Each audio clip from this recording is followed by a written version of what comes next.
said America deserves not.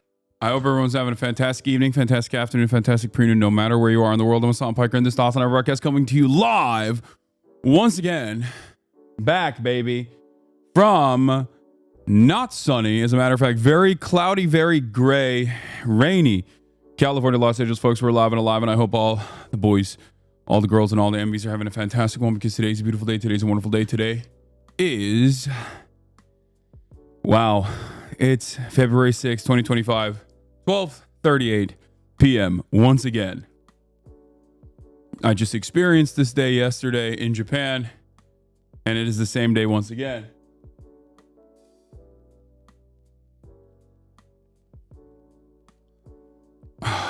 Wow.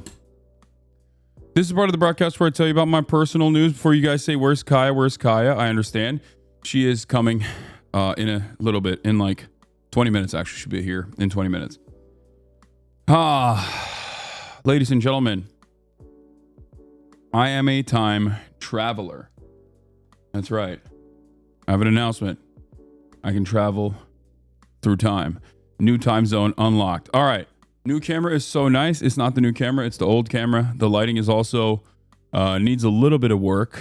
If we're being real, it's a little blown out in the back, as you guys can see. But I wanted to get the HasanAbi gaming team in here working while I was out in Japan, and they worked tirelessly to put this together and make sure that we had a new setup. I've been wanting to make this switch for some time now because I wanted more room for activities behind me. And I think this is better overall for having guests on board as well. But yeah, blown out. Your back is blown out like I'm blowing your back out? No. All right. So, folks. Let me tell you something, okay? This is part of the broadcast where I tell you about my personal news about what's going on in the world of HasanAbi Piker in between the time period where I press the stop streaming button and press the start streaming button. And a lot has happened, as you guys may or may not know. The camera needs to be stopped down by like 0.7 EV. I'm a photographer. Please trust. Aren't trust. Ow! Setup's going to take some time to get used to. I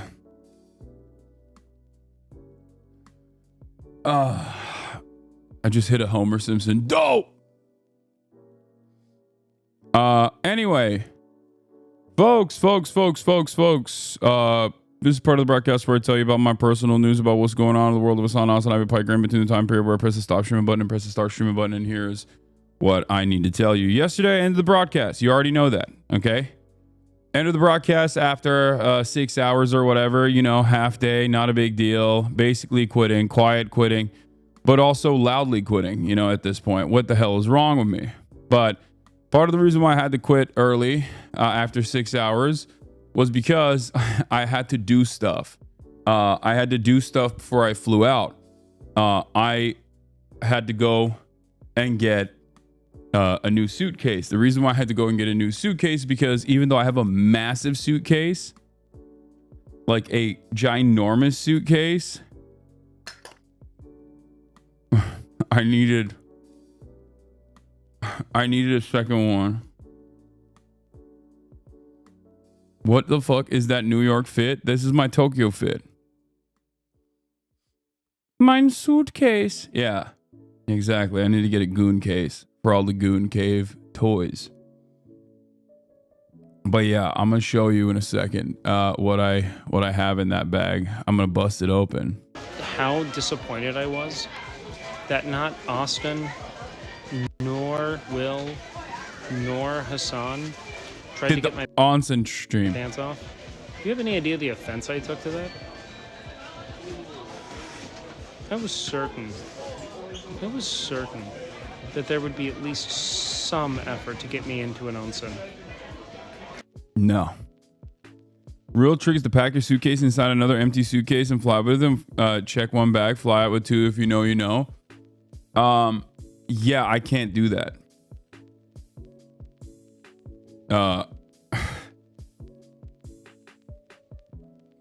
I couldn't do that because I had already, it's 14-day travel, chatter.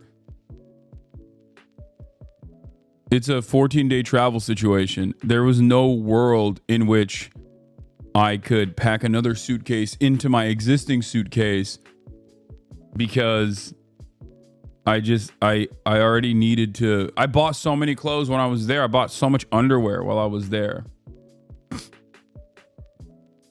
It was crazy. Oh, what's happening with the freaking focus? The autofocus is a little busted. But yeah. Lighting works in mysterious ways. You were dark in Japan, now you're light. Yeah. Can you do a clothing haul? No. Bro thinks it's Tarkov? A little bit. You have a lifetime, bro, got a lifetime supply of Family Mart undies? It's true. I did. I actually did. But yeah, I had to go and get a suitcase. And then I thought I could hang out with March and waken them a little bit. And March was like, dude, if you don't leave right now, you're cooked. Because it was like by 2 p.m. It was like 2 p.m. And I was still thinking like, my flight's at 4:30. I'll be fine. We can hang out. Because I didn't want to leave. And March was like, you are going to miss your flight. So I reluctantly left. I had 2 checked-in luggage. I got another one right here. I bought this one,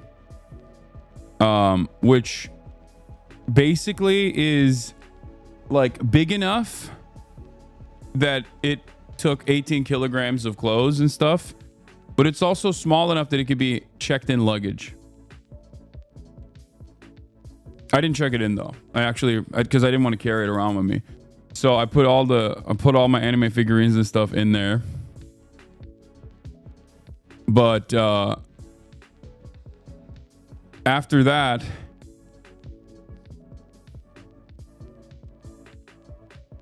yeah, anime figurines and Tenga and all the stuff that I got from JCP. But basically, I got to the airport and I'll be honest with you, I got some thoughts for Japanese Air.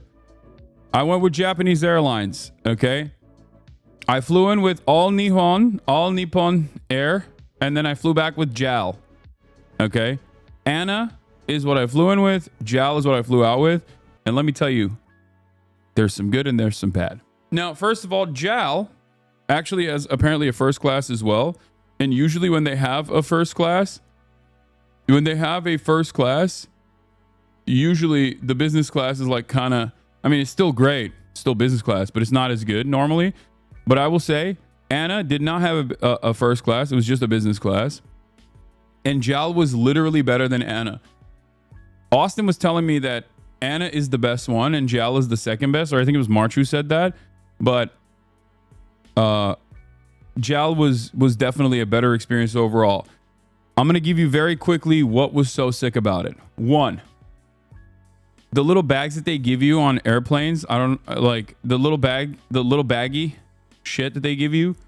Some airliners still do it for economy, toiletries. Some don't do it anymore, like the amenity kits. And in business class, it's nicer, right? They give you like nicer shit, like a swag bag. I never take it because the hell am I supposed to do, right? JAL gave me this like puffy eye bag steam mask. I've never gotten that before on any flight. I thought that was awesome. Number 2, take it and save it for later. No, I've already. By the way, when I say I don't actually use it, that's a lie. Because one time it was like a Toomey bag. I forget which airliner gave it to me, and I still use that as my toiletries bag to this day because it's like perfectly sized. But I usually don't take it, but I do use the stuff that's in it. JAL gave you an iPhone charger, which was insane, and also a little like stand that you can put your iPhone on. And it's like so cheap technically, but there's so much utility to it. You know what I mean? Like, because normally the amenities kit is like silly shit, you know? Oh, like Here's some makeup remover, or I don't know what they put in there. I don't even look at it. But they gave you like a USB charger for the iPhone, and they gave you a little plastic thing that is super cheap, but is super cheap, but it opens up and then you can place your iPhone on it, so it like, you know, so you can watch it. And I thought it was like such a, I mean, it was very thoughtful, you know what I mean? Because it's so convenient. It's so goddamn convenient when you think about it. And it's just, I thought it was great. The food was excellent on Japanese Airlines in comparison to ANA. ANA, not great. The food was not good at ANA at all. The food on JAL was good. At Haneda Airport, I got on the Haneda Airport, sweaty as heck. Okay. I get to Haneda Airport, and what kind of food they had? Oh, they had really good food. They had this thing where they had the tamago sandos and pork katsu sandos. So that's why I liked it a lot. Anyway, I get to Haneda. Haneda's a very nice airport, and I'm panicking. I have a lot of bags. I brought 3 technically checked in, like 3 luggage. Like I have my stream backpack. I have my regular sling bag that has the press tag on it. And then on top of that, I had the obviously the third bag was my remote desktop setup, right? And I have to bring that with me everywhere I go. I have to bring all of those things with me wherever I go. So I have 3 carry-ons and I have 2 checked in luggages. The first luggage I checked in, 36 kilograms. Now, normally, especially when you're flying business, they don't really stress that sort of thing, because you're allowed to fucking check in 3 different pieces of luggage if you want to. But apparently, it's 32. 32 is the limit. And for that reason, 32 is the limit for JAL. So for that reason, they were like, oh yeah, either you can go down the corner, buy a new piece of luggage, put all of your stuff in this luggage, okay, so that you can get it to 32 kilograms, or you just need to pay extra, okay? And to be fair, it's a 2-week trip, so yes, I obviously had a lot of shit. But normally they don't really care, because, you know, you get 3 pieces of luggage all up to 32 kilograms, which is 70 pounds, right? So, or 80 pounds. So I'm thinking it should be fine. It's not fine. They charged my ass 60,000 yen for the convenience. 60,000 yen. Now, in the past, as a very penny pinching traveler, no, it's $400, Chad. It's not $5. Yeah, try 400 American. That's insane. Okay, that is a highway robbery. They literally robbed me at gunpoint.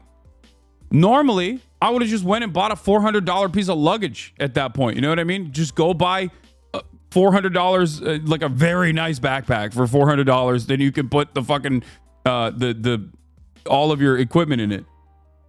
No wonder they gave you an iPhone charger. No, it's a major scam. It's a major fucking scam.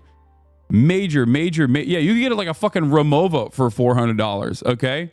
And they cooked me because I didn't have time. Because I didn't have time. I did not have enough time to literally go buy another bag and then dump out my fucking big ass 36 kilogram bag, which is like 80 plus pounds, almost 90 pounds at that point. 80 pound bag, and then move stuff around. So basically they were like, yeah, either this or you don't get on the plane. I mean, you had 2 weeks. Yeah, but I didn't weigh my luggage.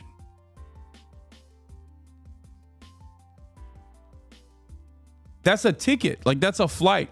That's a different flight. I could have gotten a different flight at that point. You know what I mean? And it's highway robbery. And I was thinking in my mind, weigh your shit, bro. How am I supposed to weigh my shit? I'm in a hotel. Like, there's no weighing your shit in a hotel. But basically, buy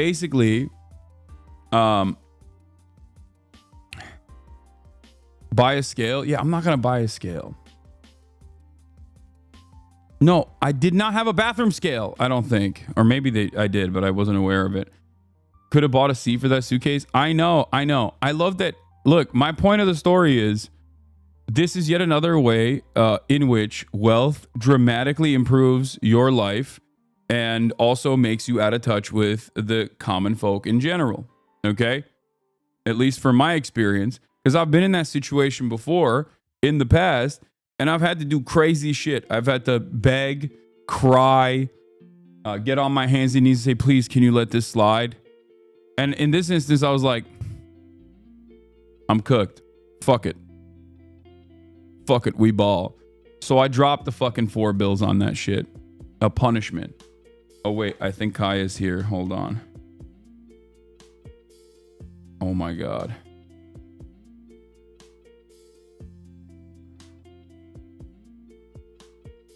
Oh shit, she is here. Oh shit.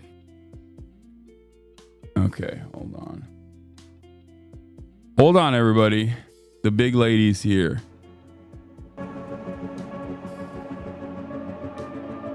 One second.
There she is. The little lady. Give her more pets, please. Okay, calm down. All right, where was I? Get your big ass out of the way. Everybody needs to calm down. Everybody needs to calm down. Okay.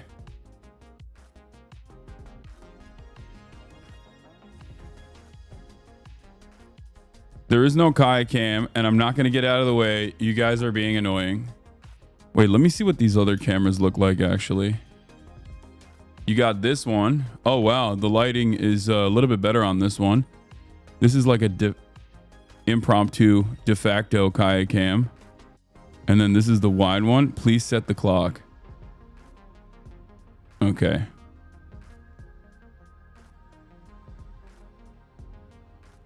Get her bed where your suitcase is right now. No, there's... I want to utilize the space. Okay.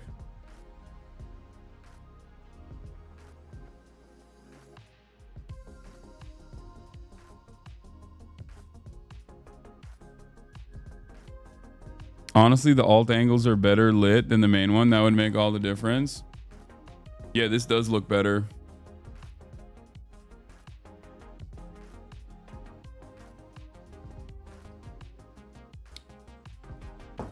But yeah, where was I?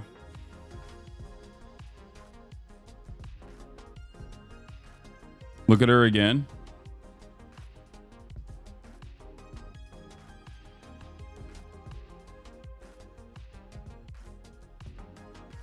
I missed her so much.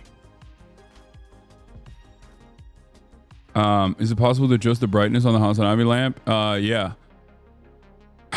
Anyway, we're not going to do that right now. Where was I with my story? Getting back to my story. Even though this is blowing out. How are you not jet lagged? I'm a goddamn G. I'm a goddamn legend. I'm a freaking legend, dude. That's what it is. So where was I?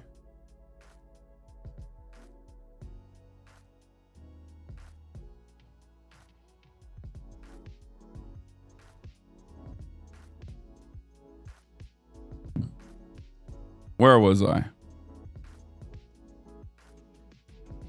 Did you try Choco Banana? No.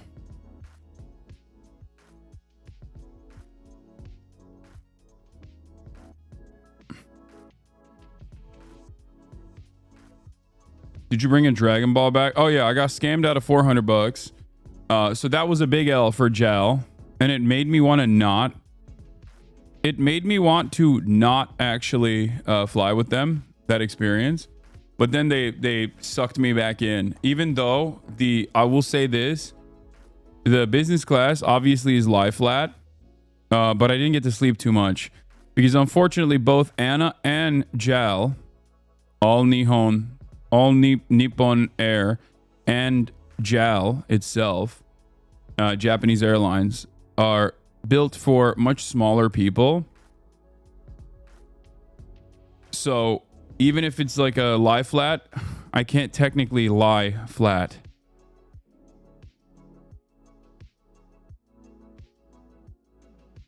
Not gonna lie, you got scammed with the fruit too. Yeah. I will never fly again. This current crisis has clenched it for me. What I explained to you. But yeah, then I got back to the land of the free, home of the brave. And let me tell you, okay? Let me tell you something. Not good. Not good at all. Okay. I finally come back, and instantly, one of the things that you experience when you come back to America, especially after coming back from Japan, the land of public transit and where things just work, you know, you didn't get scammed. JAL tried to accommodate baggage that is beyond international regulations to protect the baggage handler health and safety. Fair.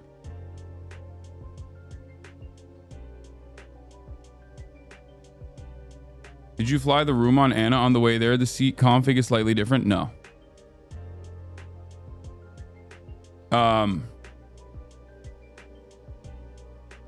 Especially when you come to Los Angeles Airport, LAX, after Haneda, you're like, are we on the same planet?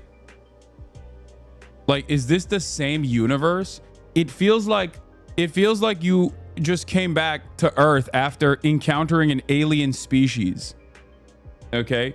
When you come back to LAX, it is objectively one of the worst airports on the planet. Going from Haneda to Tom Bradley International. Okay? Going from Haneda to Tom Bradley International is, I assume, what it's like when you reach like an uncontacted tribe and you're like, wow. But actually that's not true, because an uncontacted tribe still is more harmonious in their peaceful coexistence with nature than LAX is in general. LAX, specifically Tom Bradley International, is all bad, no good. Okay? It's so fucking bad. It blows my mind how bad it is. It blows my mind. What is so great about Haneda? It's kind of bare. That's what's so great about it. I've had long conversations with my brother, Mr. Airplanes, about this issue time and time again. I don't care about like how cool an airport looks, which LAX doesn't look cool anyway. What is this? She's already being bad. She just got back from school and she's already trying to get up. Like I don't care about how bare an airport is. I'm trying to spend the minimal amount of time inside of an airport, okay? I am trying to spend as little amount of time as possible when I'm inside of an airport. As long as it's clean and as long as you're just in and out, clean and efficient, I'm good. Okay? LAX, not clean, not efficient, just awful. Just awful in general. You get out, there are thousands of people trying to get into the country. So there's TSA global entry, right? Which I now officially am going to have, I think, finally, after they took like years and years of processing me for some reason. I did do that afterwards. But basically, there's TSA pre-check global entry on one side. And then on the other side, it's residents, green card holders, and American citizens. There are thousands of American citizens that are trying to enter the country. Do you want to know how many people were working the Customs and Border Patrol, processing entries into the country? 3. 1 for global entry, 2 for everybody else. 3. It's like, it's mind-boggling to me how much of the issues that we experience as consumers, as travelers, in every aspect of our lives, okay? How much of the quote-unquote problem could be solved if they just hired more people? If you're not going to do e-gates, just hire more people. Hire more Customs and Border Patrol officers. Like literally, this is the one job that they're supposed to be doing. Making sure that you're not bringing in agricultural product that is harmful to the ecosystem in America. And, you know, I guess drug trafficking or whatever. Like that's the thing that they're supposed to do, is process people into the country in an in a fast manner, expedient manner. That's the job. That's your job as a CBP guy. And even on that front, they're like, nah, dog, we're too busy. Expeditiously. Even in that regard, we're like, nah, we have ICE agents that are supposed to be locking up Guatemalan aunties out here. So there's just not enough time. There's not enough bandwidth to process people coming in.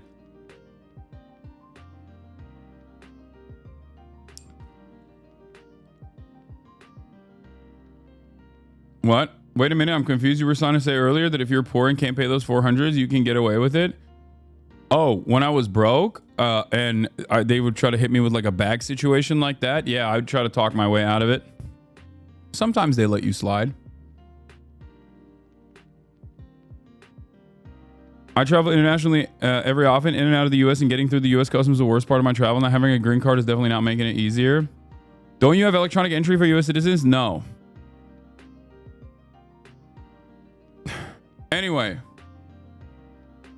the point is, most things that suck because they just don't hire enough people. So that was step 1. That was annoying. Step 2, I get to the global entry interview, right? Because it's been ready for some time now. And the gate guy was like, oh, you have your interview set up. Like, you can go do it right now downstairs. So I was like, you know what? If there's no line, I'm going to do it. There's no line. The fucking computer was not working. Like, everything sucks. Everything is broken. Everything is broken beyond repair everywhere in this goddamn country. And just like when you combine all of those little things, you're like, oh, we are so fucking washed, dog. We are washed, okay? The United States of America is officially washed. Anytime you feel like you're being screwed over, in most circumstances, it is a direct consequence of not actually hiring enough people. Oh, your luggage didn't arrive on time? They didn't hire enough luggage handlers. Okay, that's it. It's literally that simple. They're overworking the luggage handlers that are working, and they didn't hire enough, knowing full well that there was going to be, additional need for additional hands. Anytime you have issues with like any kind of service that you're receiving, it is a direct consequence of being, it is a direct consequence of underpaying, hiring not enough people, and overworking the people that you have hired. It's absolute garbage. Did you compare this to the Japanese airport experience? Yeah, the Japanese airport experience is like everything works, everything is fast. Kaya, place. Get back there. What is this? Don't worry, Elon and Doge is gonna fix all this though. Yeah, he just needs access to all of our finances. Hate my DMV workers when they're underwired. People hate DMV workers when they're underwired. Can you tell us about the questions you were asked? Yeah, they asked me about my DUI from fucking 2014 when I got arrested for a DUI, and I was like, I only got arrested, I never got prosecuted. And it's like weird because in the system it still shows as like a misdemeanor, which is weird because I never was charged. I never even was prosecuted. I was just arrested for it. But it doesn't matter. It was 11 years ago anyway. So I think it's like you can have one misdemeanor on your record, and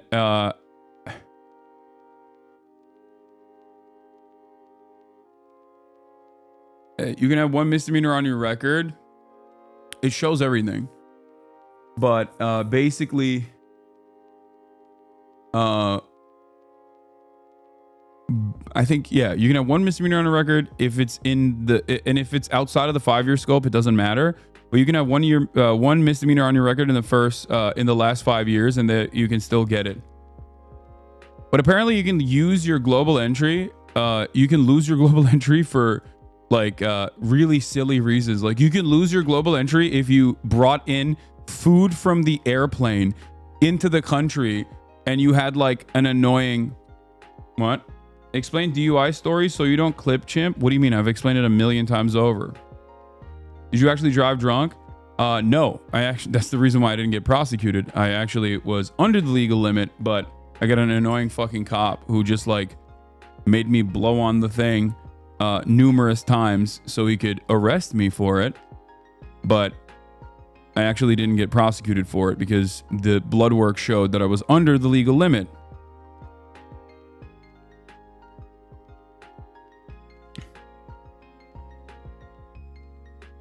And weren't you just sleeping in your car? No, that's a different story. I've gotten ticketed for sleeping in my car before. Really annoying, but that's a separate story. You have to be really blatant about sneaking stuff in to lose it, but food and shit is highly unlikely. No. I mean, basically, if you had like an annoying border guard or whatever, they can actually come in and just be like, "What do you have in your bag?" Oh, you have food in your bag. You have produce in your bag or whatever. Like you're cooked. Anyway, so you sobered up by the time blood work happened. My drunk uncle did that too, lol. I like that you don't even know the story, but that's your perspective. No, dumbass. That's not what happened. It's literally, I wasn't driving inebriated. The last time I had, oh my God, why am I talking about this? This is gonna make it into the next content nuke. Things that I've explained a million times over. My personal experiences that I voluntarily revealed about myself, that people act as though they are, massive revelations.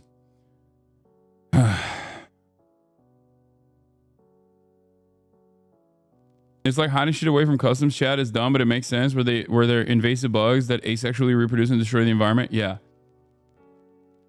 So, aside from all of that, I came home, and of course, I was faced with a litany of problems. Now, I come home, I say hi to my mom. Internet's not working. I get into the studio. I try to turn on the PC. There's no power. Turns out everything is broken. Literally everything. And it was working yesterday. And I know it was working yesterday because the HasanAbi gaming team was in here switching this stuff around for the past week, right? It's not Murat. As much as I like to blame Murat, it's not Murat. Okay? It's because of the rain. I have like a water surge protector thing that at the mere sight of moisture automatically shuts off a big chunk of my power grid. And a lot of the stuff is rigged. A lot of the electricity grid in this room is directly connected to that, including my server room, all the stuff, right? So it's a wet switch. It's very dumb. It's very dumb. But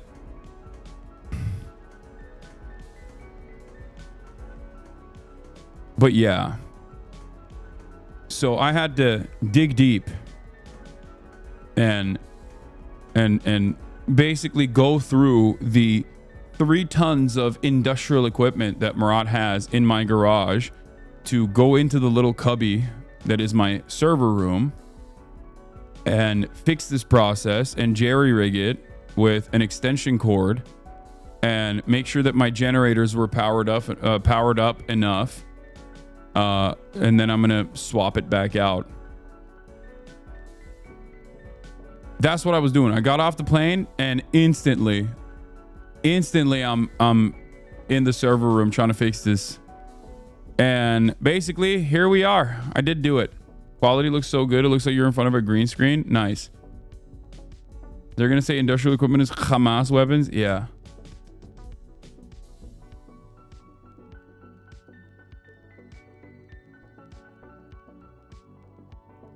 I wonder what the rest of your house looks like because this room is crazy. I can't believe you got home today, came home to that, and didn't take it as a sign to take the day off. Absolutely not. Are you kidding me?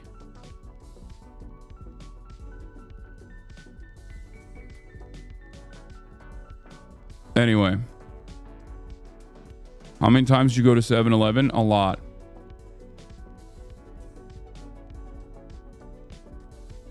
Your power grid in LA is so bad you need a generator. Yeah, I have a generator. I have multiple generators. But yeah. That's it.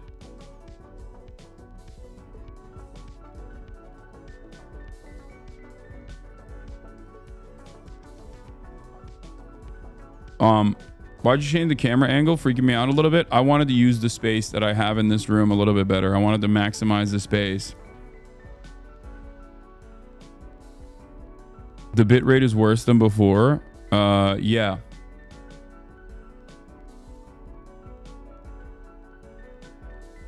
Anyway. That's where we're at. That's what's happening. That's what's going on. And did your mom compliment your new brows? She didn't even notice my new brows. So I guess maybe it wasn't that crazy. I think the camera was a bit further down and would look even better. No, that's the separate camera.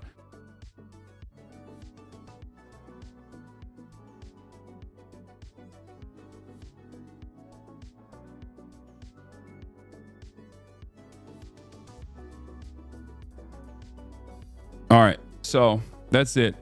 We're going to get to the news. But those are the stories that I had for you in terms of personal news. Weather's ass, 3 guys manning the border processing thousands. Bridge connecting the terminal broke. We are so washed. The Macias, thank you for the playlist. The brows aren't that bad. You definitely overreacted. Yeah, I think they're growing back, so it's fine. The brows are growing back. The beard is growing back. It's good. We fixed it. Does being on the right side of the camera frame symbolize your right wing pivot? Yes. AI brows on fleek. Yeah, welcome back home. It's good to be back home. We got a lot of news to cover, obviously. There's a lot going on. There's a lot going on in the world, and I'm back in the chaos. I was talking to Connor I was talking to Connor this morning, and he's like, it's kind of funny to me that like you have basically escaped the country since Donald Trump got inaugurated. And he's right. I did do that. I straight up escaped. Wait, Mini F.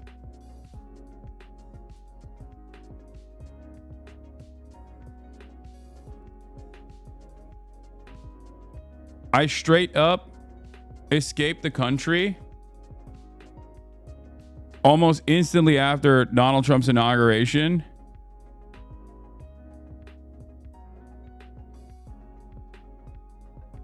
And I haven't looked back since.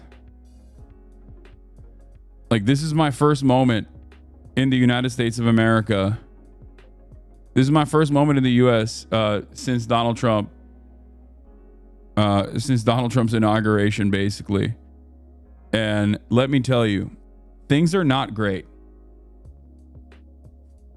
Are we gonna get one more IG photo dump? Probably not. I didn't take a lot of photos, but it was definitely a great time overall. I loved hanging out with friends. I loved, doing all the stuff that I did. I loved the fact that I'm able to just like do my regular streams, which is important for me, that I keep it up, right?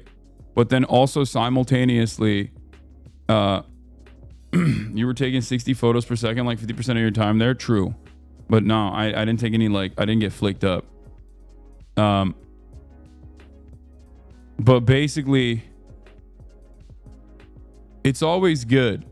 It's always good to be able to do my regular stream and then also go out and unwind and do fun shit. And be able to share that experience with you guys as well. And yeah, it was awesome.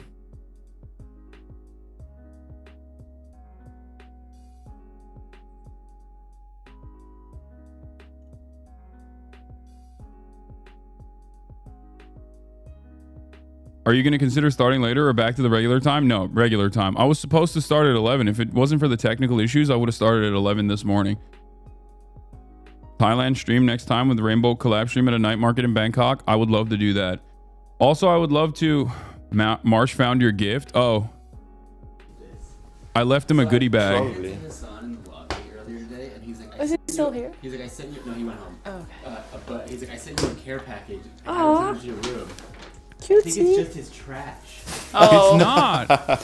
Wait, what? There's literally unopened shit in there. I got him painkillers, protein shake because he needs his sustenance. Okay, he's a growing boy. I got face masks, multiple face masks. I got him. He said my trash painkillers, not painkillers, like ibuprofen. Ibuprofen. Tenga chocolate. It's a pig. Love that. And there's like some bath. And then salts. bath Oh, it bombs. is because this is definitely for his dog. For his dog? Yeah, it's literally a dog toy. No, that was definitely, I just put that in as a meme. Yeah, that's trash. Dude, what are you talking about? Bath bombs and multiple face masks, protein shake, Advil, like Japanese Advil. What is happening? Bath bombs? Be for real right now, bro? Wait, what do you mean? There's a bathtub in the room. I used it. I was in the bathtub. Rest and recovery is very important. Did you consider Emperor Hirohito watching over your samurai training a blessing or a curse? Well, considering that he was in the room with us, but I didn't realize until after the fact, I think it was a curse.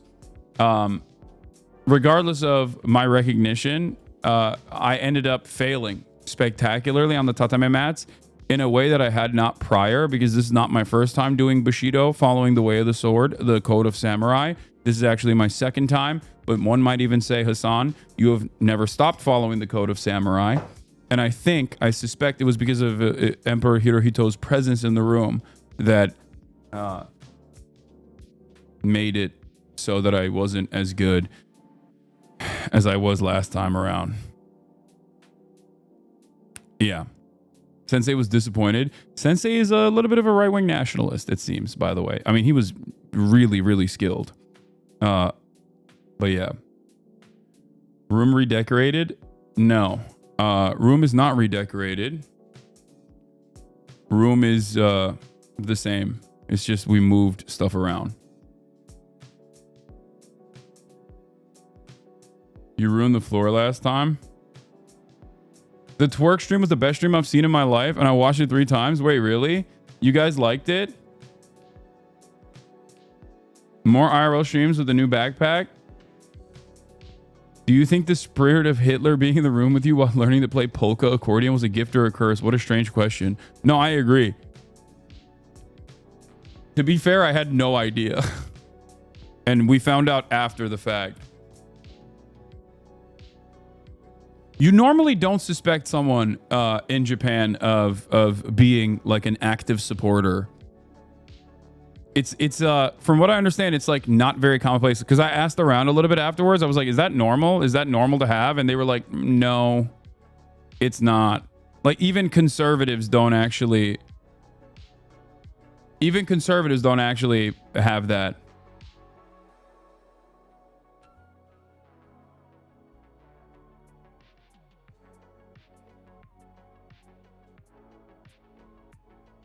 I think they lied to you. I'm not going to lie. No, the people I was talking to.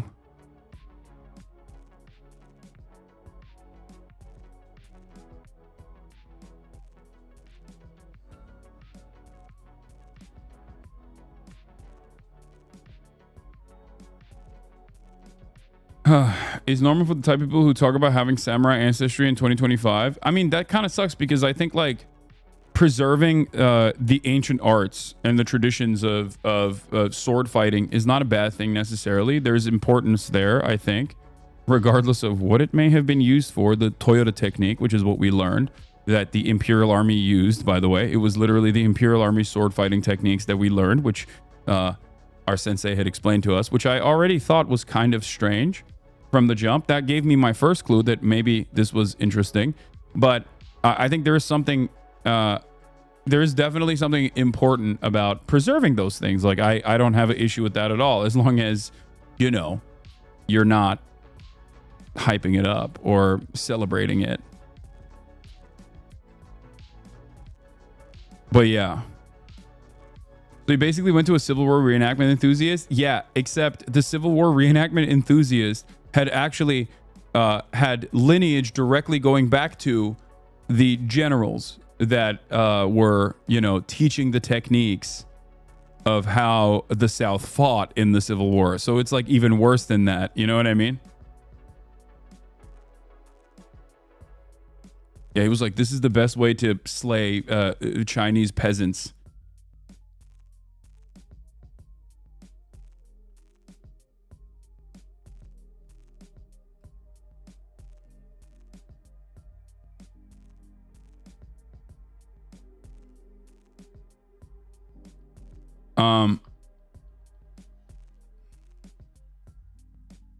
Yeah.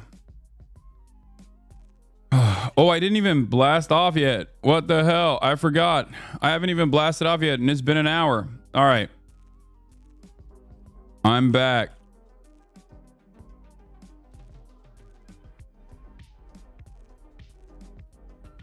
Okay. All right. Shinto and samurai was used like Nazis used runes. My husband studied Hokushin Ito-ryu under a master swordsman in Japan and taught the top generals of defense force in Japan. Yeah, I'm canceled. I'm a right winger now. I'm back in the DEI free zone, and things are worse than ever. Judge blocks Trump's federal buyout plan. Gaza ownership. Trump's final solution on Gaza and more. Get in now. Right wing pivots so hard you're going to poker night tonight. What's poker night? No, I'm not doing that. Can you actually do something? I'm bored. Hasan, why did you buy a house if you're a socialist? Why did you buy a house? Can you actually do something? I'm bored. Will you cover the impeachment that was filed? No.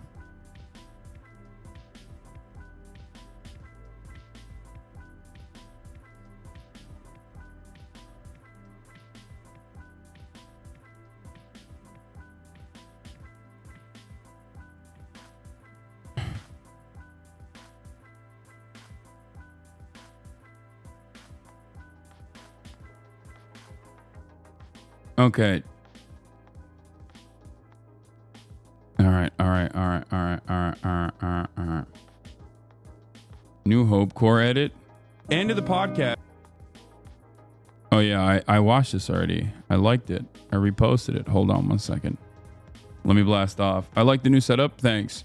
This camera angle is a lot better, even though it's like a weird angle, than the main camera that I use. So I gotta fix the main camera that I use right now. But I don't know how to use it, so let's blast off. Maybe I'll try to fix it. Reform chatter. What is this?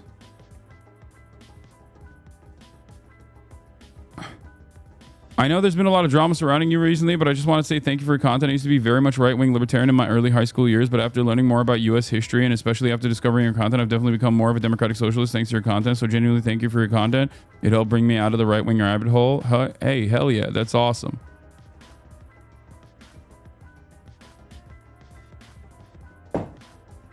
Okay, Godzilla fan.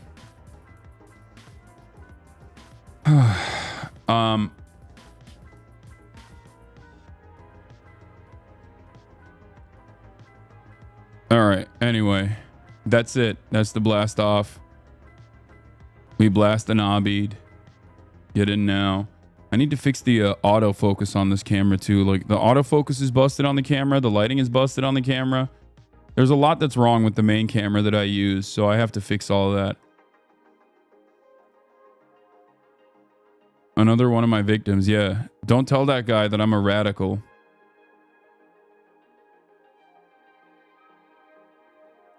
Hey, genuine question. Why do you have cola in your fridge when you boycott Israel? They've literally been in my fridge since before the boycott, and I have just not touched them since then.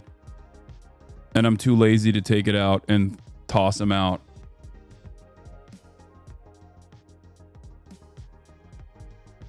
But yeah.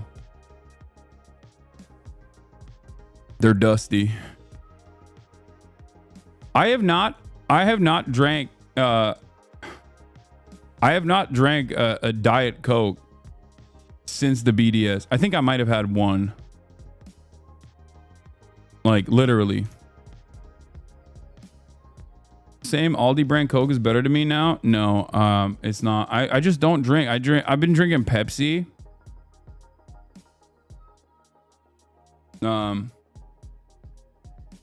Stop performative lip shit. I don't think BDS is performative lip shit at all.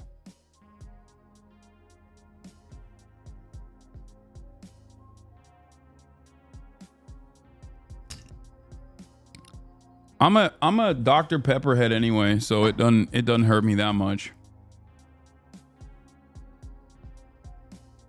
You should drink them on stream, really rile up people. Yeah.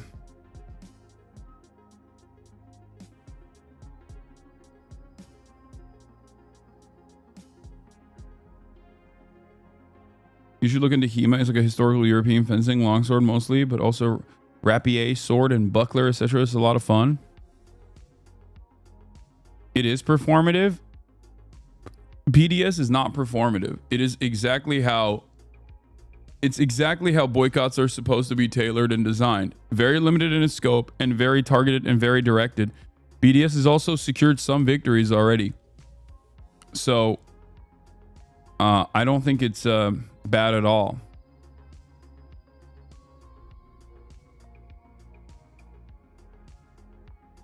Stop lying. Literally years ago, someone asked if you drink Diet Dr. Pepper and you said, no, I don't drink that garbage.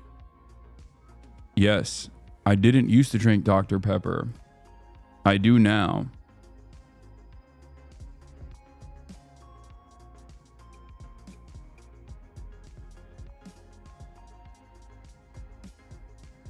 Yeah, if BDS was so performative, it wouldn't be illegal in like 35 American states, okay? Trust me. Nothing that is like performative lip shit is ever gonna get illegalized, all right? All right. Here, I'll start off with the Hope Core. At the end of the podcast, I was so fucking gracious to him. Far more gracious than he goddamn deserves. Like, literally.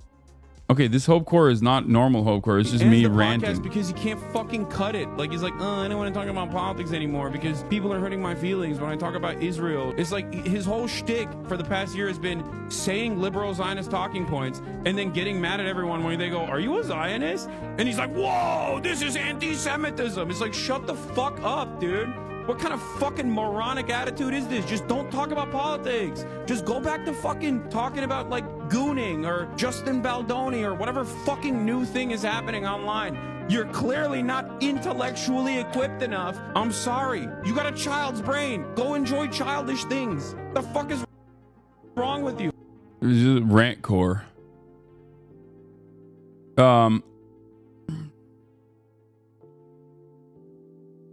Anyway. Yeah, I saw the golden pager gift thing, which is really annoying and gross. Netanyahu gifted Trump with a gaudy golden pager mount on a slice on a felled ancient olive tree. The settler colonial psyche is a cesspit.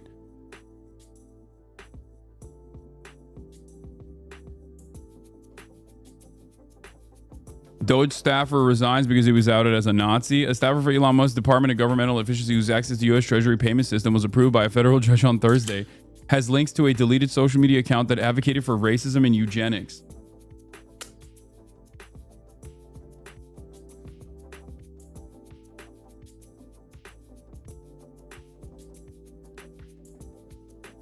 They want to cut NOAA's staff by 50%, even though the National Weather Service has been understaffed for a while now.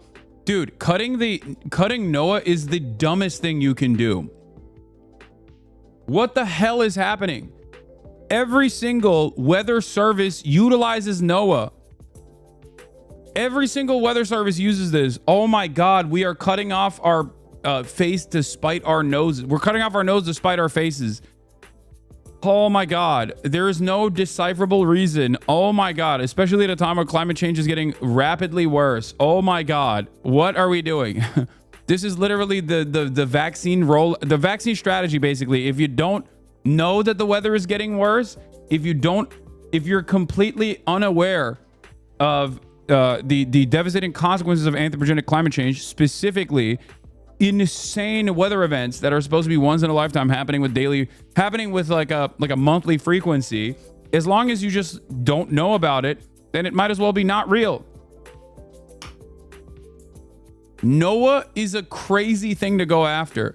NOAA is one of those aspects of the federal government that I talk about and hype quite a bit, which is the invisible ways in which the actual government and the military save people's lives, okay? It is incredibly important. What the hell?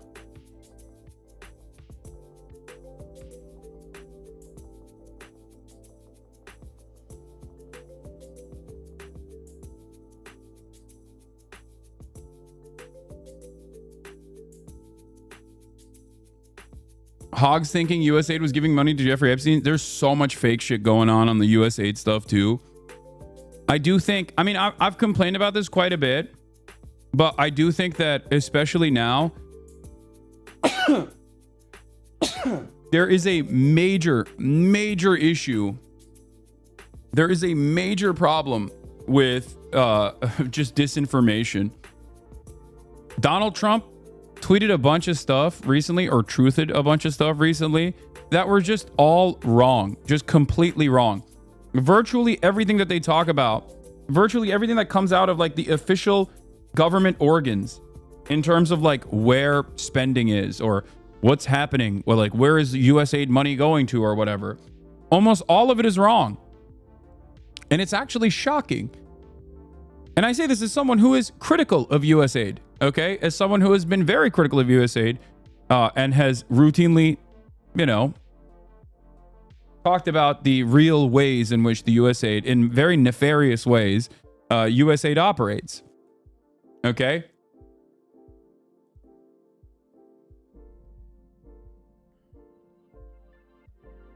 And things that used to be just, you know, incorrect information being spread around in email chains are now coming from they're coming from the federal agencies, which is terrifying. He also tweeted heinous shit too.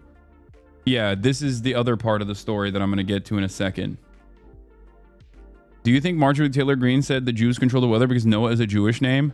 That's really funny. Maybe that's the reason. What's happening in the Capitol? Don't read the comments. Okay, well, I have to see the comments. Okay, I don't want to watch this. I don't want to. It's going to piss me off. Isn't USA just another tool for empire control over governments in the name of aids and grants? Stopping it is against imperialistic essence of the USA.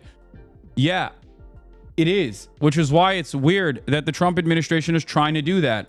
USAID is one of these agencies that simultaneously does help and boost American soft power capabilities, and also is utilized in aiding and abetting the CIA time and time again. And so there's some good. There's a lot of good. Then there's a lot of bad. Okay. Some of the good is done openly in order to boost American profile. And some of the good is done to justify and legitimize the evil that USAID contributes to. Ultimately, though, when a guy like Donald Trump, who is also interested in maintaining American empire, decides to take this decision, decides to undermine America's soft power capabilities, I'm a little bit confused by that process. And then I understand that, or I speculate that the reason why he's doing that is not necessarily to dismantle American empire piece by piece. It's because he wants to do all hard power, no more soft power.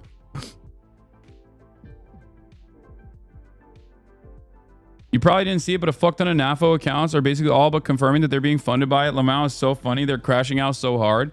Yeah, there's a lot of stuff like that too, but then there's also a lot of misinformation about like Politico is being funded by USAID or whatever. There's a lot of like silly shit that's just swirling around. You know what I mean? I've seen a bunch of crazy stuff. Sorry to backtrack a bit, but it feels like the stage is personally being set for another big terror attack, specifically targeting Palestinians and lightning TSA. Feels like they're asking for a terror attack so they can blame it on Palestine and justify declaring war against them. I mean, who knows? I think that the real avenue of attack would be more so the fact that Donald Trump has said that he has a contingency plan if Iran ever assassinated him. That's a really terrifying thing to mention. That's a really weird thing to bring up, because you're basically saying like, yeah, if anybody assassinates me, we will blame Iran, and then we can go and, you know, do the final solution on Iran. That's like someone's out there salivating, okay?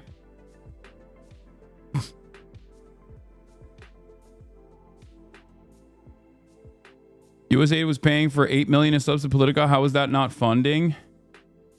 Yeah, it's what is it? It's like Politico's news wire service. Is like being having a Bloomberg terminal, chatter. Like they have different services that they offer, like real-time straightforward politics. And it's not even that. It wasn't USAID, I don't think, right? That's grooming. The funniest part is these, you know, here's what I think. I don't think the federal government has to go through USAID to offer funding to Politico. Okay? That's not how manufacturing consent works. You don't actually buy those favors. You actually get people into those top positions by offering access to people that report favorably on your actions. Okay? US aid was $44K, 8 mil for the entirety of the government. Minute by minute updates by a subscription package for like 10K per. Yeah. Do you see what I'm saying?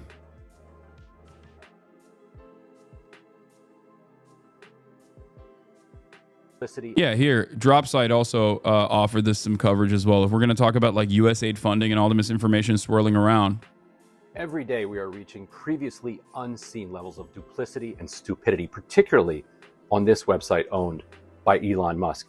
Let's take this one for a second.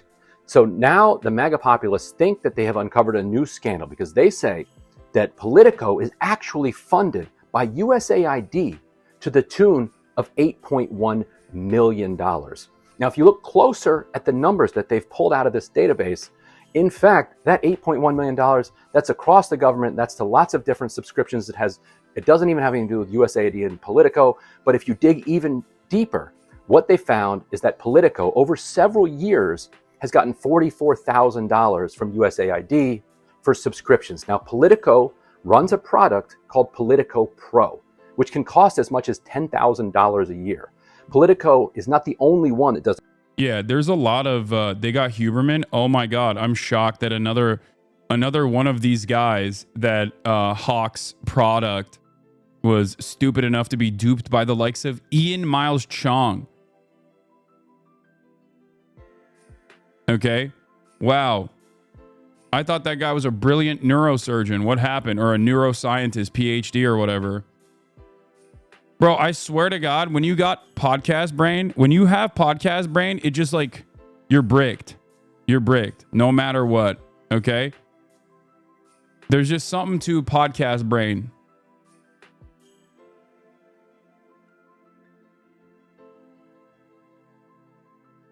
No matter how intelligent you might have been at some point, when you get into like the right-wing adjacent podcast game, something in your brain just stops working. Something in your brain just stops functioning. As a product like this, Bloomberg. I'm confused though. Why is Politico Pro $10,000 per year? It's like a Bloomberg terminal. Do you know what a Bloomberg terminal is? Like, especially corporate accounts for things like that are even more expensive than individuals. But this is like the type of service that offers like real-time, immediate news. It's like news stations use it, okay? It's a B2B service. A Bloomberg terminal is giving you real-time data on the stock market. They are incredibly expensive.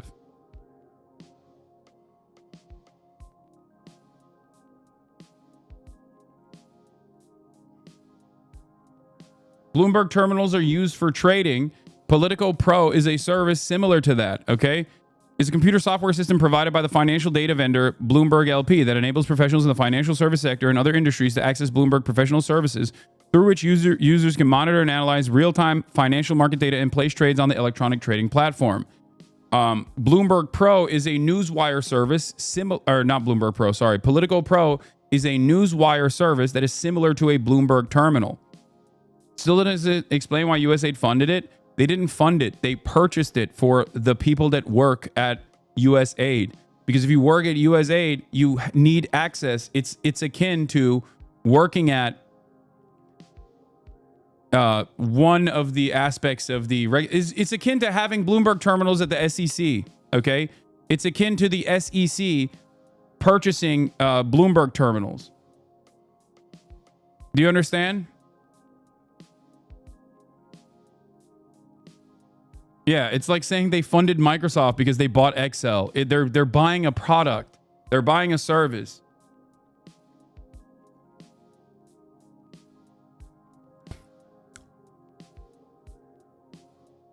Like there is plenty of silly shit that USAID and the federal government, I'm sure, has spent money on, especially because one of the worst aspects of the private-public partnership is the unimaginably expensive ways in which the federal government basically subsidizes companies that lobby for these contracts.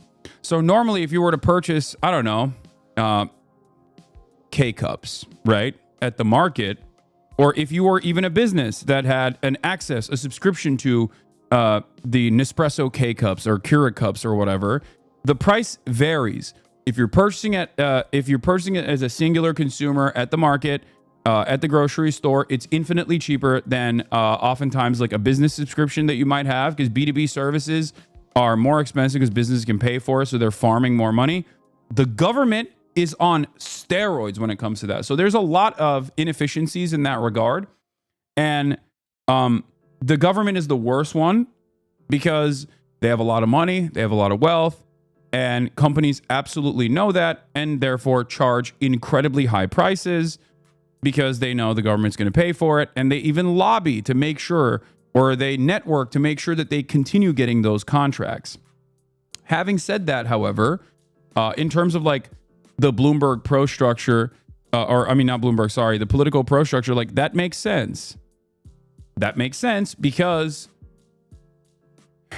this is a newswire service that government employees are utilizing. Some others do. I think this is a pretty corrupt way to run journalism because the people that can pay that aren't mostly government. That's a tiny drop in the bucket. Bro, what's happening right now? Asmongold is spreading propaganda about MLK, calling him a disgusting commie. MLK was a commie. Wouldn't say he was disgusting, but he certainly was a commie. Don't know why Asmongold would have an issue with that, though. He's like, just found out about this MLK guy. Turns out it's more than... Turns out he wasn't saying, I have a dream where, black people and white people can get along. He was saying a lot more than that. Mostly corporations. Yeah, he wasn't a commie. He was a democratic socialist, but whatever. It's a fucking commie is a catch-all terminology. I don't care. This is the thing that I don't... This is the thing that I try to respond to people with whenever they're like, Hasan, are you a communist? People are saying you're a communist. And you're like, why don't you care to make this distinction? Like, it's because I don't care. I don't care. I don't think that it's... people say Nancy Pelosi is a communist, okay? Everyone is a communist as long as they are, like, a little bit center-left on certain issues. In the eyes of the broader American society. I'm pretty sure that commenter was wrong and Asmon read a chatter saying that. Be careful. Yeah. I don't think Asmongold will be anti-MLK, at least not yet. That's like Charlie Kirk level.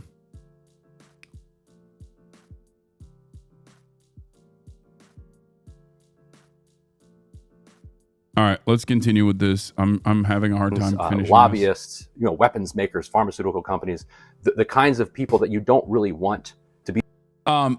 Li Fong actually had a really good take on this, by the way. I can't believe I keep pausing this video as soon as I start it, but what's really interesting about the way that people yell,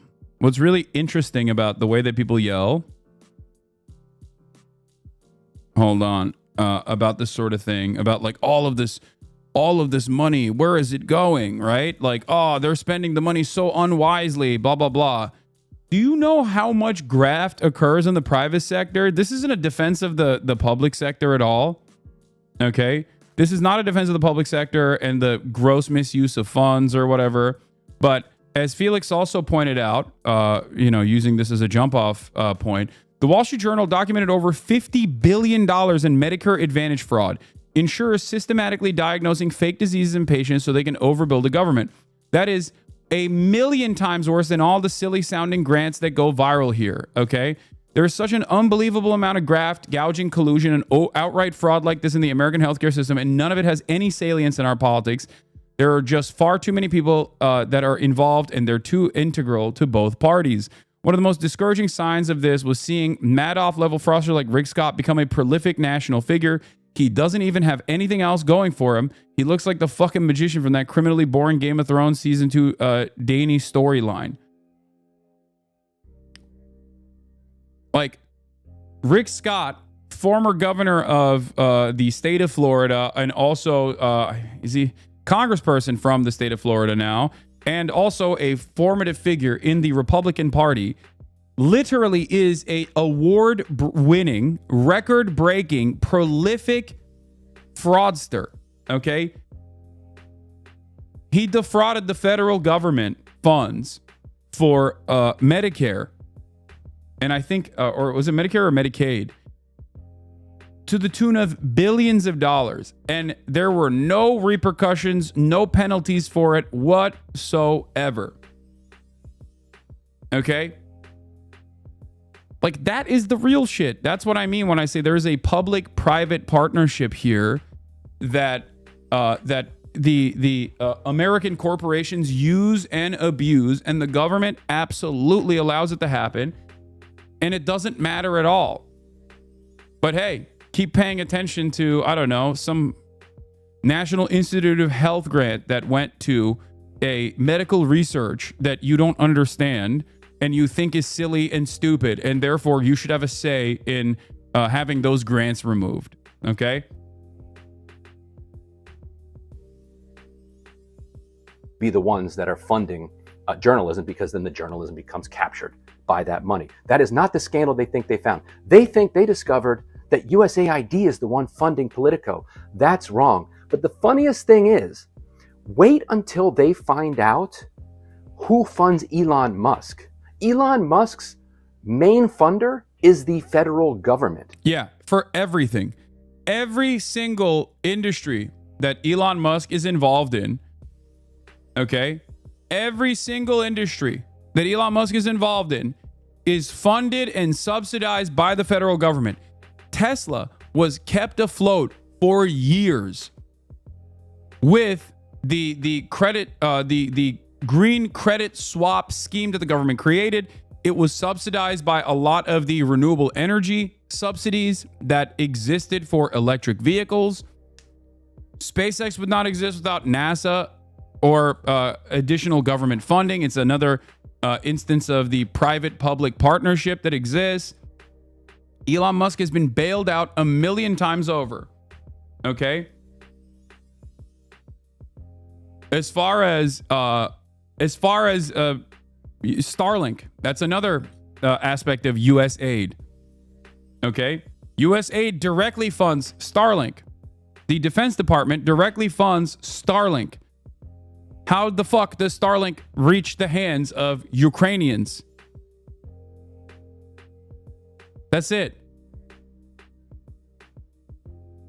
And it's very frustrating. It's very frustrating that people simply don't want to recognize that at all. So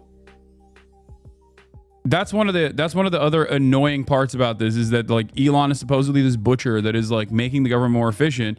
Meanwhile, he's directly getting funded by the federal government and also being investigated by the federal government at the same time. So if being funded by the federal government makes Politico corrupt when they're not actually funded by the federal government, what do they think of Elon Musk being funded by the federal government? And whatever he's getting now from the feds, he's going to be getting many times more than that over the coming years because of suckers like this guy. Jesus Christ, I got loud. Yeah. The U.S. government gave the New York Times tens of millions of dollars over just the past 5 years, despite paying relatively little money to the New York Times. In the years preceding 2021, for instance, in August 2024, the U.S. government awarded $4.1 million to the New York Times. The bulk of these funds came from the U.S. Department of Health and Human Services, followed by the National Science Foundation. The query the original poster ran is not limited to the recipient being the New York Times, nor is it limited to the past 5 years. It's actually New York. He key searched New York. Okay? And then claimed it was the New York Times.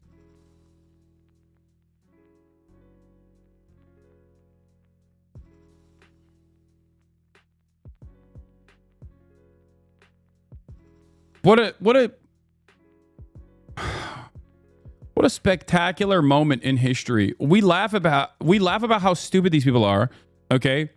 You fell for an internet hoax and now you're angry over it. Explain why Chelsea Clinton received $83 million from U.S. aid. Chelsea Clinton did not receive any money from U.S. aid. The thing is, it doesn't matter. It literally does not matter. Okay? You can actively lie, deliberately lie, and it does not matter as long as it suits your ideological purpose. You can just lie and lie and lie, and not a single person will go, hey, I keep getting duped by this person, because nobody cares about the truth. And if nobody cares about the truth, nobody cares when they're getting duped.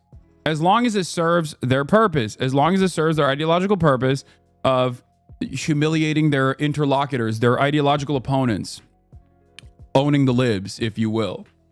Okay? That's it. That's where we're at now. That is where we are at now. Nothing else.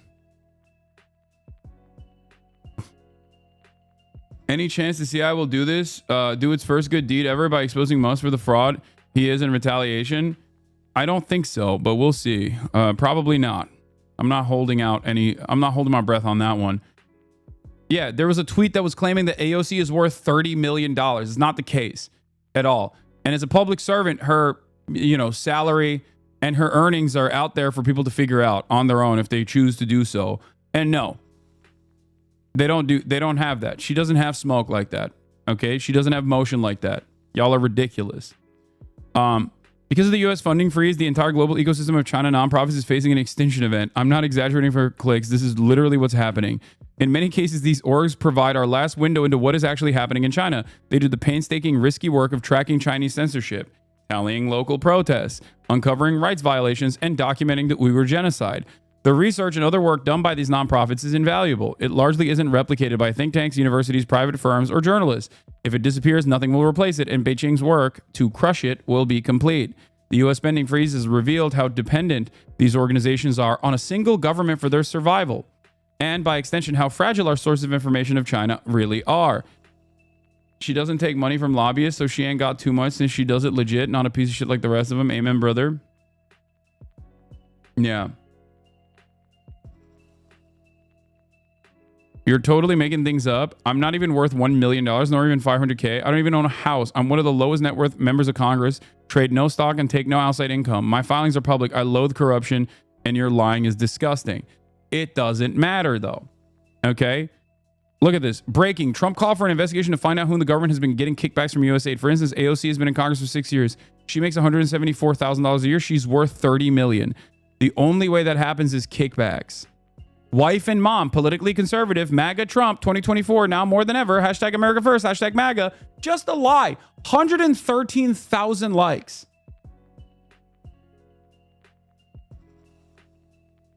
$16 million views on this. You could just make up anything about anyone nowadays, and people should be like, all right, I believe it. Does this suit my agenda? Does this make me feel like I have a sense of community if I go along with it? Is this destroying my ideological opponents that I have been positioned and primed into hating? Then I'm on board. I don't care. No one is going to fucking look into it. Okay? As a matter of fact, it's bad to look into it. Do not look into it. That's the attitude that people have here. Okay? That is the process now. That is the modus operandi.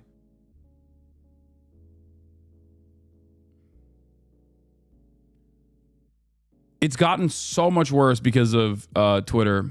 I cannot state this enough. It is so much worse. These things used to be relegated to email chains that your grandparents were sending to one another. And now it's everywhere. It's completely escaped containment. The U.S. must immediately grant emergency waivers to China-focused nonprofits. The U.S. is not able to do this. Governments around the world that value democracy, human rights, and truth must step in and find a way to restore funding to these organizations. I mean, I suspect that, is this one of the think tanks that gets U.S. aid grants? Like, she's literally just tweeting because she's tweeting about this because, like, she's getting her funding cut.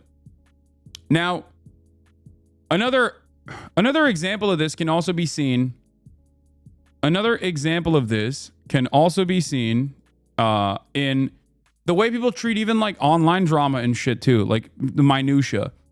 Like people regularly will be like, "Your dad is a billionaire. Your dad is a billionaire," about me, and then they'll point to like some AI made article. He's not. I take care of my family, including my dad, and I'm very proud to do so. But people will just believe it and they'll go along with it. Because why? Well, because fuck it. Fuck Hasan. That's why.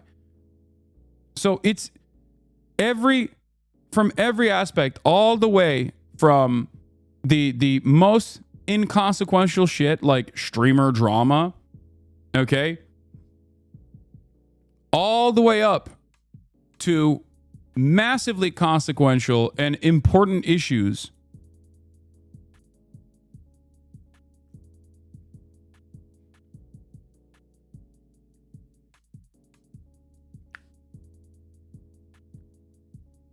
They scream fake news media, so they're more likely to buy into those garbage AI sites peddling garbage as independent journalists. Yeah.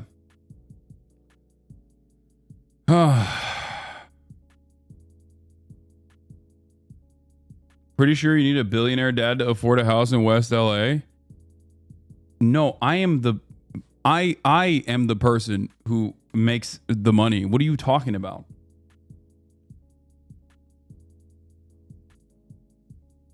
And people would just unironically go along with a lie, then investigate the truth because the lie makes you feel good. That's it. A key part of China's agenda is to persuade its own citizens and the world falsely and through deception and coercion that democratic systems are not better. Beijing claims this system is the best way to guarantee economic prosperity and stability. It is difficult and time-consuming to do the work that provides Beijing is lying. Except the reality of a centrally controlled government being more efficient is not actually done through propaganda. It's done through just the reality. Okay? Their development projects are better than ours. Okay? The Western liberal capitalist democracies have been failing for the past couple of decades now. They've been on a downtrend, whereas China in that process has greatly improved both their economy and the material conditions for as many Chinese citizens as possible. Okay? And they've done this because there is centralized control. That's it. You can't just like propagandize that into existence by saying, oh yeah, we're actually doing great. It's just something that you experience. It's something that you see with your own two eyes. I guess the point that they're trying to make is that what is happening is the American government can no longer propagandize against that to make Americans think like, no, Chinese people are eating dogs and rats and they're living in mud huts, I promise.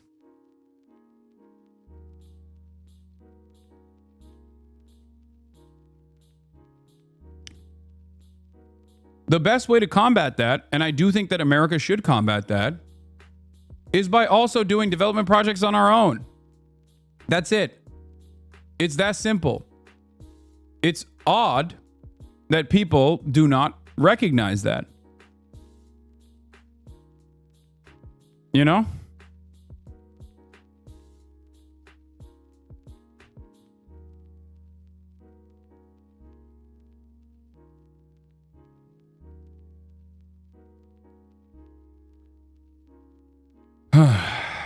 Anyway, people get so mad when you speak positively of China.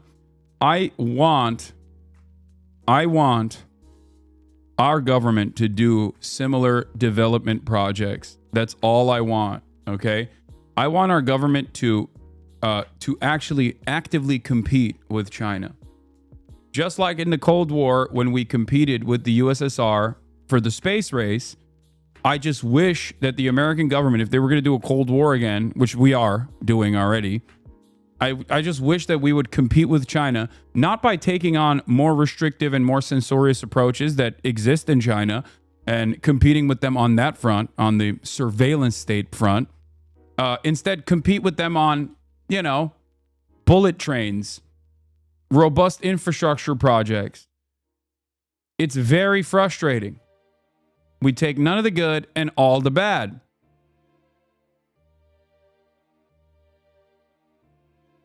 Without the work that China nonprofits do, it would be much harder to show that China's governance model is deeply flawed if we can no longer prove that. Yeah, I mean, she's basically saying, like, we can't shit on China effectively if USA doesn't fund a lot of our NGOs and whatnot. Do you believe that the shift to the extremely right-wing politics and economics could open the door to swing in the opposite direction? Democrats seem to be trying to get closer to center, which may kill an opportunity for more social safety nets and future admins.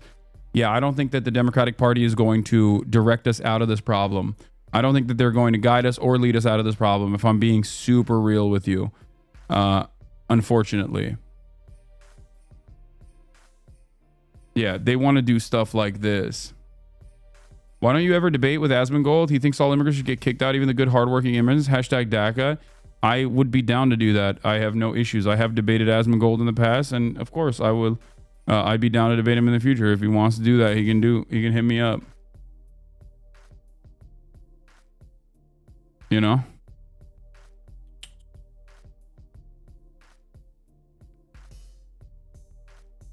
Anyway.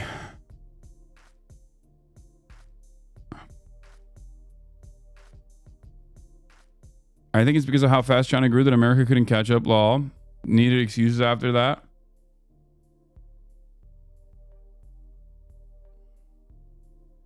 My God, now that you think U.S. aid was sending money to Jeffrey Epstein, not realizing that it's a different Jeffrey Epstein, we're honestly in parody mode. Yeah, this is insane, dude.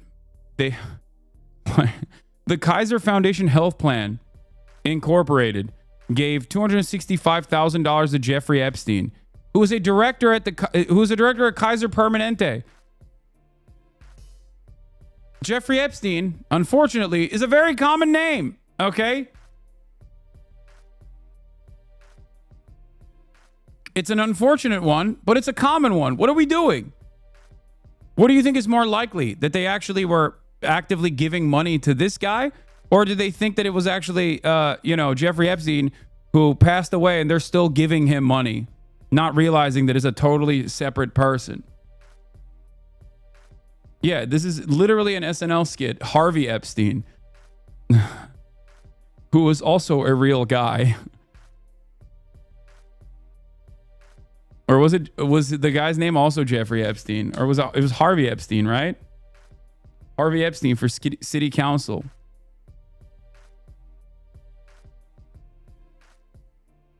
Anyway, yeah, here it is.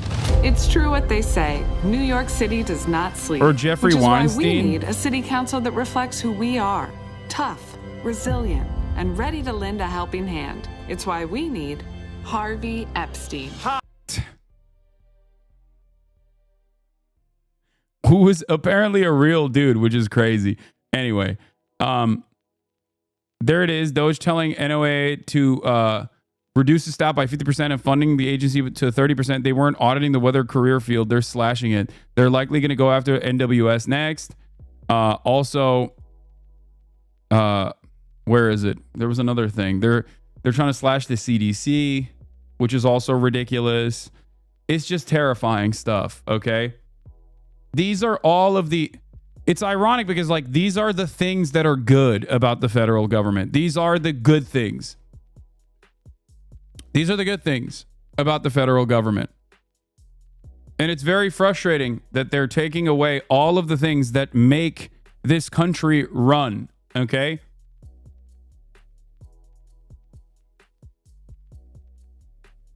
Oh...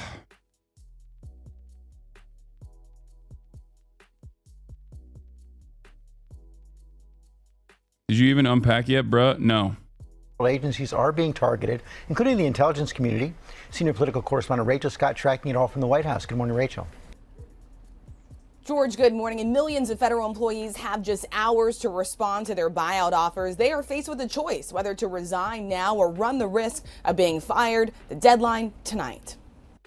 It's decision day for millions of federal employees. At least 40,000 already taking the buyout offer to resign now with several months of pay. And this morning, many intelligence workers faced with that same deadline too, to quit now or possibly be laid off in the future. To comply with the review of the federal workforce, the CIA emailed a list. Yeah, accurate weather forecasting could be said to benefit the economy by at least billions, not trillions. Yeah, and also, accurate weather forecasting that you see and consume as a regular citizen is only the tip of the iceberg, okay, that the NOAA offers. Like, this is massively consequential, okay? Your weather app on your phone would not work if it wasn't for the weather service that the government offers, the government provides. Every part of commerce relies on this. Okay. Flight in its entirety relies on this. So the idea that we're cutting this, or rather even more nefarious than simply cutting it, okay, cutting it and then privatizing this service, because that's what I think that's what I think they want to do. They want to turn the NOAA into like a SpaceX style service provider and have one guy make trillions of fucking dollars to offer this service that is currently being given to everybody that the federal government provides. They want to take it and privatize it. They want one guy to own it. Do you know how much money you could make if you are the guy tasked with figuring out what the fuck's going on with the weather and the government is not offering this as a service, the opportunities are endless. The opportunities for profit are endless, okay? Sorry, your subscription for tornado warnings ran out. So, unfortunately, your pilots are going to be flying blind today, okay? We have paywalled the weather service, so we can't track what's going to happen. Who knows? I work as a grid operator and we rely on NOAA publicly available data to keep the power on. Yeah, every aspect of this, every aspect of commerce, every aspect of industry utilizes the NOAA's National Weather Service. Okay? I don't know how to explain to you how important this is. Like, it's insane. And it's not just like climate change research or woke stuff. I'm talking directly. One of the invisible ways in which the federal government is making your lives better. Okay? It's crazy to try and ruin the service and then sell it off to someone who will be able to paywall it. I don't know how to explain it. Yeah, Adam Conover did an Obama-produced show on Netflix called The G Word. And I think it's a really good show overall that touches on exactly what I'm talking about. The invisible ways in which the federal government works and these agencies work that we rely on in our day-to-day experiences. It's a thankless job in general, okay? List of new employees to the White House. Anyway, the U.S. intelligence workers getting buyout offers, except a judge put a pause on this, so don't worry. As a federal work in a science agency, government data has multiple quality controls to ensure accuracy and safety on data usage. Yeah, there's also the shittier product that will be available if privatized. There's that too. Over a non-classified system. That list included the first names and last initial of employees hired in the last 2 years. But now it has prompted fear and concern that those intelligence officers could be at risk. We go to great length to protect the cover for CIA officers, and if all of that can be destroyed. I'm a DACA recipient, have studied and worked hard and contributed to the economy, never associated with crime and gang. In your opinion, should I be deported? The hell? No, dude. What are you talking about? How does someone find my Twitch account and not know, like, this is the most basic thing? No. I'm a massive advocate for immigration in general. Like, DACA is, again, the tip of the iceberg, a profoundly popular program, and is still endlessly restricted for no reason. I'm not even talking about DACA, though. I think the overwhelming majority of undocumented migrants that have been working on U.S. soil for the past decade plus should immediately be offered amnesty. Like, DACA? What do you mean? That's yesterday. You asked me what to do with DACA. It's like, yeah, citizenship now. Citizenship years ago. That's crazy. DACA is unfair and insanely restrictive already. I know people on DACA. They can't even leave the country. It's ridiculous.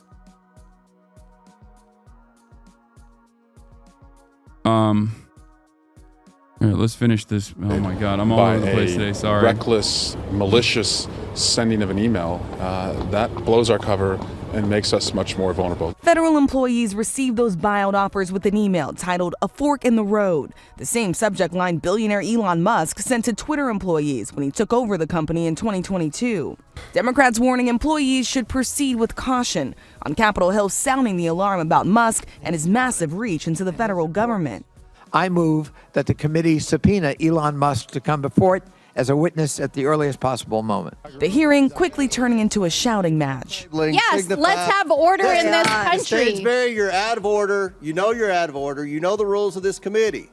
There's been a motion. Mr. Elon Musk is out of order and dismantling. He's out of order. Musk and his Department of Government Efficiency only digging deeper into federal agencies, from the humanitarian agency USAID to the Department of Education to the Centers for Medicare and Medicaid, the government's healthcare programs vital to 160 million Americans.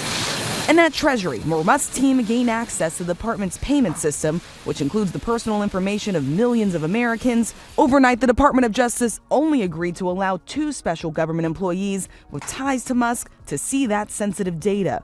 One is the former chief executive of a Silicon Valley tech company, and the other is a 25-year-old engineer who worked for X and SpaceX, 2 companies Musk owns. The White House says Musk is working hand in hand with the president. The 2 of them, with a great team around them, were going to look at the receipts of this federal government and ensure it's accountable to American taxpayers. President Trump's push to shrink the federal government has prompted confusion, with some programs caught in the middle. Even though a judge blocked the president's freeze on federal grants, some Head Start programs providing daycare for low-income children are still shut out of payments nearly a week later. These are the most vulnerable people in our society. These are low-income 3 and 4-year-olds that are just looking for an opportunity to be ready for school and hopefully have a chance for a better life.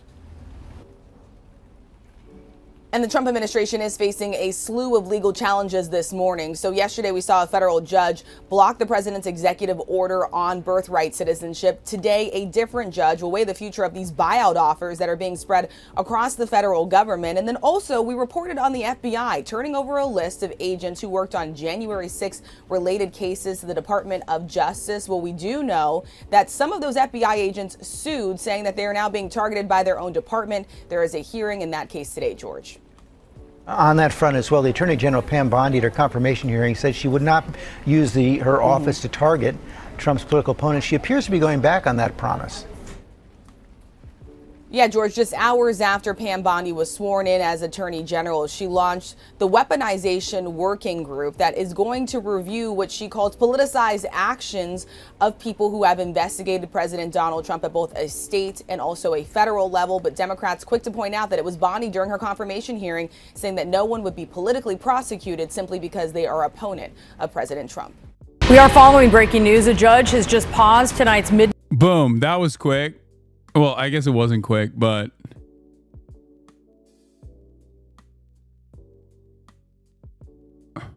midnight deadline for federal employees to decide whether to take President Trump's so-called buyout.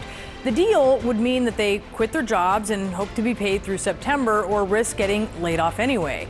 It's part of the Trump administration's aggressive push to shrink the government. And at the center of it all is Elon Musk. Over the past 3 weeks or so, we have watched the world's richest man threaten massive job cuts across several agencies, from the Treasury to the U.S. Agency for International Development and the CIA, just to name a few. Next, he could come swinging for the Department of Education and the Environmental Protection Agency, and we'll have more on that in a moment. First, though, let's turn to CNN's Jeff Zeleny, who is live for us at the White House.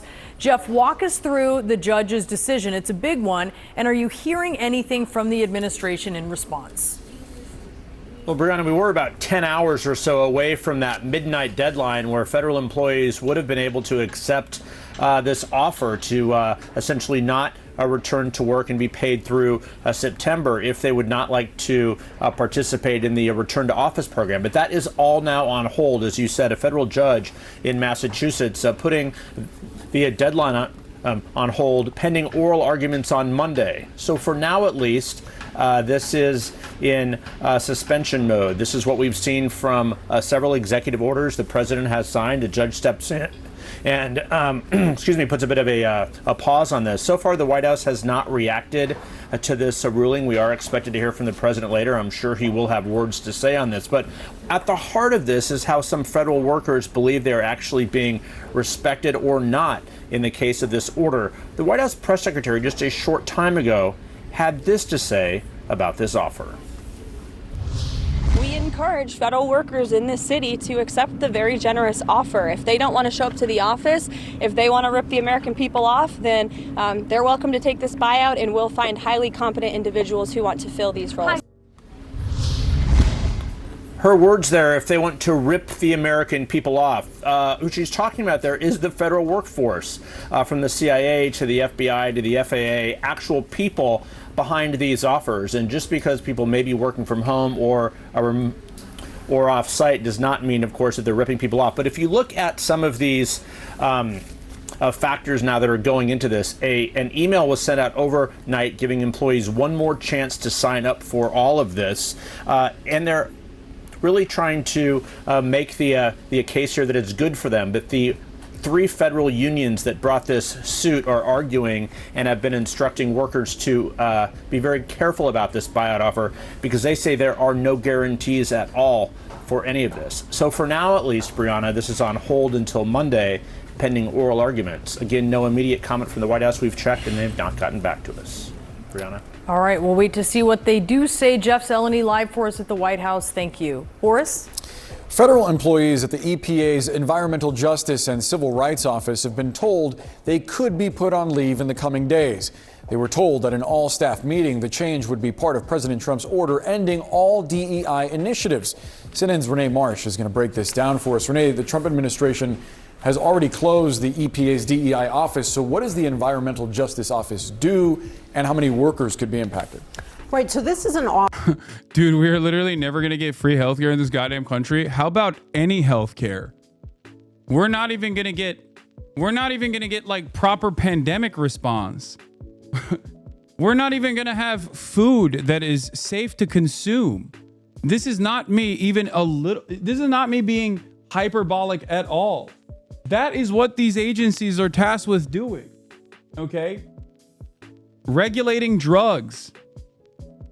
Like making sure that drugs are safe to consume so they don't kill you, that they actually do what they're tasked with doing. Making sure that your water supply is clean. These are the things. These are the things that are going away, chat.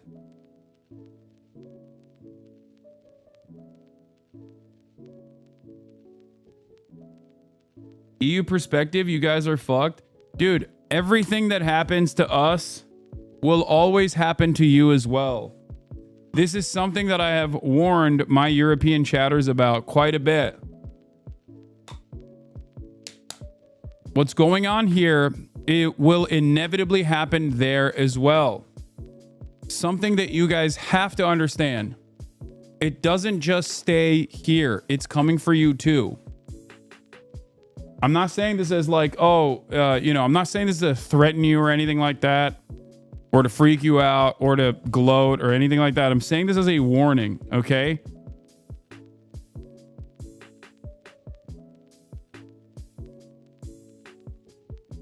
That is how, look at Elon Musk. He's already actively working to ruin European countries and actively involving himself in European political affairs as well. And it already has been happening through the same exact capitalist interests, undermining the regulatory agencies in perpetuity.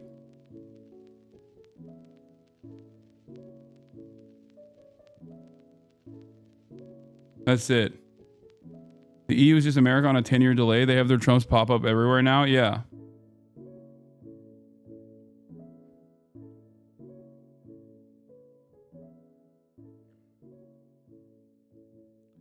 Aren't we just watching the first step of Project 2025?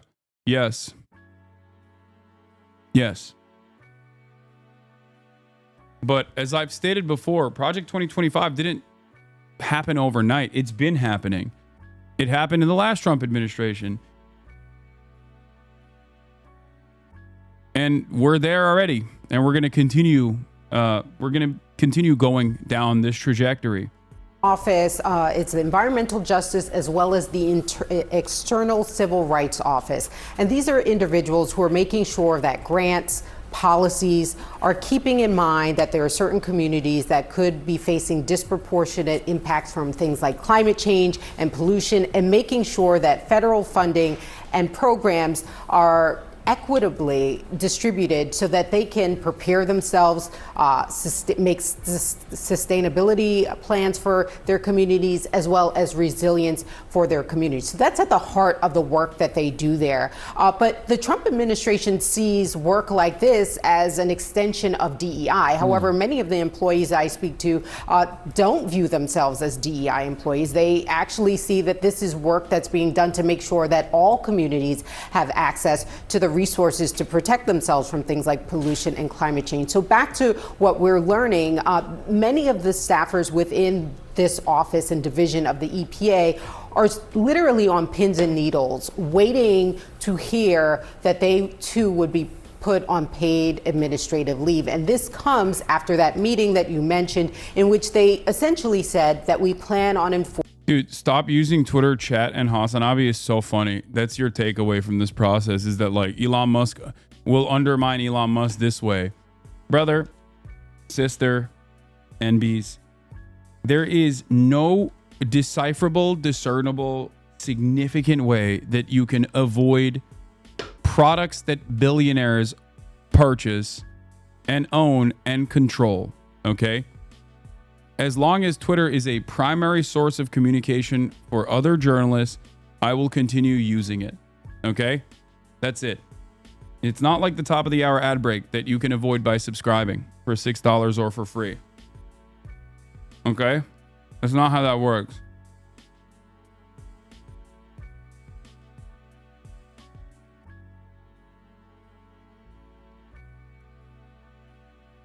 Just kidding, I'm not running ad breaks. You got double debated. Ow. I wanna briefly show you guys the new glasses that I got in Japan. I gotta put some optics in it. It's called Ivon. Japanese glasses are crazy. They go nutty mode. These don't have these are just the frames so far, but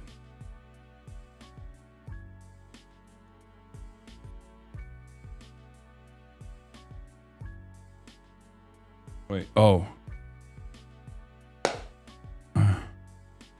This is one of them. And here's the other one.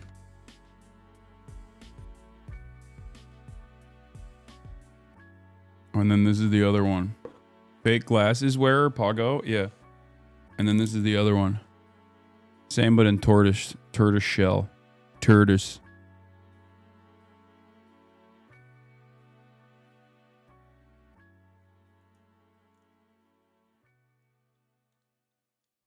Tortoise.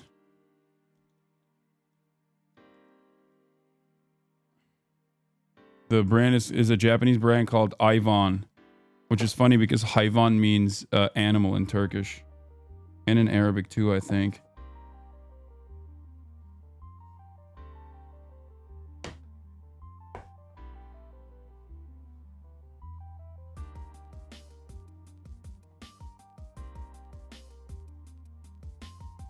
I gotta give these to my mom.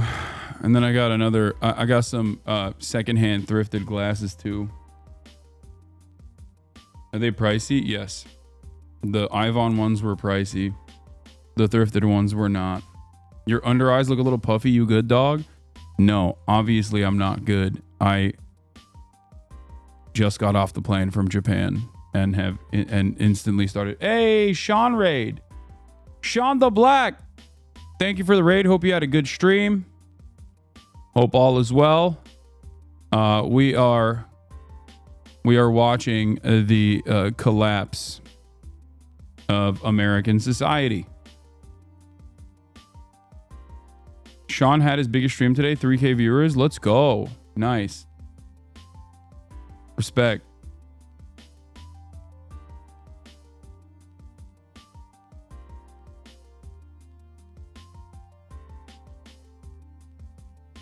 Forcing the president's directive through his executive order to dismantle programs like this. And so what does that mean? I mean, his executive order very clearly states that offices focused on environmental justice should be terminated. So employees got that word yesterday. Fast forward to today, I've not received any messages from anyone saying that they've been placed on leave, but they said that they are expecting that this will happen in the coming days. And of course, Boris, this is just one of many agencies in which we have seen this. Yeah, apparently DOJ looking at every single agency across the U.S. government. Renee Marsh, thanks so much for the update. Brianna?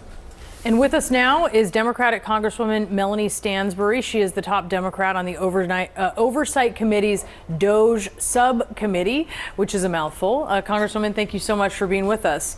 And you and a number of other Democrats showed up at Treasury a couple days ago after we had learned that Elon Musk's DOJ effort had gained access to their payment machine, which was a big deal.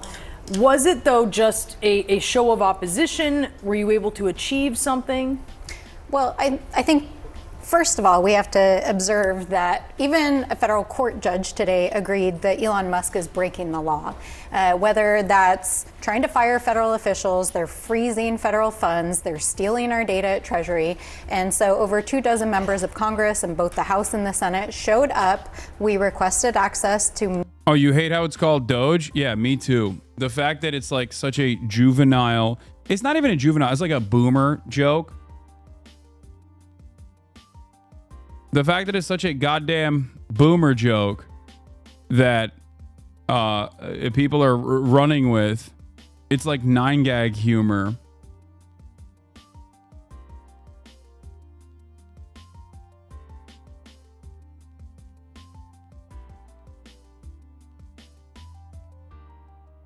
I hate it.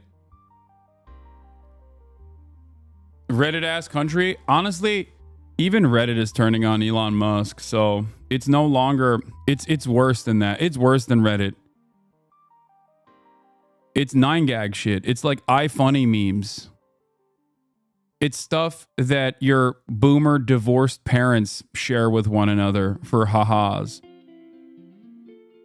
It's so lame. It's a Twitter joke, which is the new Facebook joke. Like Doge is what? Peak 2014 comedy. Yeah. meet with the Secretary of... I'm not going to leak the email, but I just got a nasty email saying, as per the executive orders, we have disabled the ability to display your pronouns in Teams and Outlook. We're so fuck law. Yeah, it's just like, it's dumb things like that they're doing just to prove a point, I guess. That's what they're doing. They're proving a point.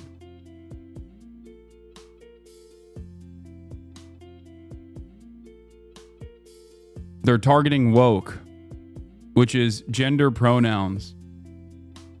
The Treasury, and to discuss what's going on and to find out from both politicals and senior officials what data they have access to. When we got there, we met with the Secret Service who was guarding the area, and basically we were told that the politicals had been informed we were there, and they left us standing outside. And so there were probably thousands of people in the streets. The American people are marching in every major city right now, demanding that Elon Musk be held accountable. And so our responsibility as members of Congress is to show up to conduct oversight. We were there to perform oversight over the Secretary and the Doge team, and we were denied access. So that's why we were there. And so you don't have this lever really of lawsuits because Democrats are not in control of Congress.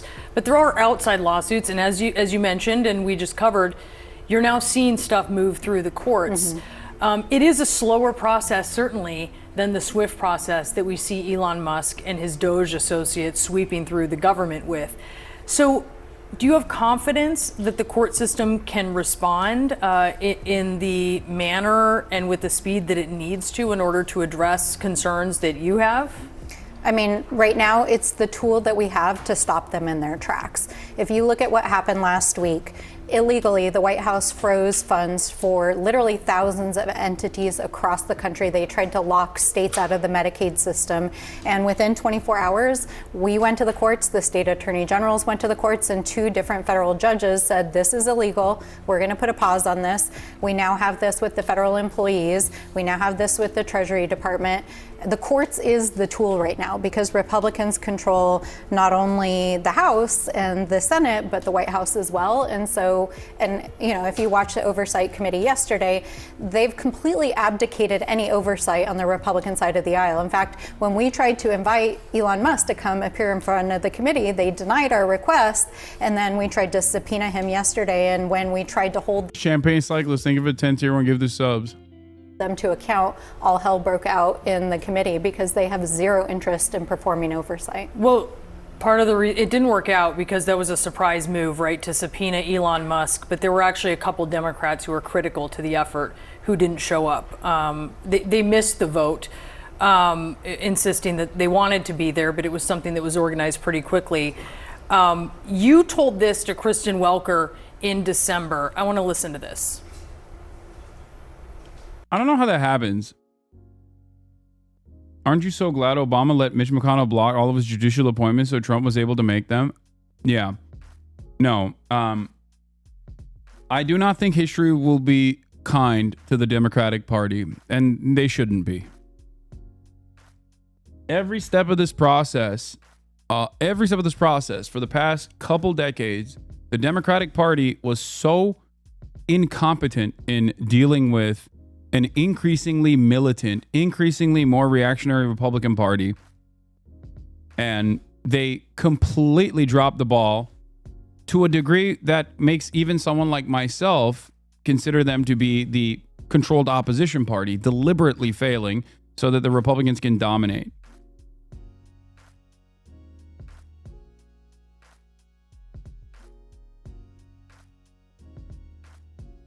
History might not be kind to the Democrats because Republicans will just completely dominate in perpetuity, or it might not be kind to the Democrats because the Republicans do end up, going full tilt fascism and then losing control, or the inevitable collapse that takes place because the contradictions are far too severe for fascism to continue. And then we'll still do an autopsy on what took place and how we got to this point.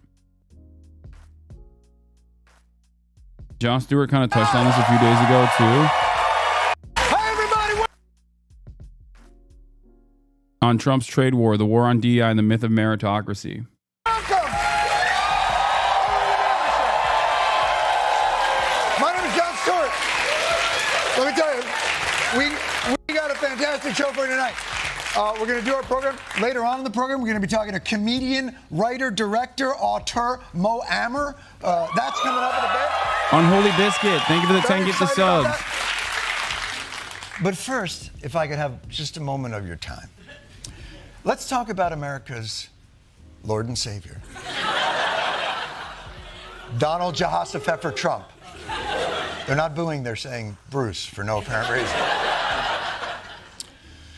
When Trump ran for president, he had an urgent message about the state of our country.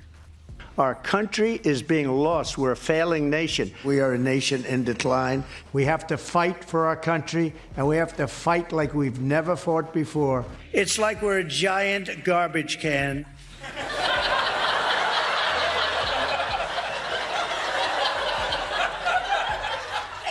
How dare you? If anything, America is a recycling bin. Useless and made almost entirely of plastic. But that's it. We have to fight to save our country. And now Daddy's home. And he's about to take out the trash. And 2 weeks into the Trump presidency, we have a better sense of the evil and powerful forces that have been dragging our once great nation into decline. The Trump administration removed transgender references from federal government websites. It now reads LGB instead of LGBT. I think transphobia aside, one of the lamest things you can do is copy the British. And this is just copying the British. The LGB stuff had no motion in America. It's not like a big demand. The only place where I've actually seen this expressed in like popular discourse was England. And the fact that we are copying England this way is really gross. Like Transphobia aside, it's just completely unacceptable to copy England. They have no idea the damage tea was doing to our nation. Consonants! Because I think you'll agree with me, there is no T in USA. If you spell it out, obviously that becomes an issue. And if you want a BLT for lunch, things can get ugly. But nothing will stop America's low T, like no T. What other changes are making us great again? The Trump administration ordering all gender ideology references be removed, including pronouns and email signatures. My man, they're just like attacking grammar. This is one of those things that I've always thought was so stupid. Like, I don't have he, him on my profile. I don't think, or maybe I do, but I don't know. You want to know why? Because who cares? Like, it's such a wild thing to just, it's such a wild thing to care about, okay? It is such an insane thing to be upset about. This is the type of thing that you get mad at when you have nothing real to be mad about, okay? Like, you have no challenges in your life, no adversity whatsoever, and this is the thing that you're combating. Ridiculous.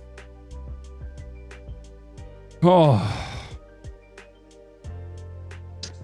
Oh, yeah.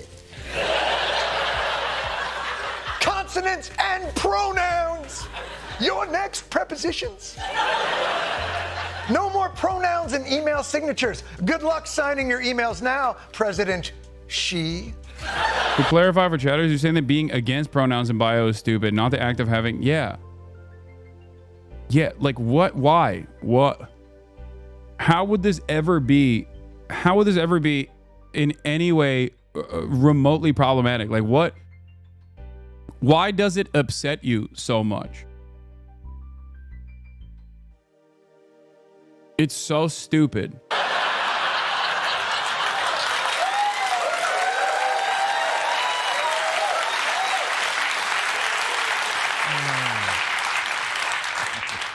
Or should I say President him?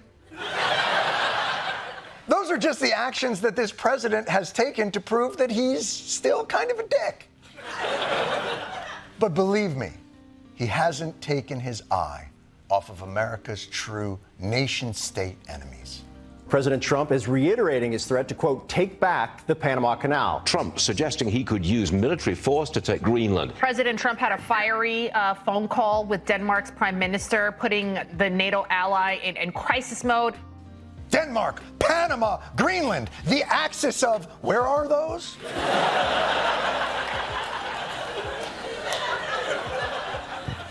Now let's... Felix did a bit where he said Ron DeSantis would be the type of guy to sign a law saying all of Roald Dahl's blackface characters are good. Trump is now bringing that to life. Yeah, I mean, that's precisely what it is.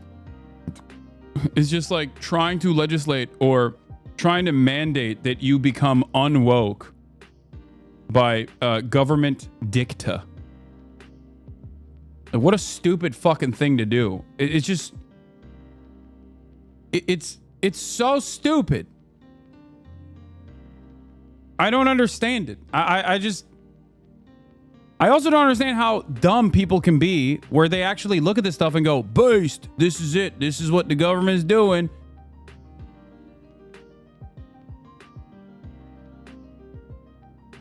Finally, responsive governance. Doing the things that I really wanted. The things that I've been demanding. Like, if this is what your interest is, you are such a pathetic loser. Now, of course, this aspect of it, this aspect of the conversation is silly. It's stupid. It's dumb. It's a distraction. But there's also serious consequences for trans existence in this country in general, despite making up a minuscule percentage of the overall public. Trans people are definitely under attack in very meaningful ways. Okay? The goal here is to eradicate trans people out of existence. Just like get them out of the public eye, make sure that they cannot get hormone replacement, make sure that they just can't be trans. You know what I mean? That they're forced to exist with the assigned gender at birth.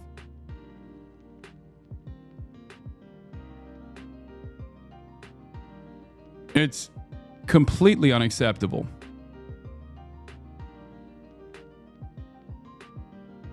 And they created a permission structure for this kind of attitude by regularly presenting trans people as enemies when they couldn't do it by bathroom bans and things of that nature. They went back to the drawing board and figured out better avenues of attack, talking about how trans people are actually unfairly trying to dominate in the field of sports. That's why Donald Trump signed that executive order. There were more people in that room celebrating Donald Trump's executive order banning trans athletes than there were trans athletes in the United States of America. There are 39 NCAA trans athletes, 39 across every single field, every single sport. Okay? 39 total. There were more people sitting in that room standing behind Donald Trump than there are trans athletes. Sounds like a mental illness? Yes, transphobia is a mental illness. If you are hyperfixated on such a minuscule percentage of the population and it occupies this much space in your mind, yes, you are mentally ill. 100%. I agree.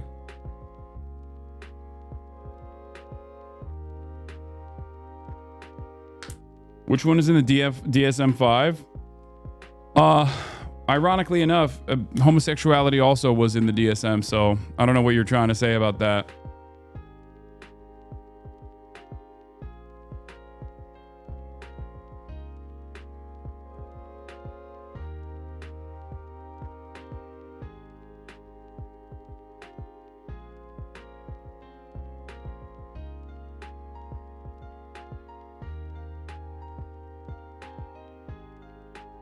Also, yeah, obsessive compulsive is in the DSM-5, and I would imagine conservative fixation would fit into that. Yeah, it is. It is a hyperfixation that is obsessive. Do you think that pronouns and Panama were the twin forces shackling America to a prison of national decay? There are also more powerful forces at play in this dangerous world. Some of them closer than what you might have ever imagined. A new era of trade wars. Trump says tariffs are coming on Canada and Mexico and even the European Union. What is happening? The EU? Canada? Do we have any friends? I mean, Mexico, I get. Trump's been hate-f***ing Mexico pretty much since the escalator. That's the truth. But Canada? Canada? We're picking a fight with our most reliable and pleasant friend, the labradoodle of allies? But I guess that's Trump tough. You know what I mean? You gotta walk into the prison yard. Walk right up to the one guy who really doesn't seem to be a problem at all. And just, yeah! Take that, best friend! Who has willingly signed up to fight in every ridiculous war we've ever gotten into. Let that be a lesson to the rest of the world. We are a terrible friend. Denmark, Panama, and Canada are America. We used to fight the Nazis. Now we're scouring the globe for easy marks? What do we allow? The Jake Paul of nations? I know. Is that what we're doing? No. It's interesting to me that I fear that Jon Stewart in this day and age, I think, has lost a lot of his radical edge. Like, I know that this comes across as like I don't know, maybe gallows humor or whatever. But I do think that he has dialed it back. I feel like I expect more aggressive commentary from him for sure.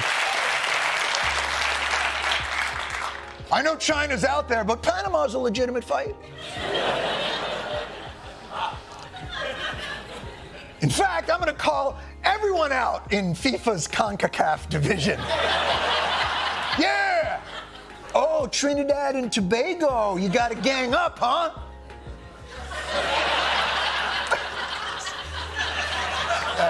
That honestly, I can't believe you laughed at a CONCACAF joke. Soccer is back, baby.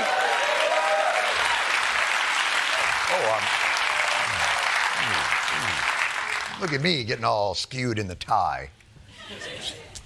Now, in Trump's defense, he did explain today why we're going after Canada. I mean, I look at some of the deals made, I say, who the hell made these deals are so bad? So bad. The trade deals with Canada, they're so bad. He's just looking and saying, who made these? Ladies and gentlemen, don't get ahead of me.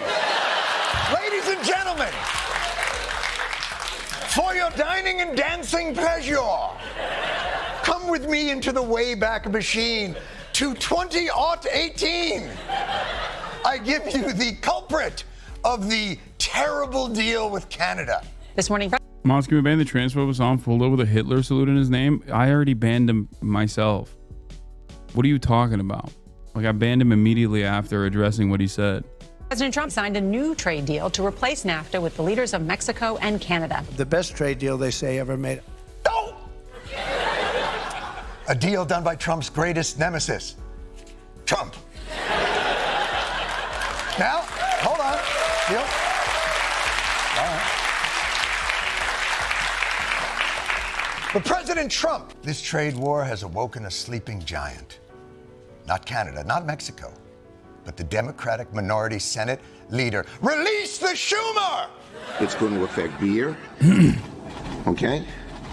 Most of it, Corona here, comes from... He's so cool. Thank God we have the most swagged out. Thank God we have the best orators tasked with obstructing the Republican Party and undermining the Republican Party's agenda. Thank God. Because clearly we learned the lessons from the last 4 years where we had someone manning the helm, manning the ship that was not a communicator at all because he was dead. He was a cadaver.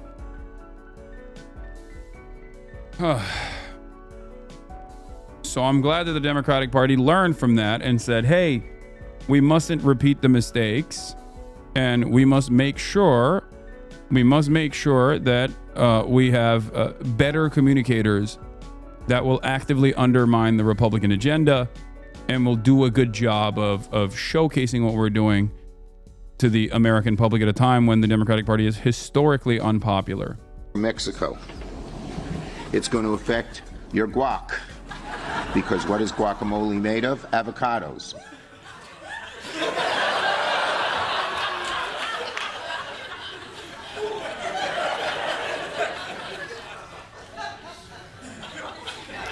Your response to the trade war is to tell us guacamole is made of avocados?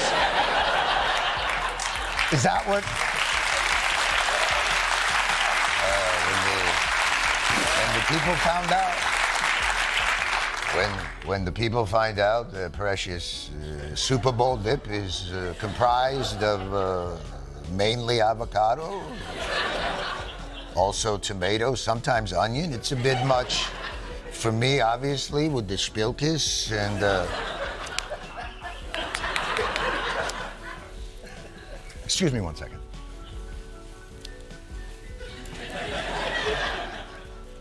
Democrats, can you please stop trotting Schumer out there every time? True. Trump traverses into the unreal. He's not good at this. What is the decision-making process here? Hey, who should we get out there to effectively battle one of the most savvy presidential media manipulators in history? Oh, I don't know. How about Schumer? He's uninteresting, but at least he's monotone. Oh, wait. And Chuck, before you go out there, you look too young. Put on these readers and lower them on your nose. Perfect. It's good. He's right about this. Honestly, listening to Chuck Schumer speak on almost any topic makes me want to bomb Canada.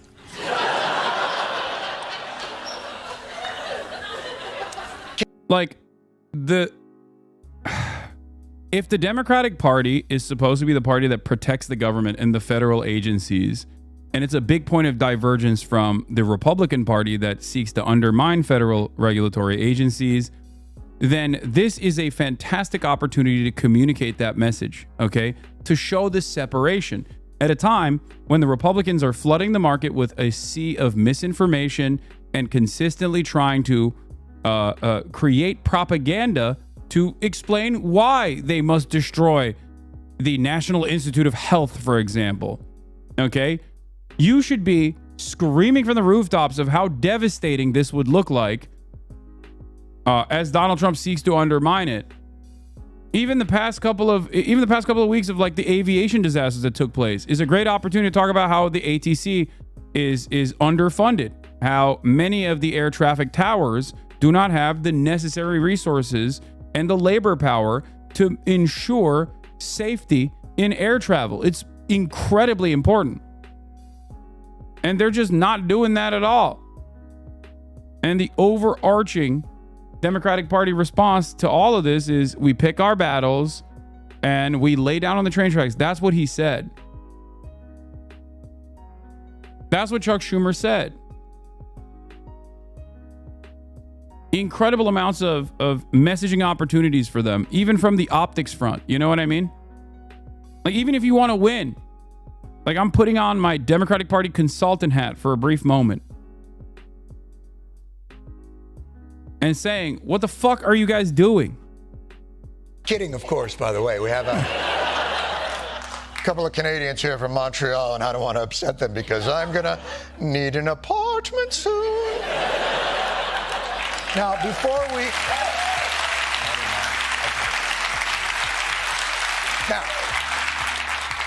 we get rattled by Trump's 2 to 2.5 front trade war, please understand, Mexico has already today received a Jasmine Crockett? No, she's also not great either.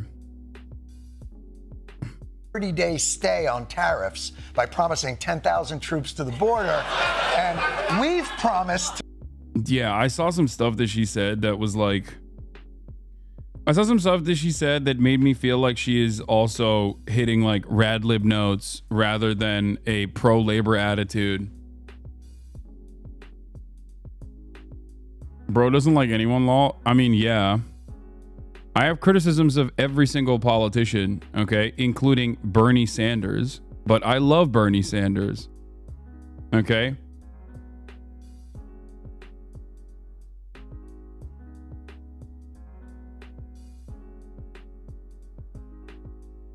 She's an opportunist. She has no values but to climb the ranks. Yeah.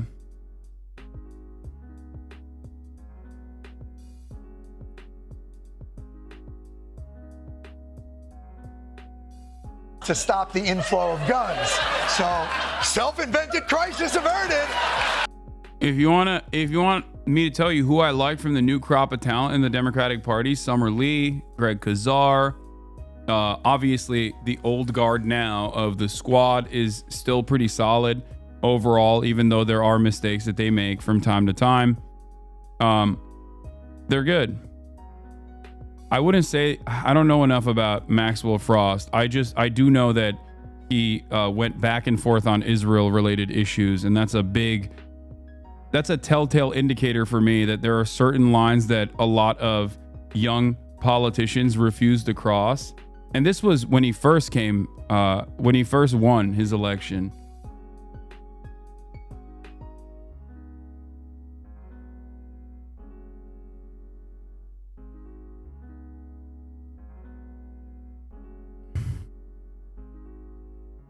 Dog, Greg Kazar is literally not pro-Palestine. What? Yes, this is also an issue. You're absolutely correct on this.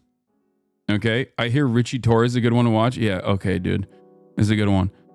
Greg Kazar has also had some wishy-washy takes on Israel as well, which is again an indicator that you are susceptible to lobbying, an indicator that you are susceptible to not reading the room, right?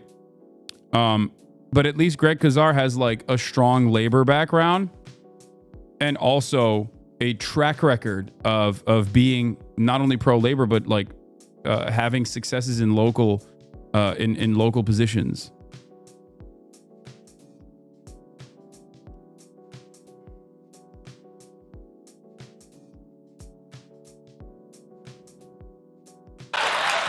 But what can Canada do? I'm sure there's an equally performative gesture Canada could make. What I'd like to see, Canada become our 51st state. Mexico, you just sent a few troops to the border. But Canada, if you could, I don't know, cease to exist as an independent entity. Fair? What's that, Mexico? No, there's only 51 states. There's no 52nd. I'm sorry. Hold on one second. Washington, D.C.? Yeah, go yourself. All right. What's that, Puerto Rico? No, it's just Canada. I think you know why. Canada. All right. Of course, by the way, since we even were writing this show at like 4 p.m., Trump has already said now he's going to pause the tariff war with Canada as well because... That's classic Trump. Act like you're going to break something, get a lot of pushback, then say, okay, I'm not breaking the thing that I was going to break, and then turn around and chalk that up as a W to your dumbass fans.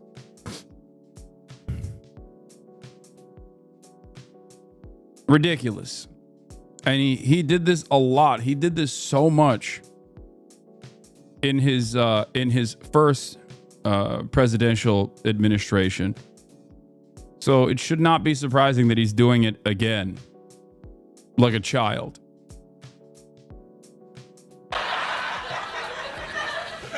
Of course, it makes sense to wrap up the trade war right now so that we as a country can focus on the biggest thing that's weakening our great nation. Diversity, equity, and inclusion. Yes. DEI, diversity, equity, and inclusion. MAGA world's blamed this scourge for everything from the fires in California to... So you think the Gaza thing is in that vein? No, I think the Gaza ownership thing is more nefarious. The Gaza ownership conversation is just also classic Trump, which is saying the quiet part out loud. Democrats would never make the mistake of openly stating that they have a desire to do mass ethnic displacement. They would relegate that to the backroom dealings. They would talk about it behind the scenes, try to urge Egypt to open up the floodgates and move Palestinians into the Sinai Peninsula. That was the reason why I said in my 2024 predictions that that was what was going to happen.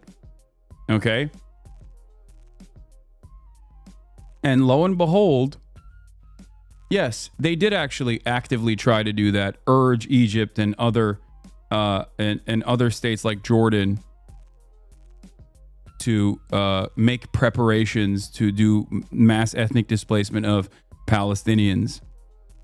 Just so you know, before all of the liberals that freak out and say, "Oh, well, Trump is doing this," like, what now? Yeah, this is something that apparently the Biden administration also quietly pushed for as well. The difference between Trump and Biden, on the other hand, is that Trump says the quiet part out loud. He takes the maximalist position openly. Okay? Whether it will actually happen is an entirely separate conversation. I mean, this is something that even Benjamin Netanyahu unironically actively praised. Benjamin Netanyahu actively praised this when he said, Donald Trump is so good because he says things others are too afraid to say.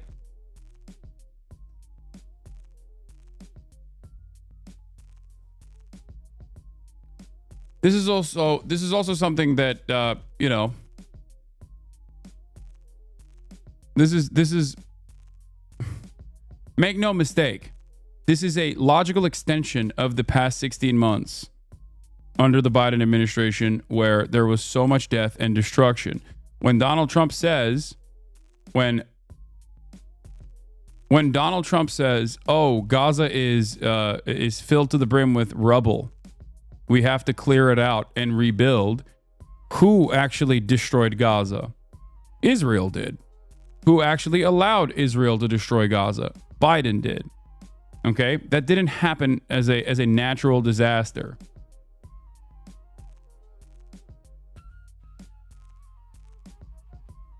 So just remember that when I say there is no indication, for example, that the previous administration or even Kamala Harris would be that much different, even though, yes, history has shown that while foreign policy is uniparty, the only difference is that the Trump administration or Republicans will oftentimes extend and take it even further right, and the Democrats refuse to fix it.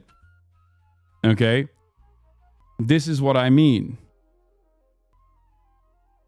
The diplomat said, here it is, Egypt rejected similar proposals from the Biden administration and European countries early in the war, which was sparked by Hamas' October 7, 2023 attack into southern Israel. The earlier proposals were broached privately while Trump announced his plan at a White House press conference alongside Israeli Prime Minister Benjamin Netanyahu.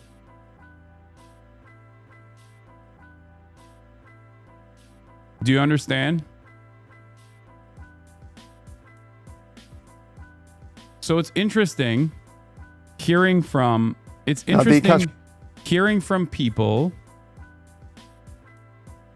that European leaders, for example, that actively defended the Biden administration, that actively defended Israel's death and destruction in Gaza, only now to turn around and say, oh, Trump is saying the final solution. He's advocating for ethnic cleansing. That's unacceptable. We cannot do mass displacement. That is a violation of international humanitarian laws. It's like, yeah? So 16 months of unlimited genocide wasn't a violation? It's only a violation now that Trump is saying it? That's it. That's the major difference. Democrats try to manufacture consent surrounding the issues that they advocate for. Even if they fail, they still try to do it. And they try to do destabilization in a more covert fashion. Republicans, especially nowadays, do not care about being covert. They will do it openly. They will celebrate the brutality. Prime Minister Mohammed bin Abdulrahman Al Thani is due to meet with U.S. Middle East envoys. What exactly is your point, though? The Democrats are not in power. Biden is not the president. He was not even running by the time the election happened. So, like, what is your point? I get it. It was bad, but you're doing, like, nothing to help anything. Wait, what? No, this is simply addressing something that's very important that people have to contend with, because a lot of liberals think that this is not a uniparty process, especially foreign policy.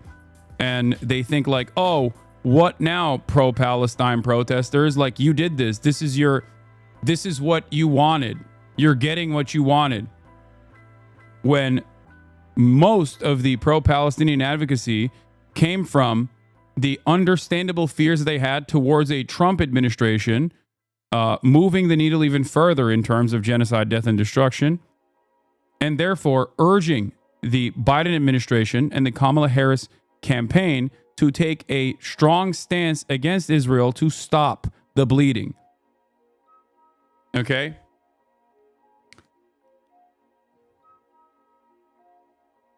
That's it.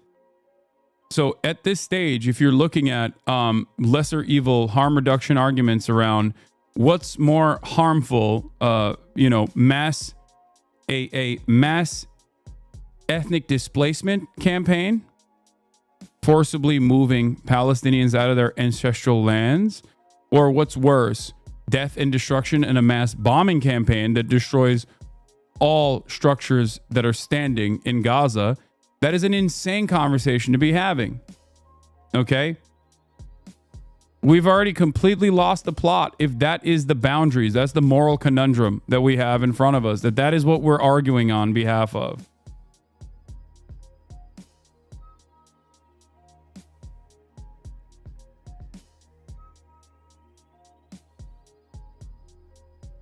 Steve Witkoff in Florida later on Thursday. The meeting comes ahead of the next exchange of Israeli captives for Palestinian prisoners as part of the Gaza ceasefire deal, which is expected on Saturday. Let's take this on with Rami Khoury, who's a distinguished public policy fellow at the American University of Beirut, joins us now from Boston in the United States, in fact. So, Rami, first up, what's your sense of this conversation that's going to be had between the Qatari Prime Minister and Steve Witkoff? It would be interesting to be a fly on the wall in the light of what President Trump has been saying. Oh, absolutely. It's a critical relationship. Qatar has proved to be, with Egypt, essential to get the process moving to the point where we are now, starting the second phase of the negotiations, which would ultimately get the Israelis out of Gaza, all hostages and prisoners released, and the end of the war. So the problem is that the Qatari position is clear, the Egyptian position is clear, the Hamas position is quite clear, but the Israeli position and the American position are like a kaleidoscope. They keep moving around and new ideas are presented. There are huge internal debates within Israel that keep throwing obstacles into the way of the process. Netanyahu's legal fate is on the line. He has to go to court. He may go to jail. So there are lots of moving parts that are not clear what the implications are. And the latest is, of course, Trump's proposal to get the Palestinians out of Gaza, which already is being walked back by his senior officials, his foreign minister, his Middle East envoy, his press secretary. They're all kind of walking back, saying, "Oh, this is temporary." Not by him, because he doesn't really have a clear idea of what he's talking about. He's a showman. He does drama, he does disruption, and he does disillusion. And he's really a delusion. He's really done all of these in this proposal. It's kind of make-believe. It's not going to work. Very few people in the world want it. Most governments have opposed it. So what he says gets the discussion moving. The real question that nobody has answered yet, there's lots of speculation, both here in the U.S. and in the Middle East, is, well, what is his ultimate aim? Most people, I feel from my discussions and following this, most people tend to feel that what he's trying to do is put out there an outrageous proposition that he knows is not feasible, but he wants it to soften the Saudi position on normalization with Israel. This is the big prize that the U.S. under Biden and now under Trump, that they've always looked for. They want to get Saudi Arabia and Israel to have normal diplomatic relations, feeling that this would open the door to all the other Arab countries following suit. And the Saudis have actually taken a harder line position after the Trump proposal. So these are incredibly important discussions, and they're going to focus narrowly on the discussions in Florida today, are going to focus on the negotiations to release the hostages and the Palestinian prisoners. And are you on that? Are you, and the ceasefire in general, are you fearful now, given what's being said by the president, the ceasefire deal as a whole? No, I don't put a lot of emphasis on what Trump says. He says all kinds of things. He changes his mind. He clarifies. He denies. So he's not a reliable source, as the news business people say, though he is president of the United States. So what he says has to be considered seriously, but it should not be taken as a clear path towards a policy. It has other motives, some business, some personal. Okay. I'm back, I think. Am I back? I'm so annoyed. Oh my God. The entire city block went out.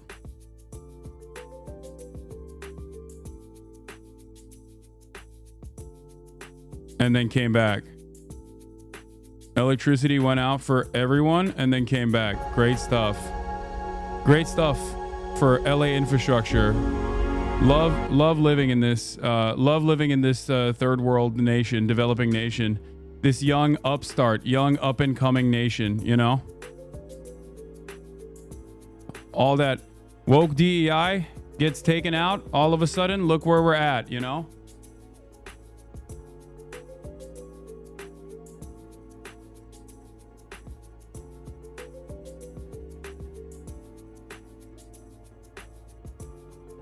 Anyway, hold on. I'm gonna try to find where I was at.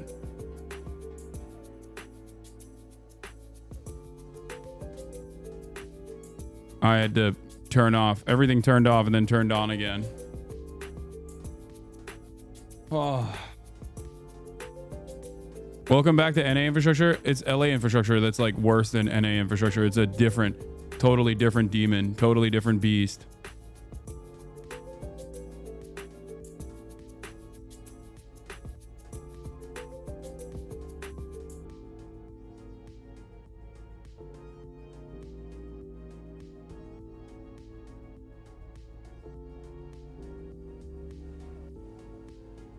Only to return. Click the three dots on the upper right corner. Should be an option to reopen all tabs. No.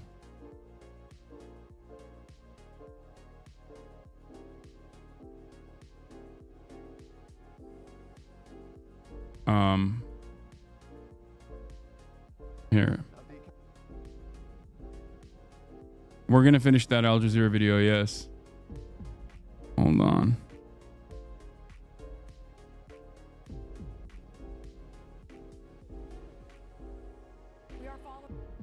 Okay.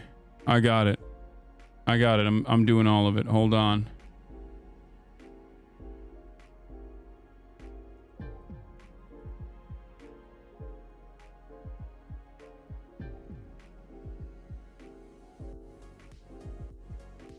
I love this. It's fantastic. Nothing weird about the way that this our infrastructure operates, our infrastructure works. Nothing weird about it at all. Perfectly normal, perfectly healthy, functioning society. Dude, I need to say this, but the new camera setup and set looks insanely good. Thank you. Weren't you just talking about how you have backup generators? Yeah, but they're currently not connected, ironically enough.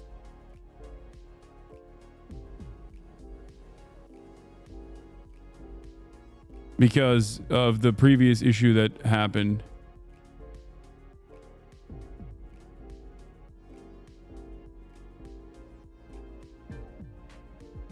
So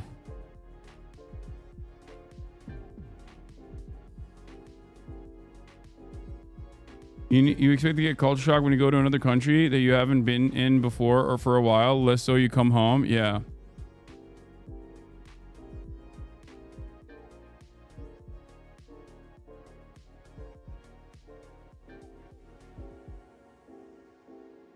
All right. You're doing everything you can. It's okay. Yeah. Where were we? Where did we leave off? Like here, I think. Wait, what the hell? There it is. Okay.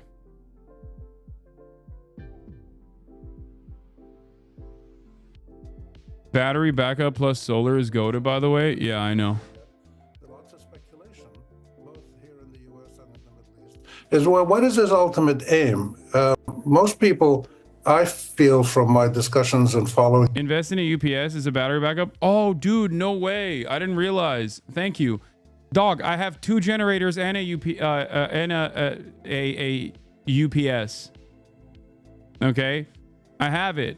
The problem is that I was knocked off of it this morning.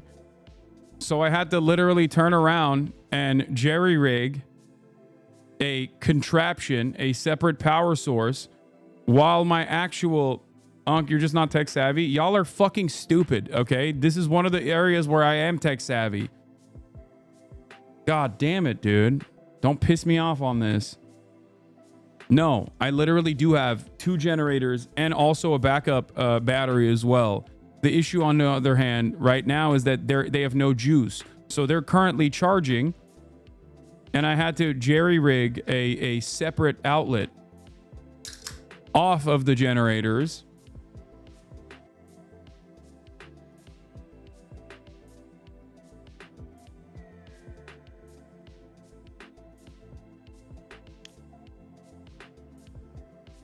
Anyway, let's continue.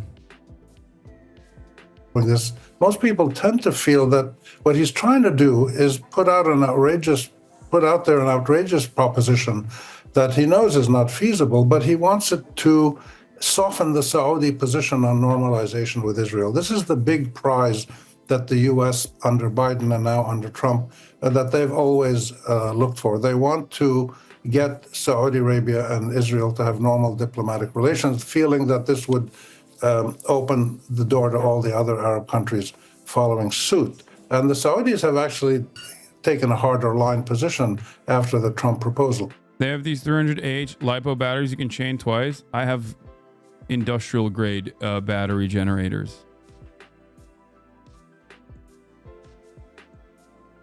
So these are incredibly important discussions. They're going to focus narrowly on the discussions in Florida today are going to focus on the negotiations to release the hostages and the Palestinian prisoners. And are you on that? Are you, and the ceasefire in general, are you fearful now, given what's being said by the president about the efficacy, the solidity of the ceasefire deal as a whole? No, I don't put a lot of emphasis on what Trump says. He says all kinds of things. He changes his mind. He clarifies. He denies. So he's not a reliable source, as the news business people say, though he is president of the United States. So what he says has to be considered seriously, but it should not be taken as a clear path towards a policy. It has other motives, some business, some personal, some family relationships, some investment opportunities, and then cajoling people on both sides, pressuring people. So it's a fascinating study and sort of kaleidoscopic diplomacy. You know, a kaleidoscope, when you turn it, all the pieces move and then a new situation comes about. So I think that we have to let the process play itself out, focus on the negotiations, the second phase that's supposed to start. Everybody, and I mean everybody, wants the Israeli hostages released and the Palestinian prisoners released, and the ceasefire to be permanent, and the Israelis to get out of Gaza. Okay, well, the exchange is due again for this weekend, isn't it? You could argue, perhaps, finally, Rami, you could argue perhaps that in a way he's made the world more aware of what Israel has done in Gaza. Oh, absolutely, including American officials going to visit. And I'm hoping the media, the global media, will be able to go soon, even though many of them, including Al Jazeera and others, have Gazan journalists who are sending out reports. So yes, and this is what the Israelis desperately want to stop. They want to stop two things. They want to stop the world seeing what Israel does militarily and, with prisoners and all the terrible things it does. And that's why it's so widely discussed now in terms of both apartheid and genocide. And it wants to stop any discussion of the historical background to the situation in Gaza, the Palestine-Zionism conflict, the Arab-Israeli conflict. It wants desperately to prevent any historical analysis. And it's increasingly unsuccessful in doing that because more and more people are going to the Middle East, they see now the West Bank, what's going on. Therefore, the trend for the Israelis is not good. They've lost their ability to completely dominate the narrative of the Arab-Israeli conflict and the Palestinian people in the West, in the media, and in officialdom. So it's quite extraordinary. I'm reading now the book amazing book by Ilan Pappé, the Israeli historian, on the history of Zionist lobbying in the West, in England and the US. It's a 450-page monster, but it is the most amazing analysis based on total historical factual truths about how Israel has succeeded in doing what it's done, which is create a Jewish majority state in a Palestinian land that in 1920 was 93% Arab, including my family in Nazareth. So this is what they're trying to prevent, the Israelis, any discussion of this, and they're slowly losing control of this narrative. All right, Rami, thanks for that. Rami Khoury speaking to us there from the United States, from Boston.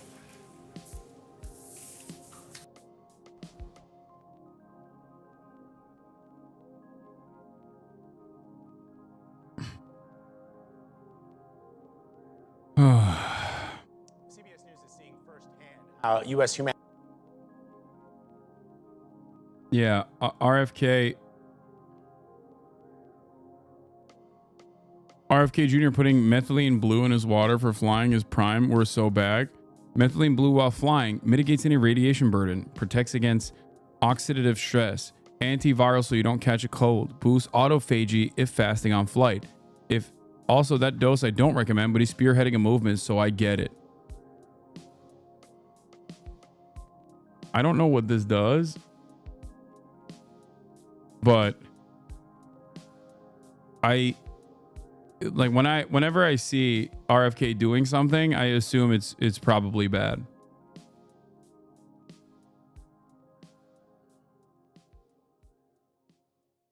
This is probably methylene blue, which was originally an industrial dye, but is shown to be biologically active and was used in effective early malaria treatment. We know that at the wrong doses, it's neurotoxic, but there are worm and mouse studies that small doses could have small positive effects on memory and longevity. There have been a couple small human studies that have shown small effects and others that have shown no effect. This is true of many compounds that turn out to have no or negative effect on human biology. It has become a meme supplement with lots of exaggerated claims in the pseudo-health space. There is no robust research that it has positive impacts on people, which makes it sound like, well, it might, and yeah, it might, but like anything might. And if we don't know it works at all, definitely don't know that the dose is effective and safe, which does make the eyedroppers full of it concerning.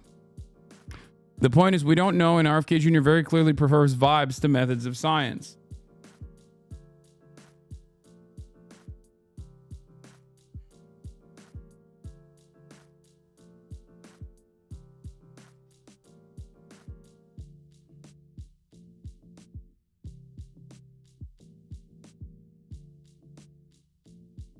Good stuff overall. Also, dying prematurely in car accidents also prevents cancer. True. That is true. A very effective way to end all medical problems is to just die. Everybody knows you can't have additional medical issues if you simply die, forehead.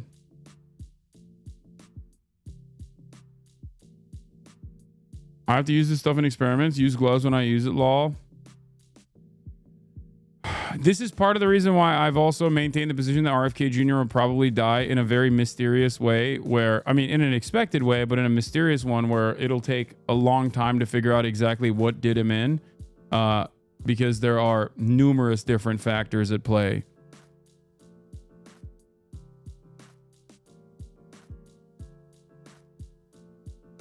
When it ends up happening, people will, like, the field of medicine will have a field day.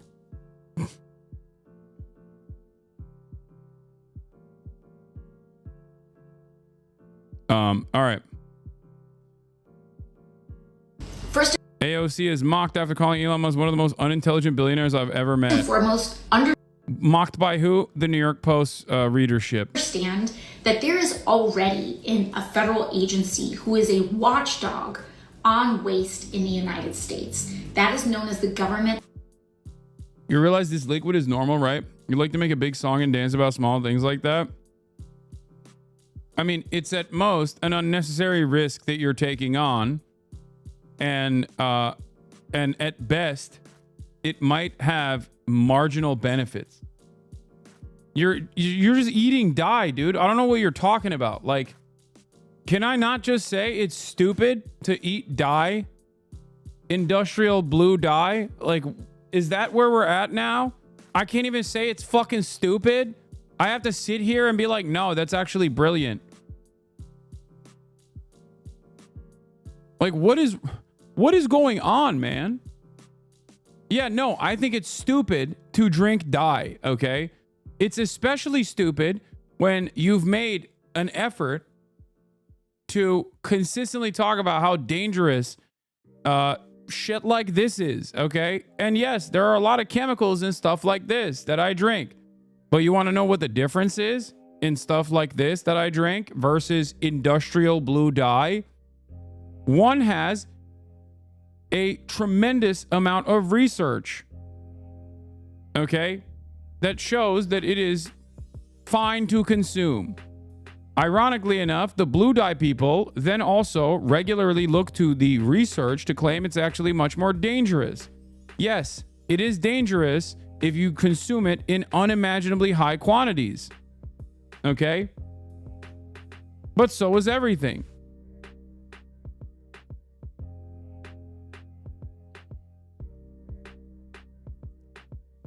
That Chatter's PFP, yeah. Chatter came in hot. Being like, excuse me, you make a mountain out of a molehill with stuff like this. I'm not.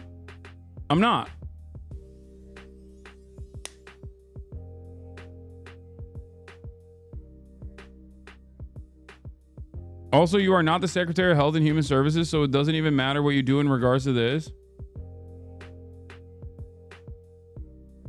Like, this was something that people didn't understand about ivermectin, where people just consistently were yelling at the wrong things in defense of ivermectin.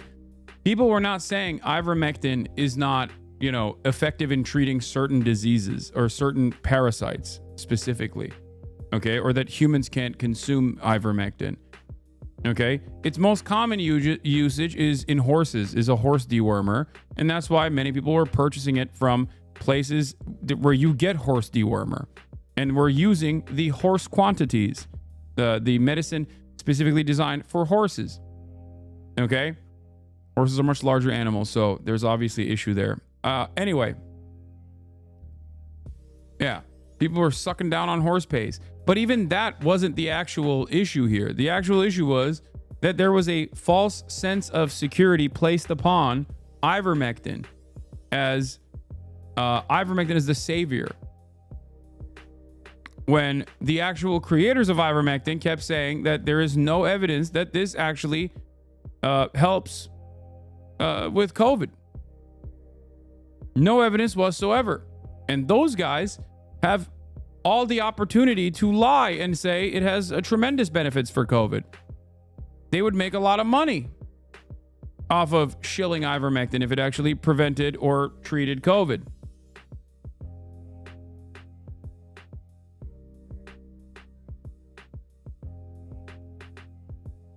Never forget when Joe Rogan got COVID, threw the kitchen sink at it instead of the vaccine, literally turned gray. Yeah. Accountability office. So all of these people acting like, oh, we're going to set up an agency to identify waste, as though that's never been an idea before. Like, you know, take a number. These people, and I can tell you, in my experience, I have encountered many billionaires in my career. You all have seen many of those encounters in hearings, in other, you know, forms of questioning, etc. I can tell you that this Joe Rogan turning gray was a filter CNN used. No, dog, what do you mean? It was from his Instagram. I watched his actual Instagram. I didn't watch the CNN coverage dude initially. Is probably one of the most unintelligent. It's understandable that he looked like shit. He had COVID, dude. What are you talking about? Billionaires I have ever met or seen or witnessed. Methylene blue is literally a fucking medication, not a dye unless chemical infused. Do the math. It's not that hard. Why did you come in? Oh, God. I don't know what's wrong with my computer. Look at this. It's just not even loading shit. It's so goddamn annoying. Oh, my Lord. What is happening? Is this a Twitch related problem or is this just my computer? I can't tell.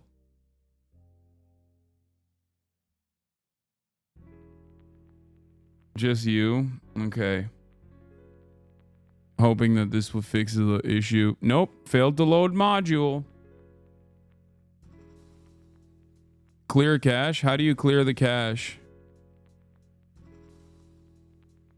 Is it in settings?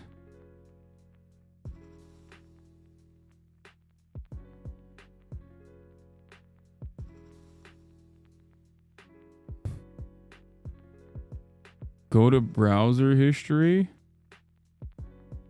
No, I don't want to delete my browsing data. I don't want to get logged out of a bunch of stuff.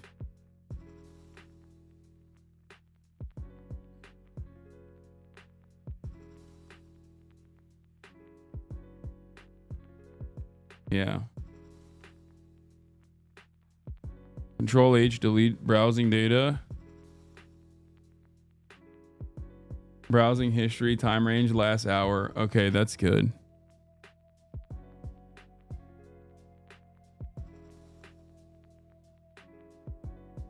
Okay. Let's see if this worked.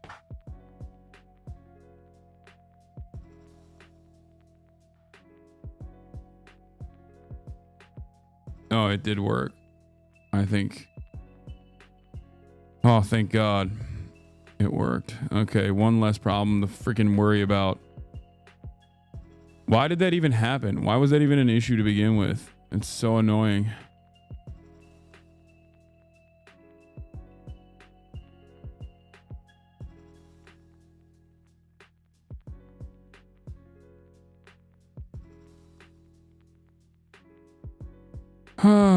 Okay.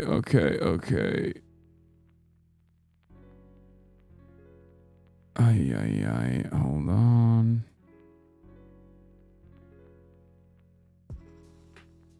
Anyway, where was that chatter? What was I looking at with that chatter? Oh, what I was going to say is chatter came in hot, initially making it seem as though he just simply had a problem or that I made a big issue about this stuff, only to then turn around and be like, no, it's just medication. At least RFK doesn't steal from pharmaceutical companies. Like, why? I don't understand. I don't understand how people get to this place in their minds. Dominate the narrative. At least RFK doesn't steal from pharmaceutical companies. RFK hasn't stole from pharmaceutical companies to fund his campaign, unlike geriatric Bernie. Yeah. Bernie Sanders stealing from pharmaceutical companies to fund his campaign. Again, another chatter that is duped by Ian Miles Chong. Bernie Sanders has never received PAC money. As a matter of fact, the people that work at pharmaceutical companies, like the fucking janitor, has donated to his campaign in small dollar donations. The combination of those small dollar donations is what you saw on an Ian Miles Chong post, Ian Miles wrong post, and you turned around and thought, oh, we got him, boys. Bernie's making money off the pharmaceutical industry.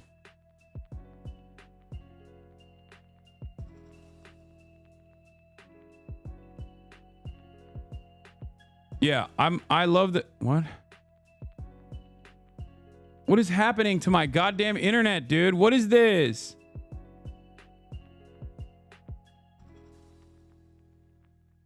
What the fuck is this?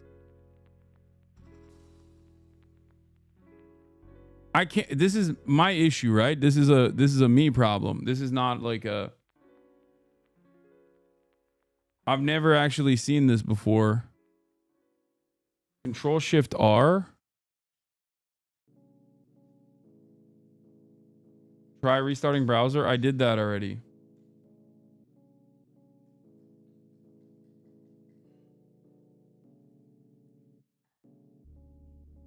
Yeah, Control Shift R worked. Which is crazy. Everything is garbanzo, dude. Everything is garbage. Everything is broken.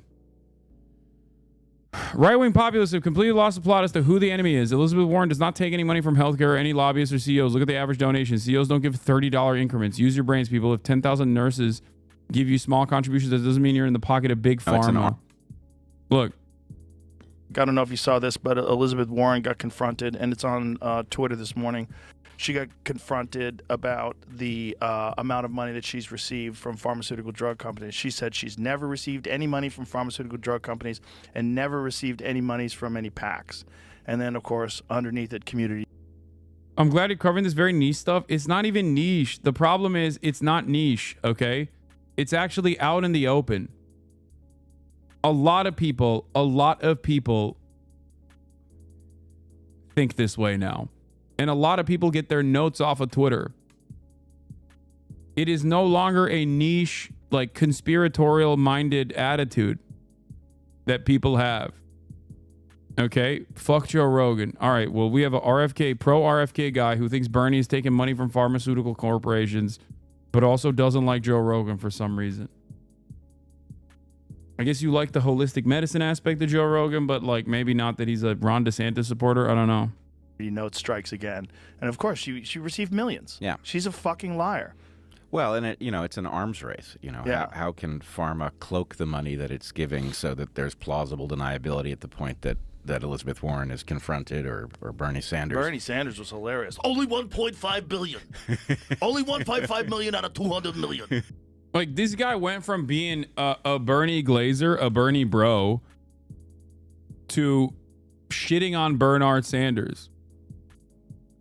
How did this happen? Like, how does your brain break in this direction, in this severe of a fashion? I do not understand. Truly.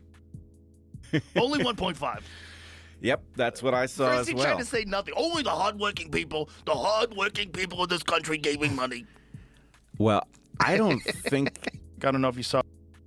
Yeah, RFK Jr., Elizabeth Warren called this out, and I gave her credit for this as well at the time, but RFK Jr. is also making money off of pharmaceuticals. He literally has a hotline where he directs clients to lawyers and picks up a fee for directing clients to vaccine injury lawyers and shit. Okay? People figure out ways to grift, chatters.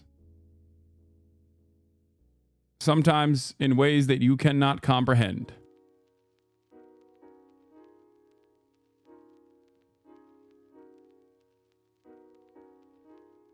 Wait, hold on.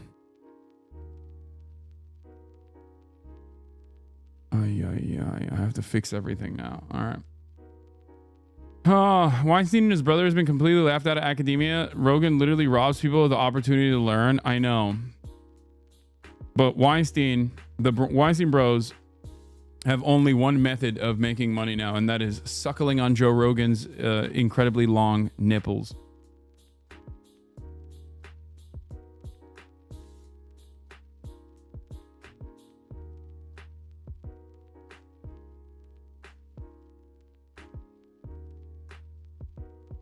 Are you ever wrong and admit to it?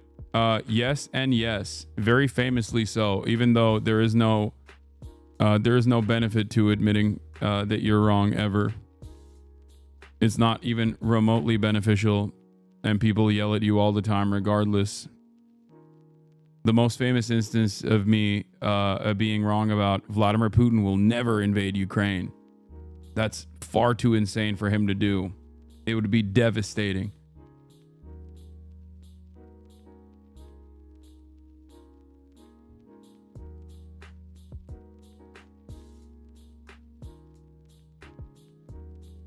Anyway, I think I know what your problem is. Is this the same computer that you brought to Japan? No, chatter. This is my normal desktop. Yes, the analysis was sound. The prediction was off.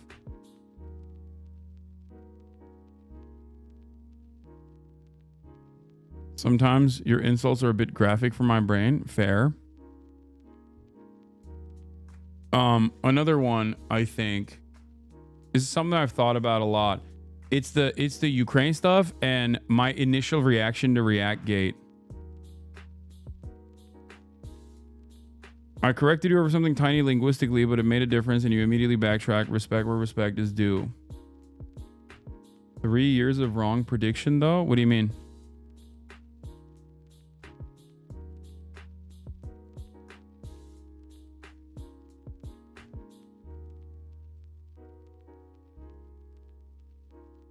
I think that Ukrainian war is 3 years. What do you mean?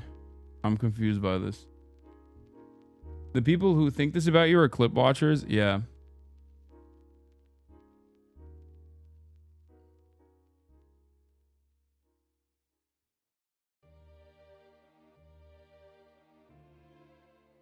Yeah, Bernie's healthcare donors are people that work in the healthcare sector and people that work in medicine, people that work in the pharmaceutical companies, all the way down to like when you're donating to a political campaign, you say where you work, you write your place of business, like you write your employer, okay? And then it gets logged as being from that sector.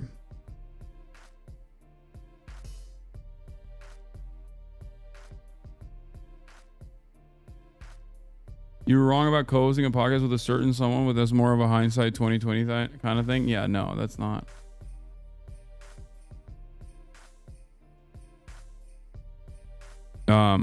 Anyway, there's a lot of chatter about donations to Bernie Sanders' 2020 presidential campaign from the pharmaceutical industry. To be clear, our data on industry giving rolls up contributions from individuals who work in that industry and PACs. Corporations cannot donate to campaigns. So that's the problem. People see that and they think they understand the situation, and they think that Gaia place.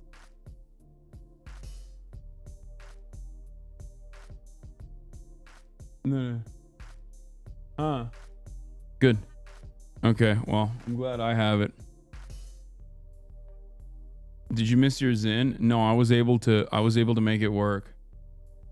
The top blue check reply doesn't even know how political donos work. How do we know when pharma employees donate? Oh my god, dude.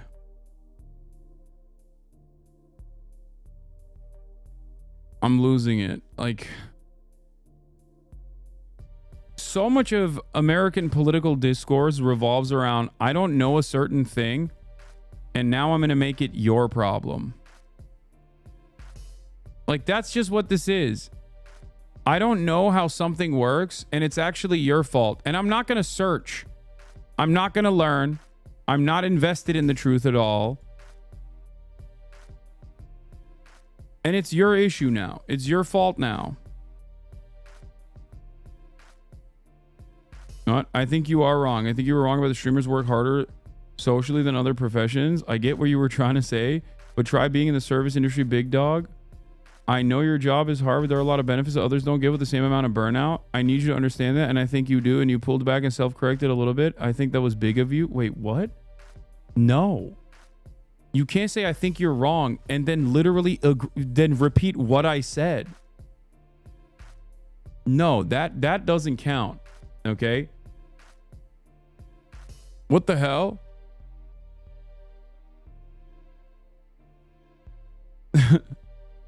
See, there are instances where I think, I say things incorrectly. Okay. But then there are also people that literally clip me entirely out of context, and then Brigade and then, Keemstar and the like, jump on it. It's like coming in here and being like, you're wrong, big dog. I know you've been a massive advocate for for-profit healthcare, but honestly, I'm glad that you're finally coming to the conclusion that like profit should not be in the healthcare sector. Like that's ridiculous. I mean, about how your job is harder. I know, and I never took you as that.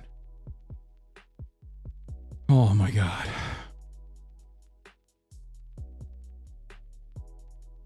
I think the easiest way to understand my position on this is that I don't work any other job. This is what I do. I have the freedom to be able to go and work another job. If I thought it was easier to do that job, I would do that job.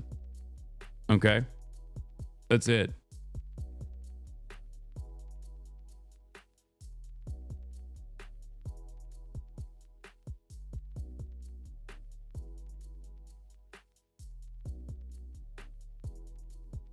Anyway, Is this the struggle session right now where chatters bring up every one of your indiscretions and clips they saw out of context now? I know.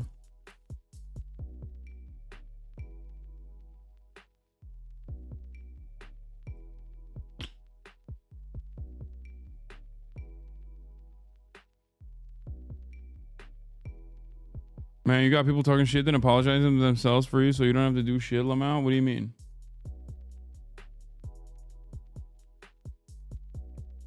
Anyway.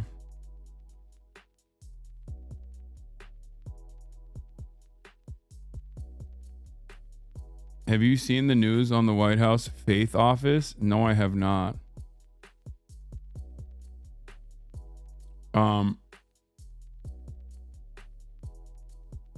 I know you don't do it for the money, but I'm wondering if you would stop if you didn't get as much money as you do now. I mean, for many years before I got to this position, I wasn't making much money and I still was doing it with no clear indication that I would ever be this successful. I never assumed that I would get to this level of success on this platform. And I still did it. Also, even right now, I could just quit, but I don't. And the reason why I don't, so depressing. Truck streamer ripped by Democrats for Musk protest. Okay, wait, why is everything in italics now? What is going on with my fucking computer, dude? Senator Sanders joins us now. You talk about an oligarchy running the White House. You have billionaires. How did everything turn into italics?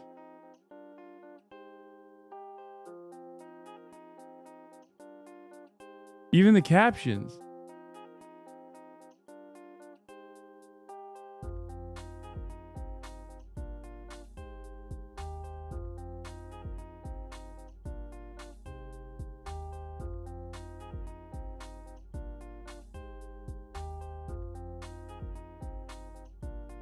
I don't know what's going on, but my shit is fucked up.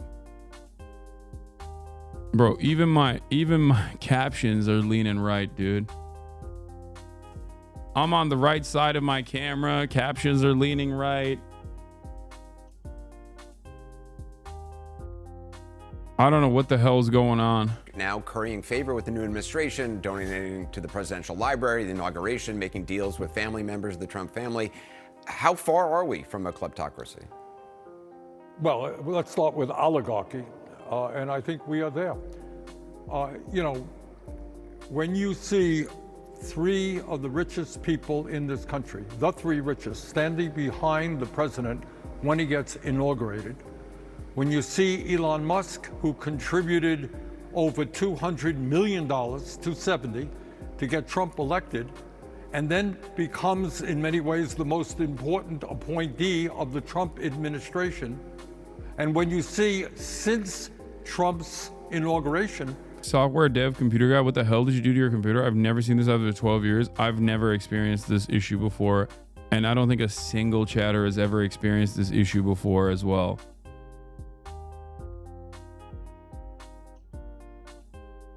Like all of it. What Musk is doing is illegal. The title is in italics. Everything is in italics. I don't know what it is, but I don't really care. Whatever. Elon Musk becoming $150 billion Twitter is not richer in 2.5 weeks. $150 billion richer. You tell me whether or not we are living in an oligarchy. And I think the function of government under Trump, under Elon Musk, will not be to serve ordinary people, but to make the very richest people in this country even richer. There are probably some people watching who think, oh, Elon Musk, smart guy. He's got these 19, 20-something-year-old tech wizards going into government and looking for waste and abuse. And what's wrong with that? What is wrong with what is going on?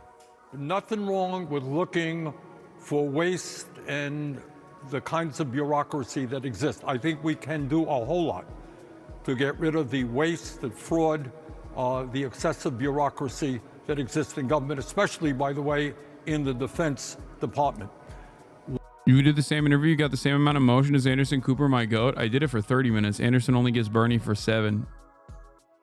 What is wrong right now is one simple reality. What Musk is doing is illegal and unconstitutional. You cannot go into an agency like USAID and essentially fire everybody and get rid of that agency.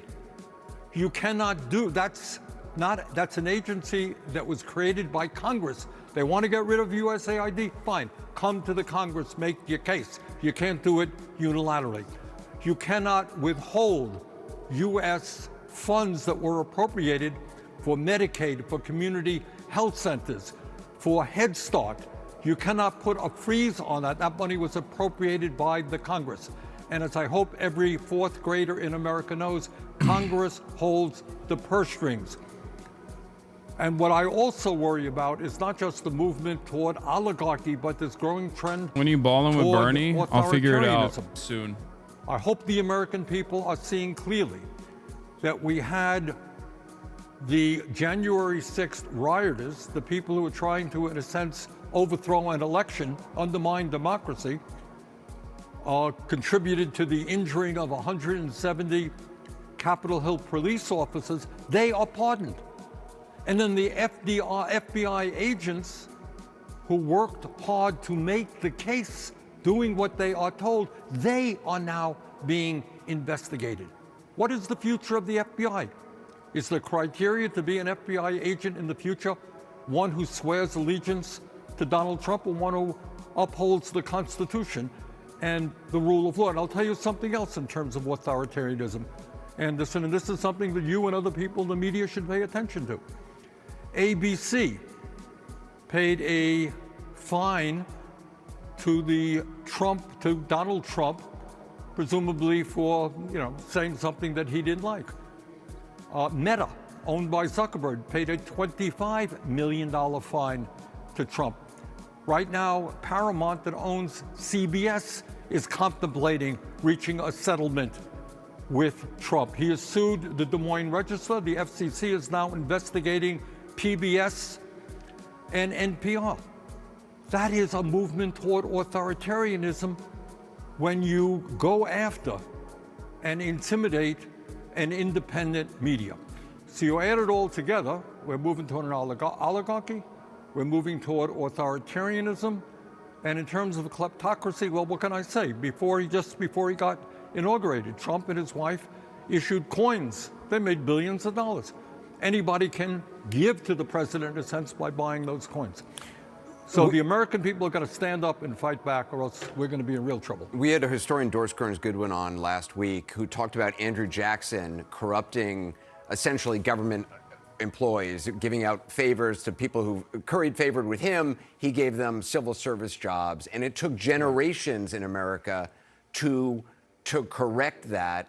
And it took Teddy Roosevelt being the civil service commissioner for 6 years to really root that out and get a civil service that served the American people and not whoever was in power. The damage being done potentially, people think, oh, well, maybe it's just going to be 4 years. The damage can be for generations. Right. I mean, it goes without saying that I think the overwhelming majority of Americans want a strong, efficient, independent civil service. We can make improvements. I am not here to tell you that we don't have a bureaucracy, that we don't have waste. We do. We got to work on that. But you don't get rid of thousands and thousands of dedicated public servants and replace them with people who are simply loyal to Donald Trump. That's not the way our democracy is supposed to work. Let me just quickly ask you on Gaza. When you heard the President of the United States talking about turning the Gaza Strip, getting 2 million Palestinians out, as anybody who has read history or the region or been watching for the last year, did you think this was a joke at first? Can you believe? Look, one could say that, Anderson. On the other hand, given the suffering that the Palestinian people have gone through under Netanyahu's brutal war, which has killed at least 45,000, injured over 100,000, mostly women and children, the idea that the President of the United States is going to say to these people, oh, by the way, you're going to have to leave the place where you live, because we are going to build something equivalent to the French Riviera. Well, also the thugs of Hamas are still there. I mean, it's not as if they have gone. Yeah, to say, but even that's right. So, you know, and as you just discussed a moment ago, how do you do that? Are American troops involved? How much money is being spent? But the idea of telling 2.2 million people who live in an area, you're gone, we're going to build a French Riviera here so my billionaire friends can enjoy the beautiful view. It is, to say the least, preposterous. It ain't going to happen. To the fallout from President Trump saying that the U.S. would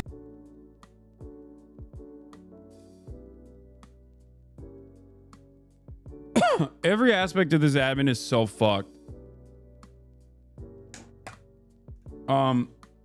It's just, I think it's Trump playing hardball as always. What Trump says and what Trump will do are two entirely separate things. That doesn't stop the fact that he is actively normalizing and genuinely wants to do this, by the way. Like, make no mistake, I think Trump, if given the opportunity, would love to do this. Will he be able to do it? I don't know.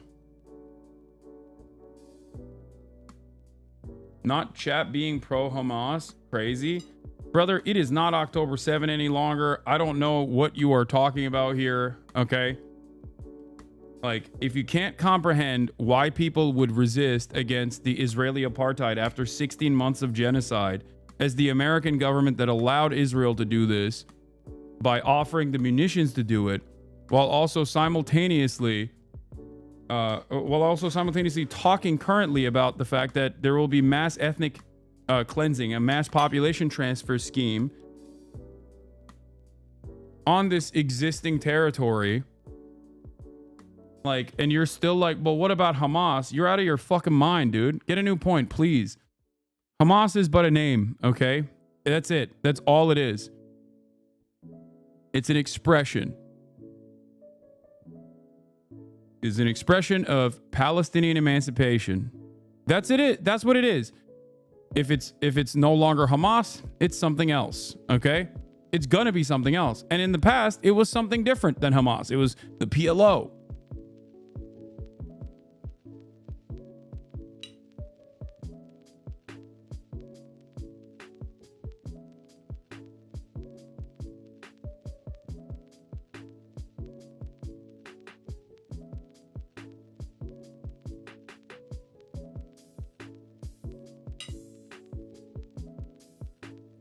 Something that I have maintained that was written about on Fox News as well was the fact that Hamas is the lesser of two evils between Hamas and Israel. It's just the truth. Yeah, I know I covered this earlier, that Egyptian diplomats came out and said Biden said the exact same thing. Biden quietly made the exact same proposals that they refused to abide by in terms of mass ethnic transfer. Which is the least shocking revelation of all time. The major difference between Donald Trump and Joe Biden, at least on this issue, is that Donald Trump says the quiet part out loud. But American foreign policy, as I've stated, is uniparty.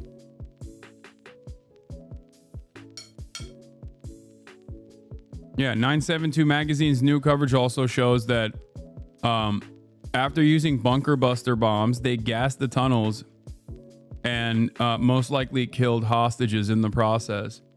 I remember one of the family members in Israel of one of the hostages that was killed was actually demanding an additional investigation, a third-party investigation into how one of the hostages had died. And her suspicion, if I recall correctly, was that he was gassed.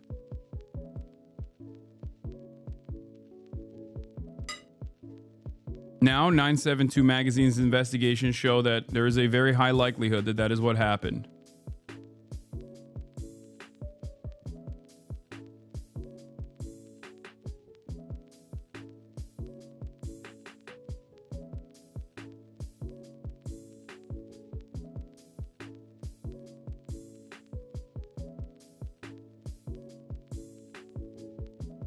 From 1 year ago, a hostage mother says toxic gas from Israeli bombs killed her son. Is she right? This is from January 31st, 2024. From an entire year ago.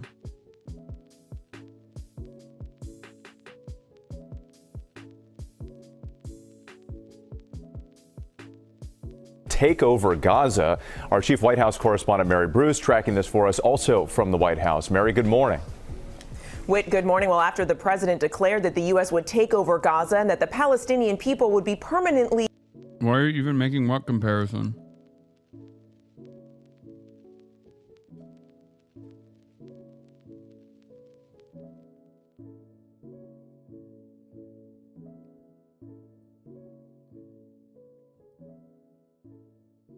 What comparison did I make? I didn't make a comparison. I just told you what happened. I don't even know what you're talking about.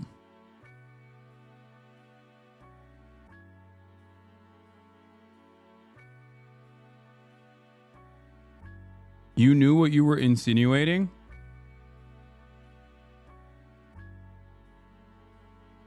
Are you talking about making a Holocaust comparison? If that's what you're thinking that I'm insinuating? In this circumstance, I was not.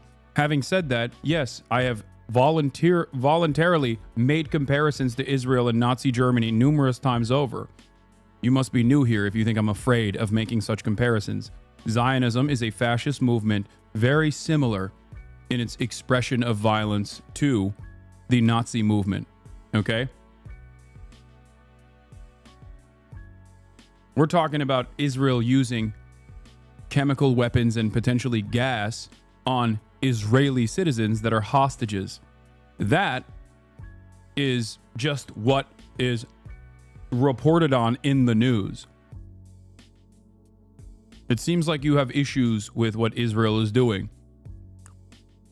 Or maybe you have issues when someone talks about what Israel is doing. If you consider what Israel is doing, which is genocide, to be very different than what the Nazi Germany did, I don't know what to tell you. They also did a genocide.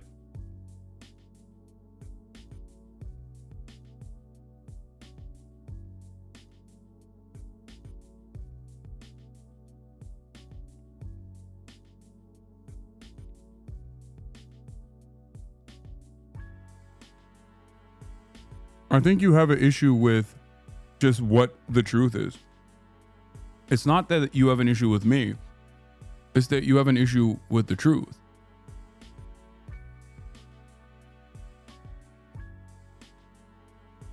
That's it.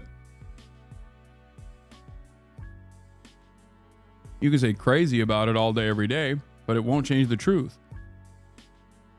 Relocated. The White House this morning is struggling to explain what this plan would look like, how this would actually work. Now, this proposal has sparked international outrage, and now some administration officials are seeming to dial back the president's language. The president said bluntly that it was his intention to remove Palestinians from Gaza permanently. But here at the White House, Press Secretary Caroline Leavitt now says the relocation would be temporary to allow Gaza to rebuild, though the administration estimates that could take 10 to 15 years. And she insisted the U.S. would not be paying for that rebuilding. And while the president initially said he was willing to use the U.S. military if necessary, when I asked Leavitt whether American troops would forcibly remove Palestinians or be fighting on the ground in Gaza, she said the president has not committed to troops in the region. And in fact, just now, the president posting that, quote, no soldiers by the U.S. would be needed, saying stability for the region would reign. Now, the White House was also pressed on the president's decades of criticism of U.S. entanglements and conflicts abroad. But the White House says that the U.S. would not be entangled in the Middle East through this plan, even though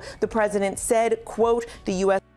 Yeah, it's just weird because we are already entangled in it, because without our support, without our bombs and munitions, for example, Israel wouldn't be able to destroy as many parts of Gaza as they have.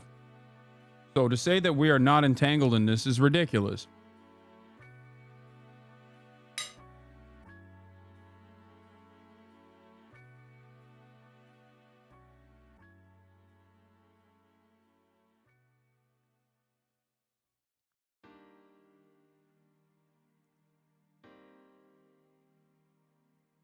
Man falsely poses as an immigration agent and traps Latino man in a car. I hope he goes to jail.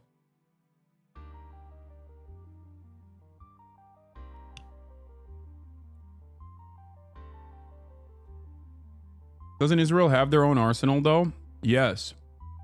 It's simply not enough to maintain a permanent bombing campaign that reduces the entirety of the Gaza Strip to rubble.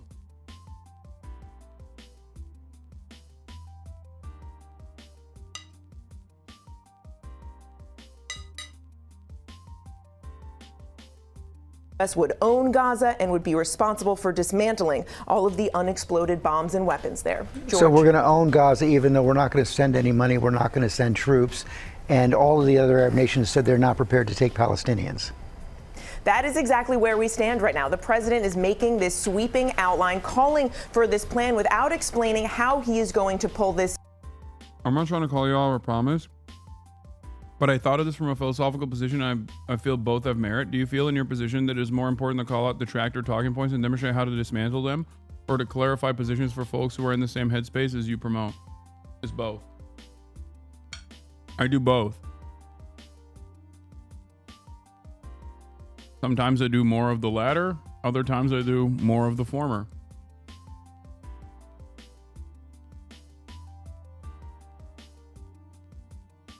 It's important to do both. Off. They are not committing to putting troops on the ground. They're not committing to spending any money, and they still have not explained by what authority the president would be able to take over this sovereign territory. George. Mary Bruce, thanks very much. At the top of the program, we laid out the administration's rewriting of what the... Yeah. The reason why I talked about the previous administration's actions earlier when talking about Gaza and how the Trump administration's actions are going to differ from like the previous one was because of this. Because everyone in the United States of America always likes to revert the conversation back to an appropriate vector of anger, drama. Okay? For YouTube slop tubers, that can be drama surrounding content creators.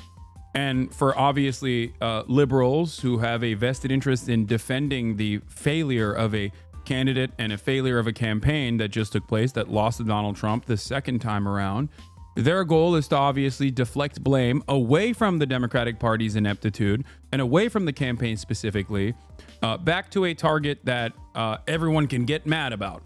Now, it can be the third-party voters or the Bernie bros, or in this circumstance, the radical Muslims in Dearborn, okay? It is their fault that Kamala Harris lost.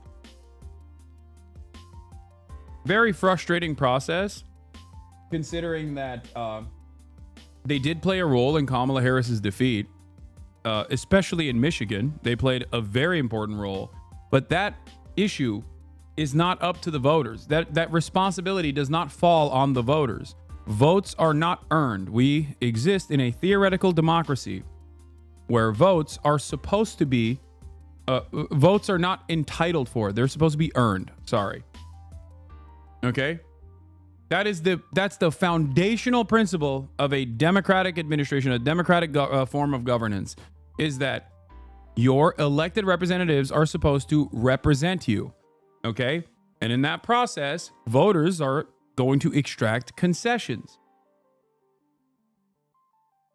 But for some reason, people love blaming voters in general and never the campaign. People also love blaming third-party voters specifically. Ironically enough, third-party voters still could not make up for the margin of defeat in many of the states that Kamala Harris lost. So why do Democrats still make this point? Well, because, again, there's a little bit of that the truth doesn't matter attitude on the liberal side of the spectrum as well. This is a very dangerous game to play. This is a major issue for me. The fact that on the right, we've just gone into full tilt denialism and desperately rushing towards alternative reasons that are not born out of the data and just simply hysterical. And liberals play a little bit of that as well on their end. Not good. Okay? The president said last night about taking over Gaza and remaking it as a Riviera of the Middle East, his words. regardless of what the people around him say he said it all on camera and millions of people saw it, including Arab Americans, many of whom voted for him. More from CNN's Jason Carroll now in Dearborn, Michigan. Days before the last presidential election, Donald Trump was the invited guest at the Great Commoner restaurant in Dearborn, Michigan. Albert Abbas says he extended that invitation, a decision he is now reflecting on given all that has happened in the last 24 hours. Many in the community are at a loss for words. Last night was a very rough night for most of us. Abbas is Arab American and one of a number of Democrats who voted for Trump. Abbas says he hoped Trump would do more than President Joe Biden did to help Palestinians suffering in Gaza. The U.S. will take over the Gaza Strip. But after Trump said Palestinians should leave Gaza so it can be redeveloped, Abbas says not only does he feel betrayed, he's hearing from a number of people angered over his past support of Trump. People were really, really frustrated.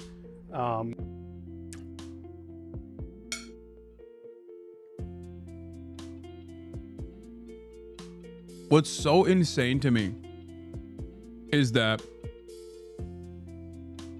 the Democratic Party saw a 112% swing in this constituency to a guy who set the stage for October 7 to happen, and to a guy who ran on doing the Muslim ban. Okay? Think about how unimaginably bad you dropped that fucking ball. Okay? We say fell for it again award for many situations. This is one of the few instances where the Democrats basically pushed actively voters from this constituency directly to Donald Trump. Yeah, Donald Trump lied. No shit. I repeated this over and over and over again throughout the campaign, where I said Donald Trump got $100 million from Miriam Adelson. $100 million. If you think that he is going to be good for the Palestinians, you're wrong. As a matter of fact, the reason why he is going to be most likely worse for the Palestinians is because of their ambitions in the West Bank. Because American foreign policy is only uniparty, but it always tacks further to the right when Republicans are in charge. So they increase the brutality. Okay? I mentioned this time and time again.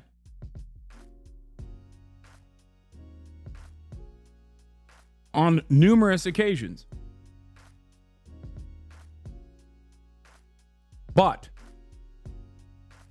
when one party is effectively controlling the pain and death and destruction as the administration in charge, and actively undermining this constituency by basically saying, we don't want you, we don't need you, we can win without you, to prove a point. Okay? And the other party at least has the, I guess, audacity or the decency to lie. Yeah, the voters are going to understandably go with the party that's lying to them, with the hopes that that party that's lying to them is maybe telling the truth. Okay? That's it. This to me is not only a clear indication of the moral ineptitude, the immorality of the Democratic Party, but it also is a major indication of the awful ways in which the Democrats campaigned.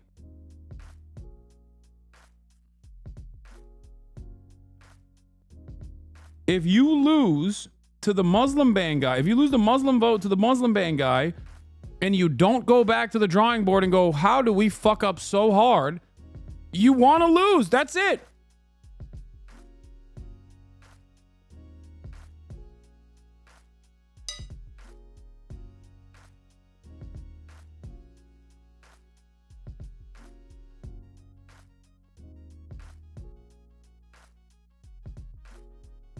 It's crazy.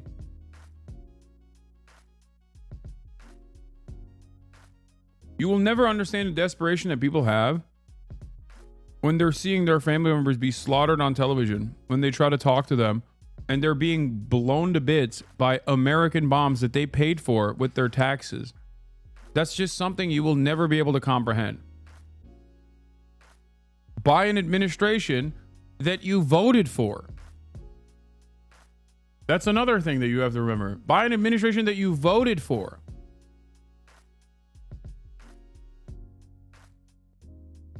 And because you can't comprehend that feeling, because you will never be able to understand it, you can be callous in this moment.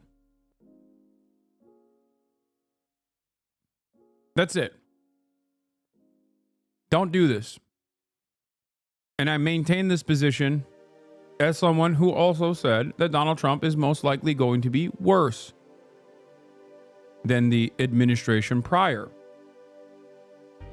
Even after the ceasefire negotiation was pushed for by Trump's envoy Steve Witkoff, I maintain this position that they are most likely gearing up for permanent annexation of the West Bank.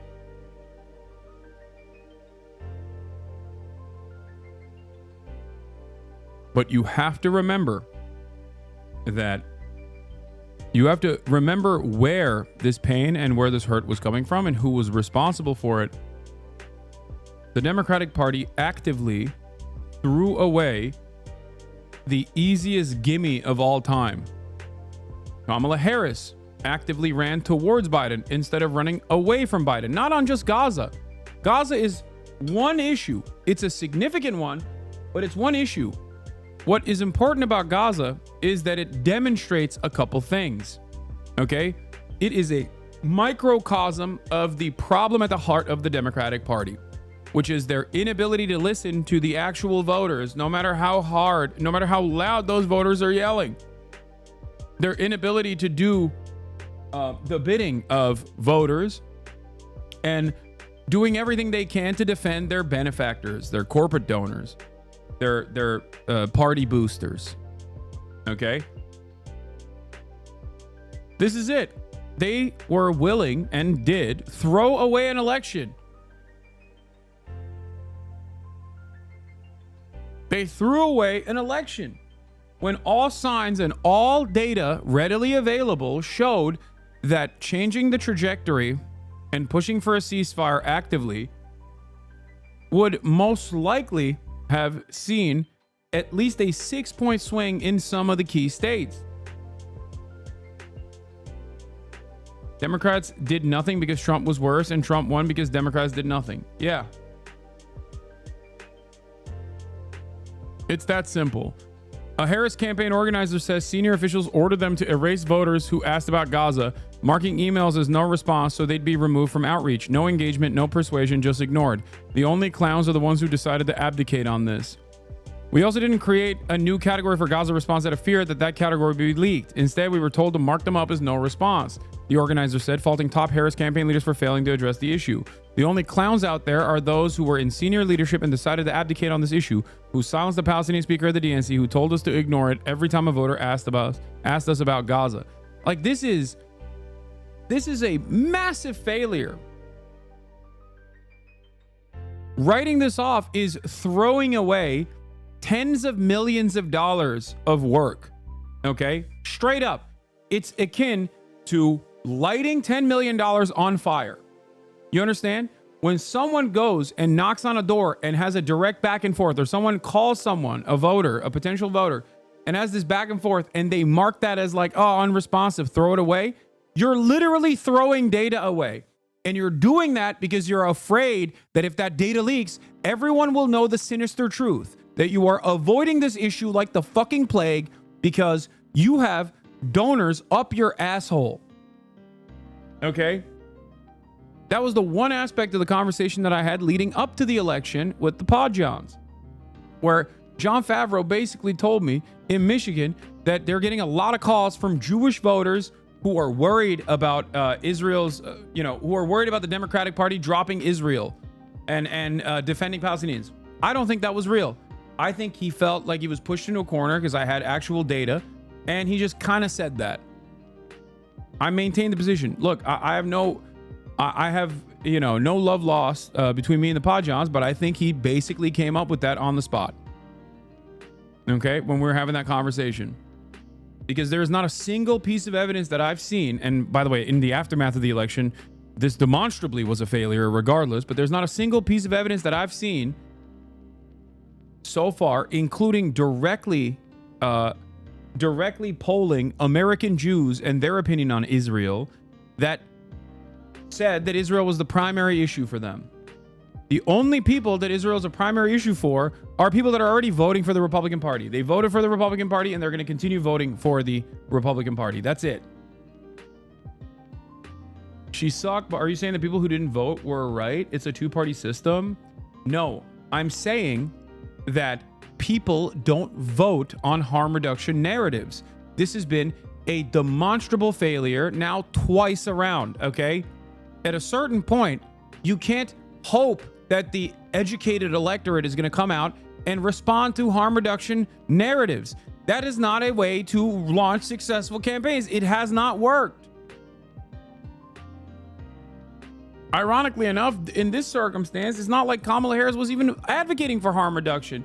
On other aspects, maybe, but the harm reduction was packaged in a way where the Democrats were admitting that they were wrong and hypocritical. Like on the issue of the border, Democrats were advocating for a right-wing border bill that Republicans wrote that was basically Trump's agenda from 2020 that they successfully defeated on the issue of immigration.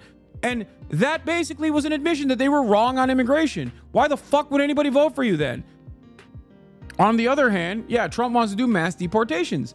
Is that worse? Of course it is. Trump wanted to do mass deportations. Kamala Harris advocated for Donald Trump's policy from 2020. Which is worse? Of course mass deportation is worse. But in the eyes of the voters, they're not going to look at that and go, well, this is harm reduction. They're going to look at that and go, you said the border wall was racist for 8 years. You called me a Nazi. Now you want to build the border wall? Turns out your fucking ineptitude is the reason why we have a border crisis to begin with. And now you're admitting that. Do you understand? That's it. You can't win elections like this. So I don't know why there are chatters in here. Okay, I don't understand why there are chatters in here who unironically, don't say admitting it's not true. I know, but it looks like they're admitting to fault. That's the point. I don't think it's correct, but it doesn't matter. It doesn't matter what the truth is. We're talking about how people vote. We're talking about how people respond to certain messaging.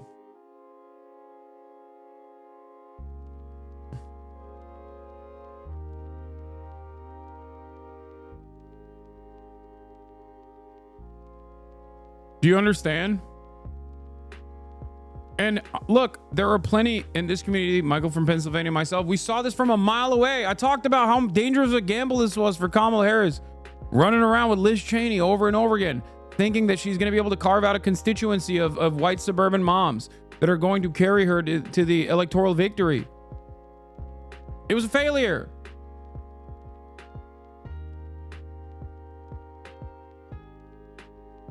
She drove away the base. Respond to certain messaging? You mean how you don't respond to genuine critiques? I hope the chatters can redirect this one lost chatter to a video where I have addressed 1 million times over the same exact false smears and clips out of context.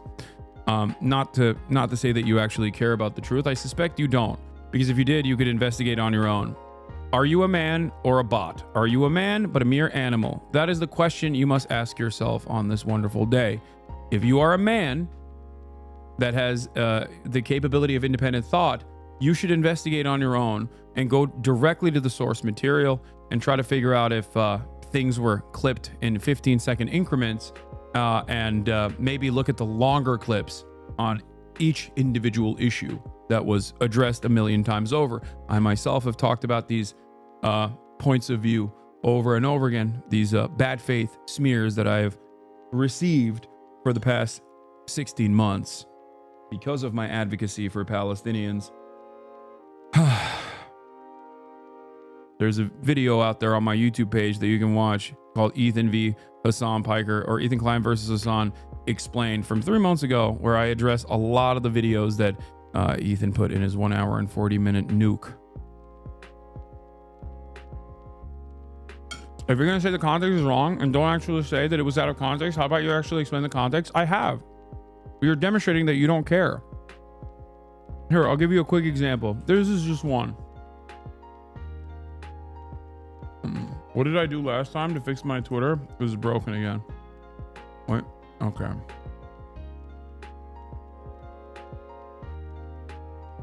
What is happening?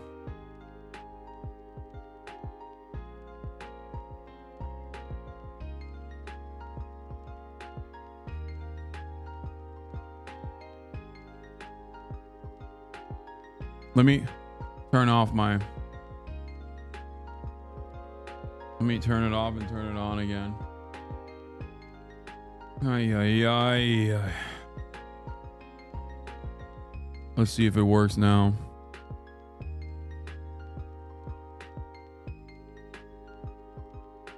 Cute ass dog in the background. She's sleeping. She's snoring.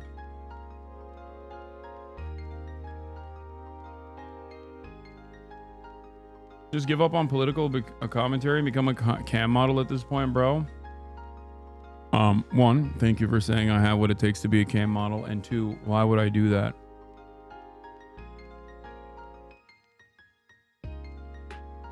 Here, chatter was asking for how certain things are clipped out of context. Here, this is a great example. Inbred fucking douchebags in the background. Like, these are just dudes standing back nation there. entirely Like, comprised of messy. And this is an ongoing like joke with this community. These are just fucking benign dudes. Just, I don't know what the fuck they're doing. It looks like they're doing charity or something. It looks like they've got water or box. They're doing charity. Remember, by the way, this is a video that he quote unquote researched for months. Or something, like they're helping. And he's going, oh, look at these inbred fucks. It's like, bro, who are you? What are you? Who are you? Like, how dare you? Guys, the Israeli police is investigating the attack on the Gaza aid convoy. Israeli security forces are paid to stop this happening. They either could not or would not, but clearly did not prevent Israeli settlers attacking an aid convoy yesterday. From the West Bank, bound for Gaza, where, say aid agencies, hundreds of thousands of civilians face famine. But during the unloading and loading, settlers attacked these trucks, destroying the products and burning them in a systematic act of sabotage. A continuation of images seen yesterday as settlers destroyed food at the same crossing point. So, does that make sense? Do you understand now? Every, and I mean every single clip that he used, every single one is exactly like this.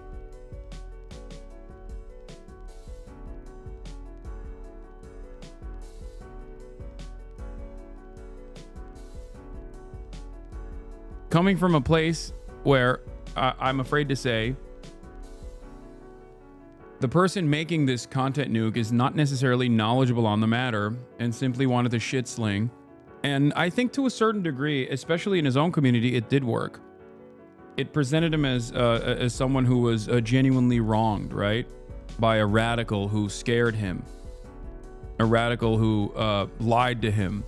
When in fact, I never hid my political perspective. We had a political podcast.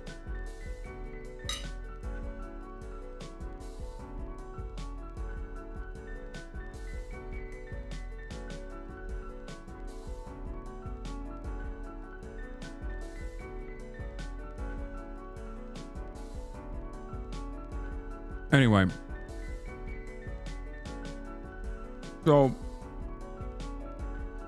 I just want, and I mean this in all sincerity, I want him to get better. Like, yes, I definitely have been in my feelings about this sort of thing, but who wouldn't be? This is coming after, 6-7 months of endless begging for deplatforming. Actively collaborating with the likes of Dan Saltman and Sex Pestiny. But having said that, I don't want Ethan to be sad. I want him to have a healthy, normal stream. I just want him to leave me alone for the most part. I don't think he will, but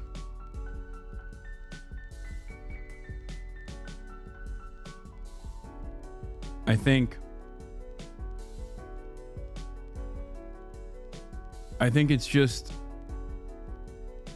like things are not going to get better for him. And this is his own undoing. And I don't think he'll be able to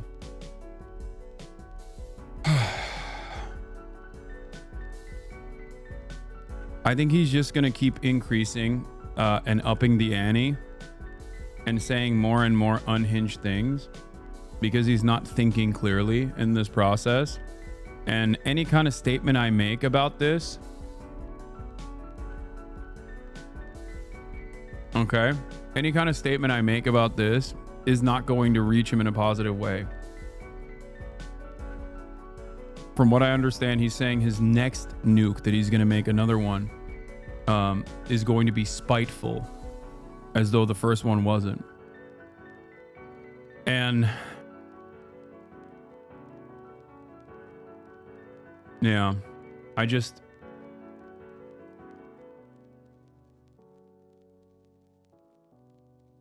don't know if he recognizes that this is his own undoing.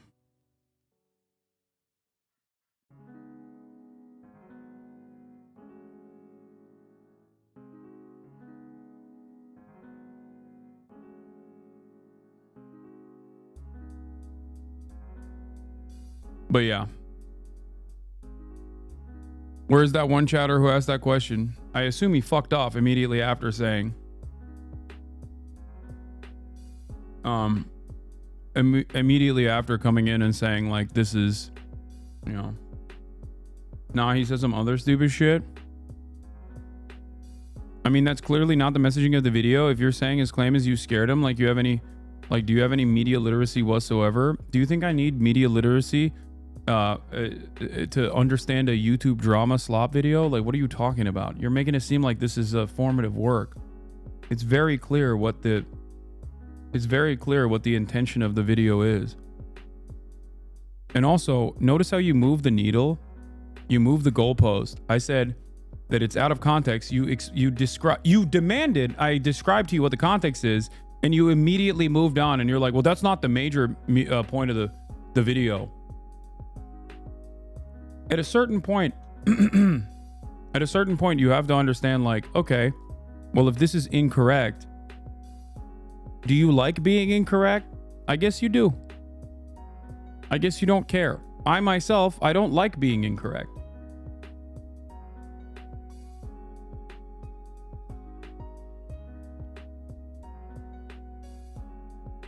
Almost like this chatter wasn't approaching you in good faith. Yeah, I know.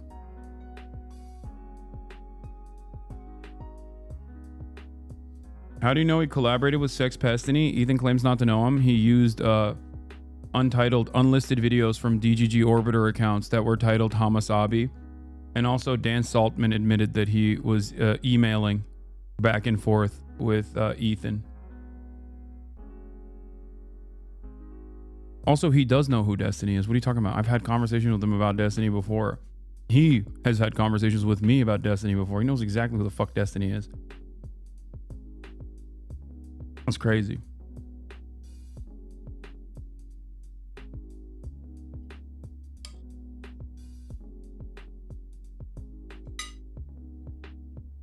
People forget Destiny used to call him a R word all the time.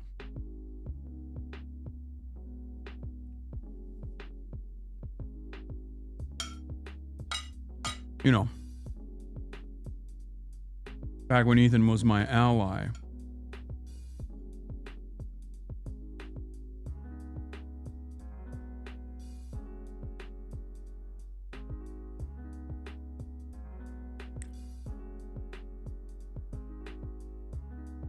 Yeah.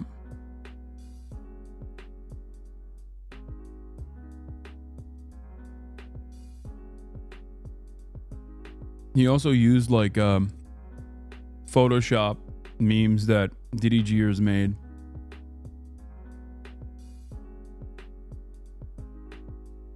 For the Frogan memes. To them, the reality is, to them, Ethan is nothing. Like, Ethan is just a weapon. You know what I mean? And I don't think he realizes that. And I think the more he participates in this stuff, the more people look at it and go, okay, well, this is not for me. This is what I'm talking about when I say, like, I wish for his own sake he would stop doing this.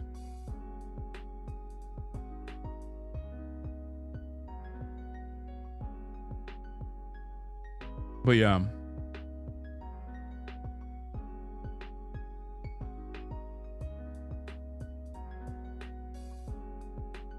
He won't stop. He wants to take the mantle of D.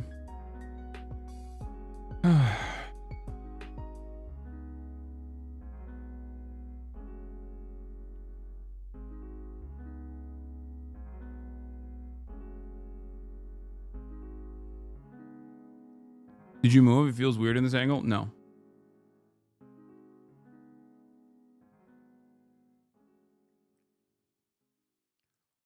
This is something that I've warned other hate slop tubers about in the past.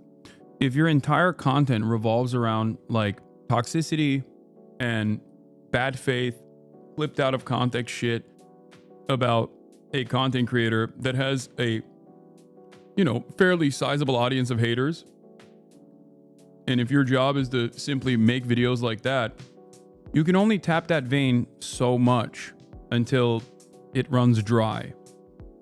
And then the community that you've cultivated turns into one that is only seeking that out, and they'll move on.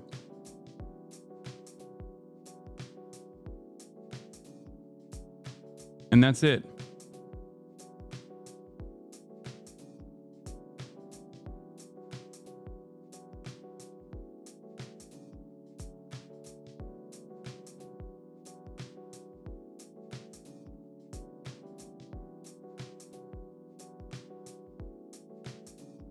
Like, we had a lot of crossover audience members, and I think he wants to retain the remainder in an effort to be like, this is why I've been doing this. Here's why it's justifiable.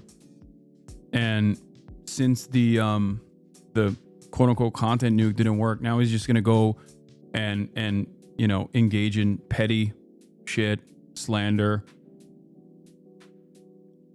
And there's already enough haters of mine out there that they'll entertain anything.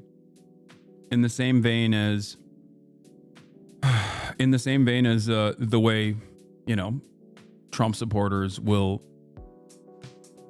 agree to whatever kind of idiotic thing that Ian Miles Wrong is posting.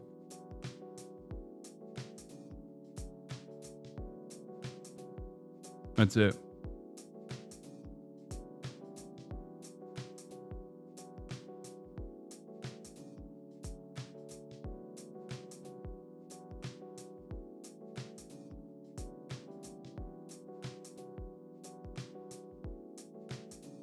It's just like making that kind of taking the initiative and making that kind of content is not for someone who has any sort of kindness in their heart. And even if you kill that kindness in your heart, you still won't be able to maintain it because it's so fucking toxic. And at a certain point, people are going to be like, you're using these sorts of clips out of context. Here are the million different instances where people have used clips of you from the past. You know what I mean? Like, he's a person who I thought had grown from his past behavior.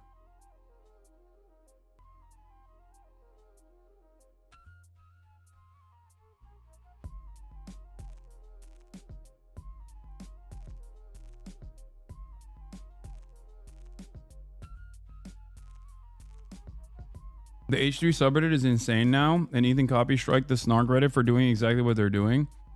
Yeah, I saw. Sometimes it pops up on my Reddit.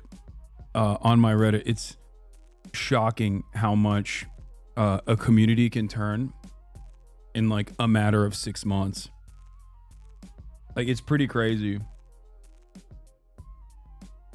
Actively. Did you just admit to having a Reddit? Yes, I go on Reddit from time to time. It is pretty crazy because that community used to hate Destiny for understandable reasons. And they used to regularly point out that Destiny's commentators, Destiny's community is like actively brigading it. And now they love it.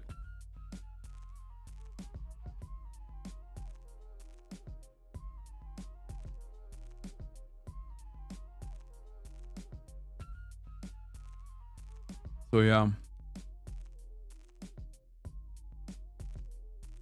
It truly has turned into something different. In my opinion.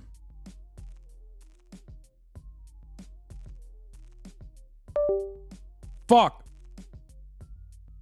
God damn it. Can you hear me? What is happening? Oh, we're back. We're back. Can you hear me? Can you hear me? Hello, hello, hello? Hello? Gitti geldi. What is happening?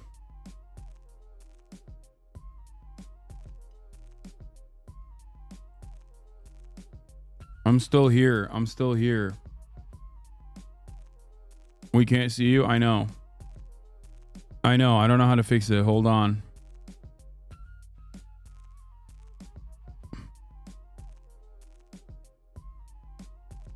Why does it say no signal? Oh, god damn it. Oh, today's not your day, bro. Shut up. I know. Hold on. I'm gonna fucking fix it. I don't know what to do here. Change your camera? I did. All of my cameras are broken. They're, like the power went in and out. The power went in and out. So now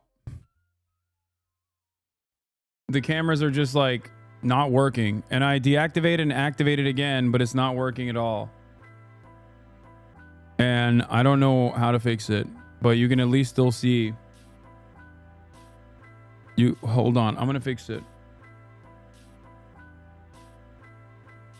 It's because you moved your desk, lol. No, that's not the reason.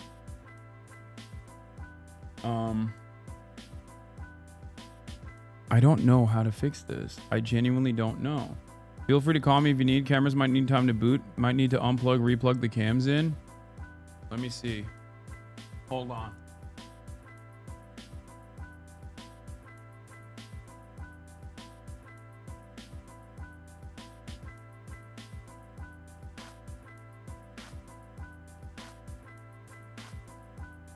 Hold on.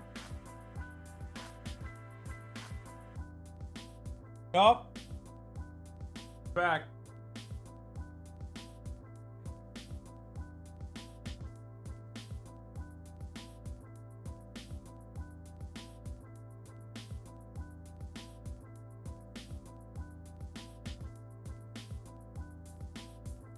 Yeah, the cameras turn off. I don't know why. But yeah, the cameras just basically turn off.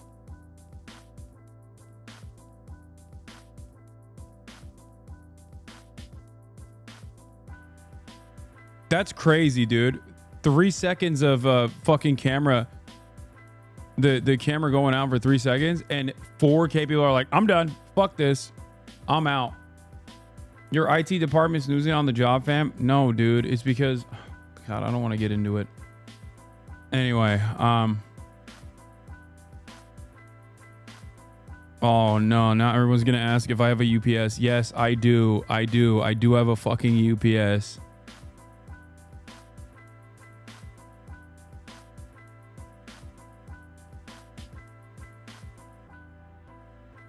I do. I have a UPS. Check the manual for the cameras. You can probably change that. They do that in the power issue. Oh, I just don't have it working right now. Please stop. All right, let's where was I? Hold on. I'm going to pull up the video that we were.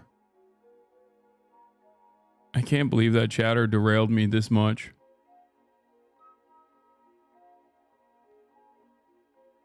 It's pretty crazy.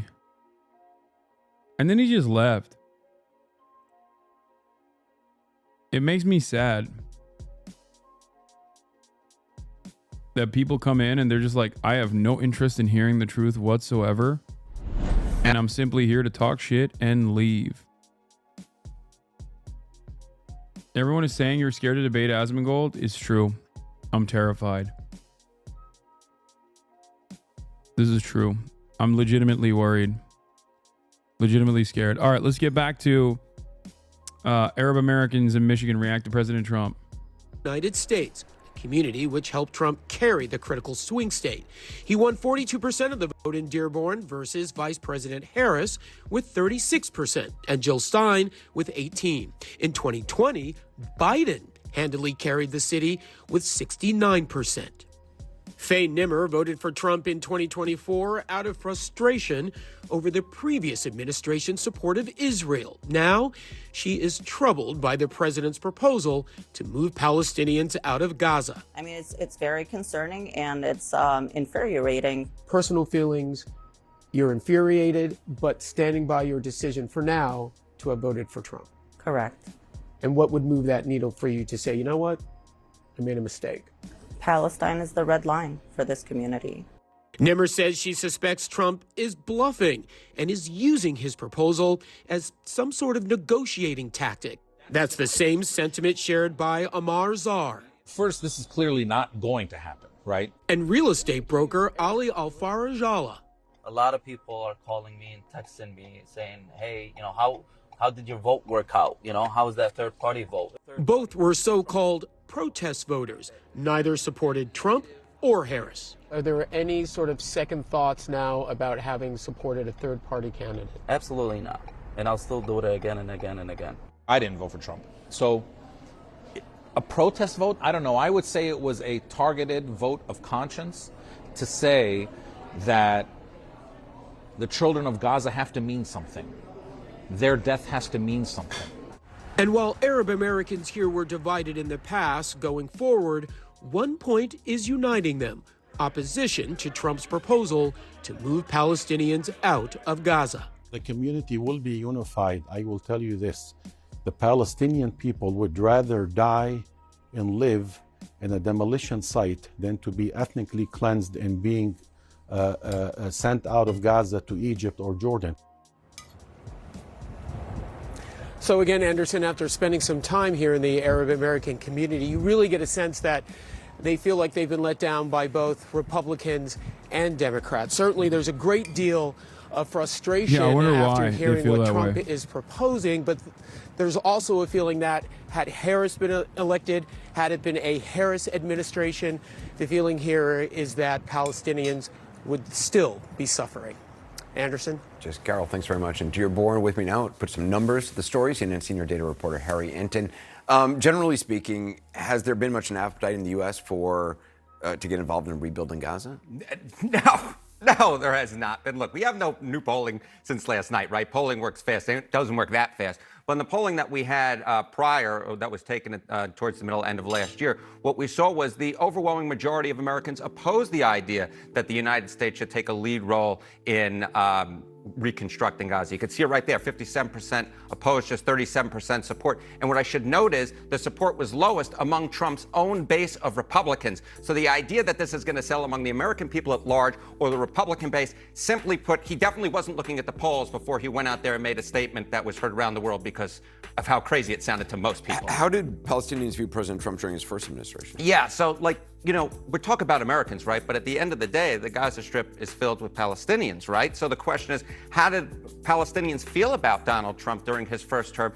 And the bottom line is they absolutely disapproved of his leadership. I mean, you rarely see numbers like this. Look at this, 78% during his first term disapproved of his leadership. Just 10% approved of it. And I even drilled down a little bit more because you know I love going into those crosstabs. And what I found was approval, or at least disapproval among Gazans, was even higher. The disapproval among Gazans was... In my opinion, we owe it to the Palestinians to pay for rebuilding Palestine to the last penny. I agree. Except Trump doesn't want to rebuild Palestine. He wants to ethnically displace it first and then build condominiums on what is the Gaza Strip. It's the worst of both worlds. It's even higher than it was among Palestinians overall. So simply put, this would not be a popular plan either in America or in the Palestinian territories. We are finally putting America first. Our policy of never... Totally.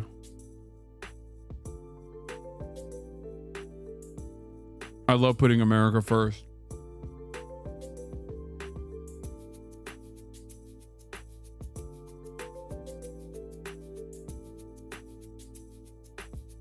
ending war.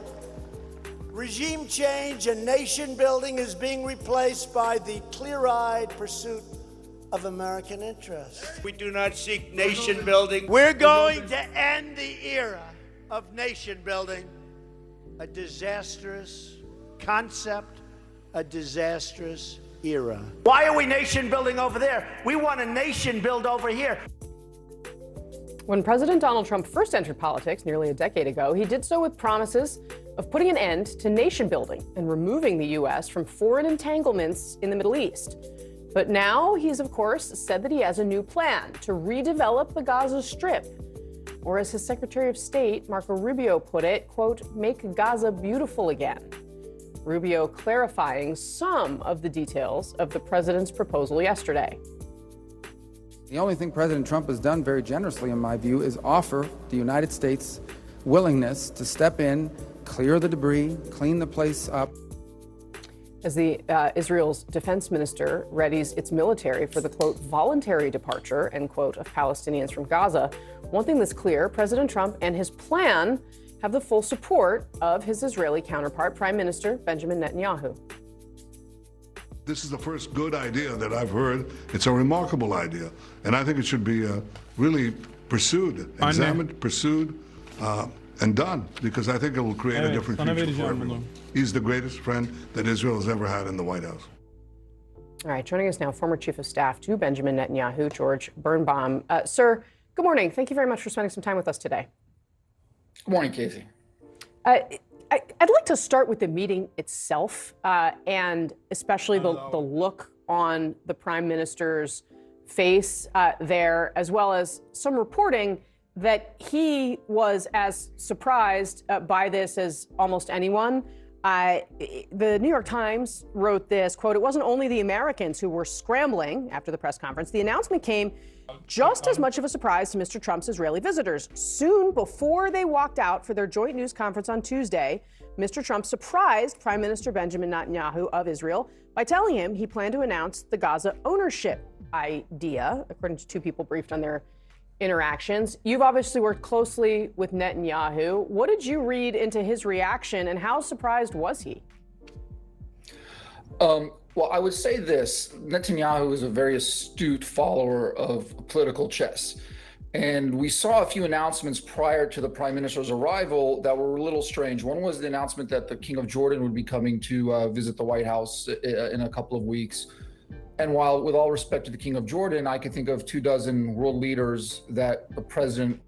Trump doesn't care about polls anymore, and why would he? He has no more elections and doesn't care about the GOP. Hitler was also an anti-war candidate, and a lot of policies were initially unpopular. No, Trump cares about popularity. You're wrong about that. I think he is, for selfish reasons, for narcissistic reasons, but reasons nonetheless, Donald Trump absolutely cares about being popular. In a very weird way, it has nothing to do with the election. I don't even think Donald Trump cared about winning the election the first time around. He just kind of lucked into it. And then the second time around, he had to do it out of desperation because he was worried about going to jail.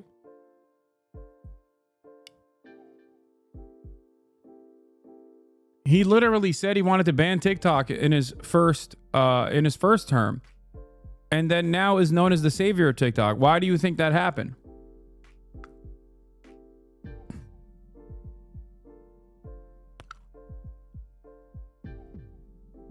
You're such a leftist joke. Leftists don't joke, my friend. Yeah, how can you live through a decade of Donald Trump in politics and arrive at the conclusion I don't think he really cares about polling? I will say this much. Yeah, also, this dude has cuck in his name, which is kind of funny. I will say this much. I think Donald Trump, in a weird way, cares more about broad popularity and polling than like the average technocratic Democrat does. Now, having said that, are there things that he does that are deeply unpopular? Abso-frickin-lutely, right? I'll give you one great example of this. Donald Trump's reaction to the abortion ban once Roe v. Wade was overturned by his Supreme Court was very different than the way he was advocating for it beforehand. If given the opportunity, I'm fairly certain he would not have ever allowed that to happen.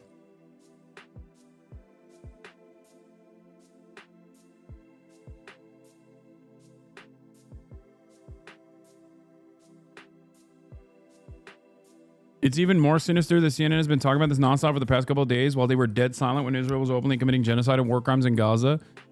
Yeah, because, you know, anti-Trump hits get clicks.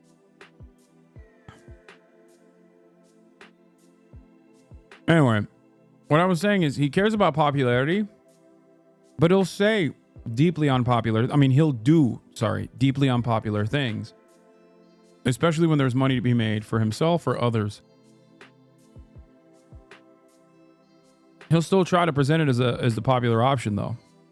Would invite to the White House prior to the King of Jordan. We also saw the announcement of a very unique arms sale to Egypt just a day prior to the Prime Minister arriving.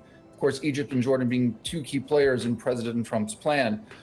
So the Prime Minister may have been surprised that the announcement came so quickly, but I believe that he probably was reading the tea leaves a little bit, and that President Trump did have something in mind by having these two very strange events occur so early into his presidency regarding the invitation of the King of Jordan as well as the arms sale to Egypt. President Trump's Gaza plan is also upsetting some of the Arab Americans who voted for him. A number of those voters are in Dearborn, Michigan, the city with the highest percentage of Arab Americans in the U.S. They flipped to Trump in 2024, partly to protest President Biden's handling of the crisis in Gaza. Nikki Batiste asked people there how they are feeling now. What do you think your headline will be this week? Gazans will not leave their country. Osama. I think something that, yes, I hear the buzzing too, or the tinnitus noise. I think something that American leadership discounts, which is leading them to make wrong decisions when figuring out how to go forward with this Gaza situation, is how unimaginably unpopular it would be with the actual citizens in these countries. If it were up to MBS and he had full control, if he had a magic wand, he would make all of the Palestinians perish. But the reason why the official Saudi position is that it is a non-starter to do mass ethnic displacement for the Palestinians. The reason why that is the official Saudi position, despite MBS's own personal distaste for the Palestinian plight, is because even in a place like Saudi Arabia, where the numbers of the population are very limited, no matter how many weapons you give MBS, he still has a very real fear of being potentially overthrown by his own population. Okay? Same with Egypt.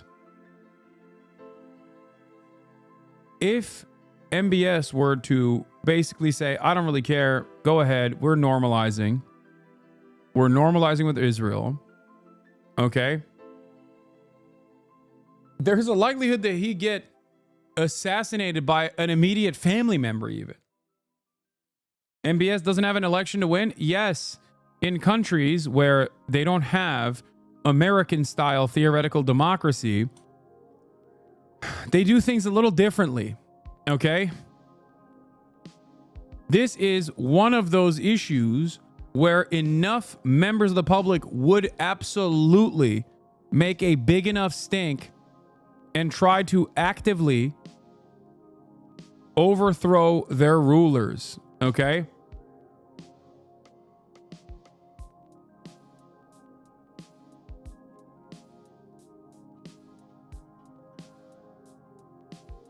Do you understand?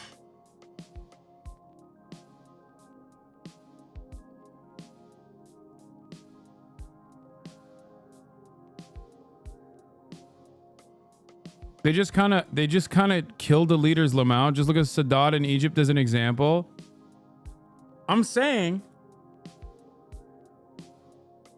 that authoritarian countries have more to fear from genuine rebellion than democratic countries do. Because a theoretical democracy offers an opportunity, even if it's just simply the feeling of having political power in the form of your vote, it gives you a pressure valve. Authoritarian countries fear rebellion more than democratic countries do. Okay? That's where it actually happens. When there is no alternative in the eyes of the population, and the government takes action that is so disastrous, so immoral, so repugnant that they can't stand idly by, they will revolt. The only way to maintain a docile population in an authoritarian country, because there is always a limit to how long authoritarian regimes can exist. The only way to continue operating with mechanisms of control is if you're constantly abiding by the best wishes and the broader public sentiment. They underestimate the prevalence of pan-Arab sentiment in the MENA region. My grandpa was a Saudi general who tried to coup the royals with the first set of normalization in the 70s. Failed, obviously, lol.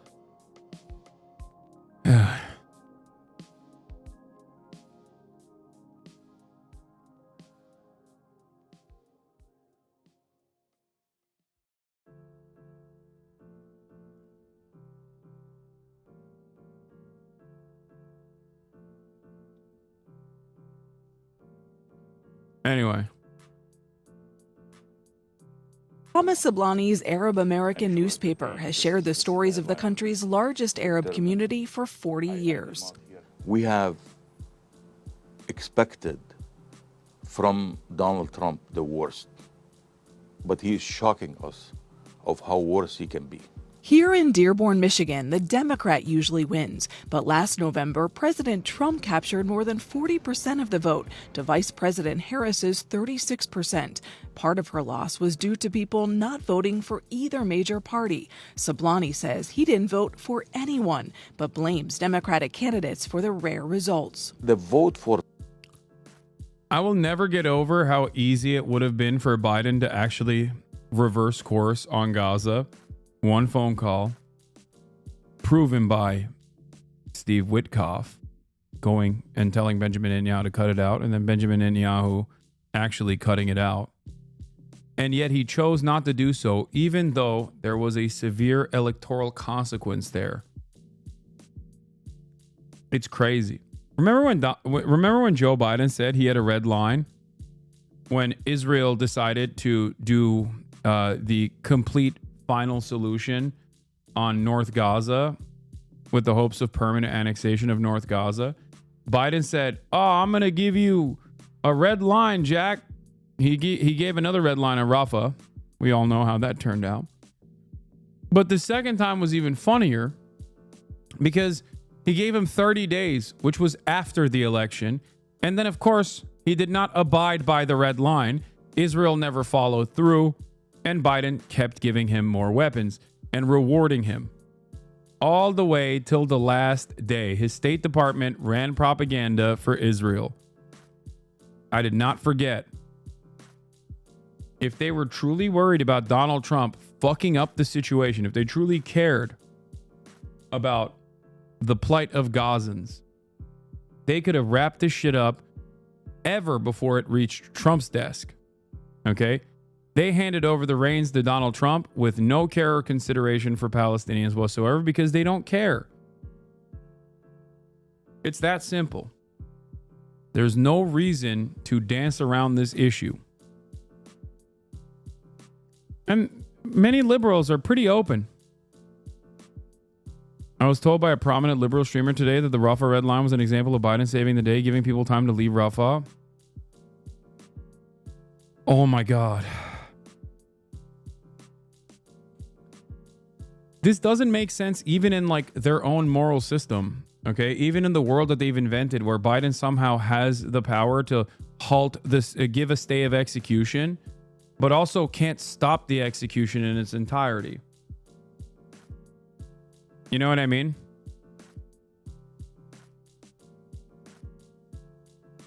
It's just so crazy.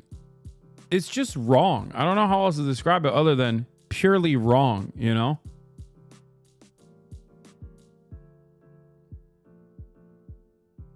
I think a lot of liberals, just like a lot of Republicans do, they just want to hear someone with similar opinions, you know? They just want someone to whisper sweet nothing into their ears. They want basically to feel like they're morally righteous, even when all signs point to the fact that they're not. And they want to do that by doing the bare minimum, which is going out and voting. They think it's the most it is the most moral position. It's the highest form of political activism that one can partake in. It's the first step.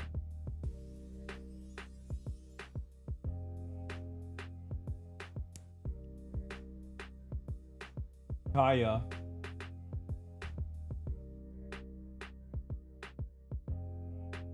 They didn't care if they lose either, as long as they can profit off campaigning against Trump. They're earning money anyway. Yeah. For Trump was not really a vote for Trump.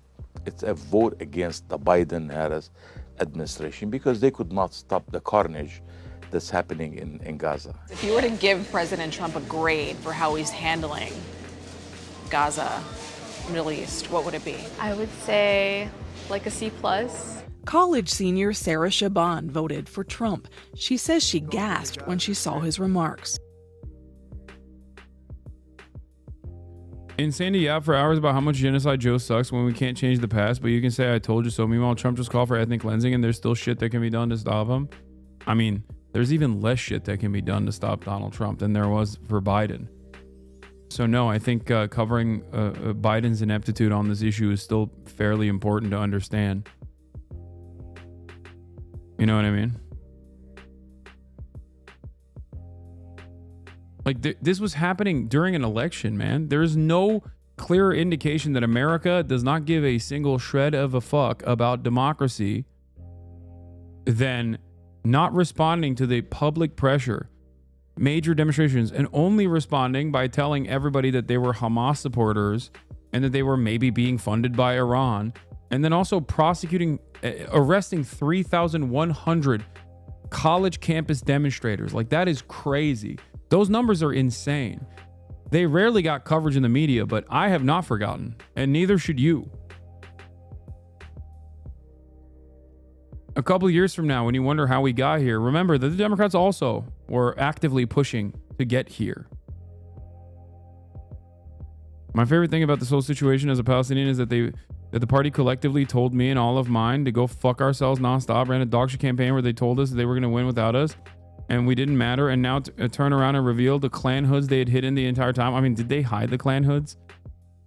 They literally said, we'll win without you, and also that we're going to keep killing your relatives. So one could say that they were wearing the Klan hoods all along pretty openly. Now they just try to act like they weren't wearing the Klan hoods, but now you forced me to wear the Klan hood, when in fact they were wearing it last time around too. You know? They were always wearing it. Now they're saying, now you done did it. You forced my hand. You got what you wished for. And it's like, well, you didn't. You were fine with this happening when you were in charge. And now that you're out of power, you're still fine with it. Nothing really changed. I don't know why you also want this kind of like moral abdication. You want to be freed. You want to feel like you did your very best when we saw you not doing that. I was disappointed, but I also wasn't surprised. But I would say that I kind of find it hard to believe that he would actually implement what he's saying. Did you regret voting for him? A little bit, yeah. But then I thought about it and I was like, there's a ceasefire now, and I wasn't sure there was going to be a ceasefire if Kamala was elected. Trump became the first Republican presidential candidate to win this city in more than 2 decades. Amichai Stein, Israeli Prime Minister Netanyahu to Channel 14. The Saudis can create a Palestinian state in Saudi Arabia. They have lots of land over there. I guess the Saudi normalization is not looking too good.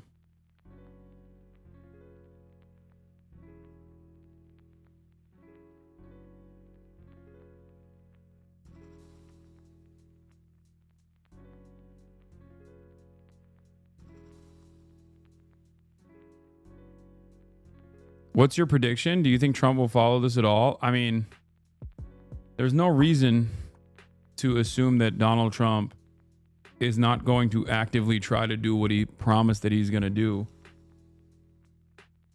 Think about it. Think about it. With respect to virtually everything. It was like, oh, Project 2025. Oh, that's not real. I don't know what that is. I don't know how to read. And then they fucking turn around. And then they turn around and they're like, okay, we're doing Project 2025 to a T. We're doing exactly the things that were in Project 2025. When they say they're going to do something, it's a matter of how much resistance will undermine their goals. That's it. Decades. Congresswoman Rashida Tlaib, who represents Dearborn and is the only Palestinian American in Congress, blasted Trump's comments and said Palestinians aren't going anywhere. Vlad? All right, Nikki, thank you very much. Across the country today, demonstrators took to the streets, part of a movement billed as 50 protests.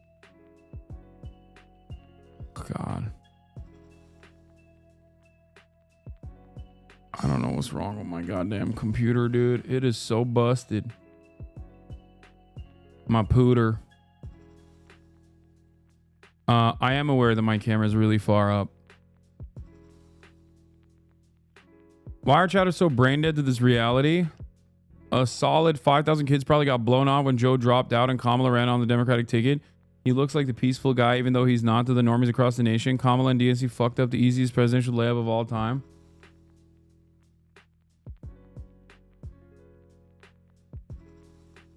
Didn't they find metadata from Project 2025 author on recent files from the White House? Yeah, I mean, it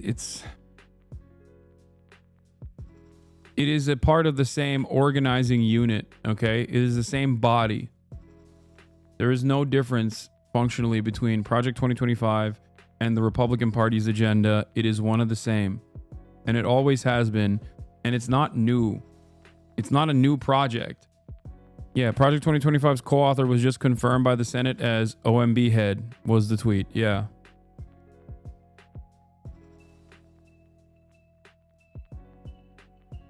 That's it.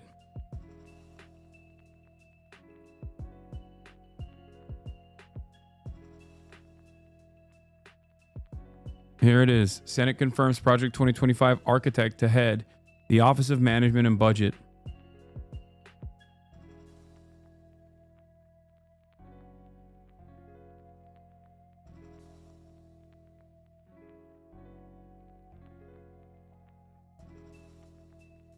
So that's the way I see it with respect to Donald Trump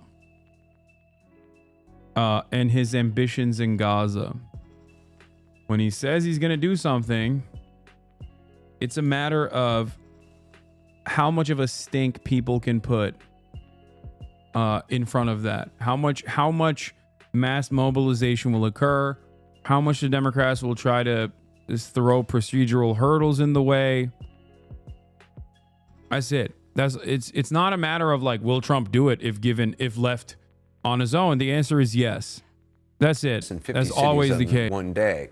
Among their grievances, the president's crackdown on illegal immigration. On that last note, tonight we have a new report showing how that can impact legal migrants with visas who keep America's farms running. CNN's David Culver reports. Calling out to us from the back of the bus, Juan Manuel Cisneros shows us what he describes as his American dream come true.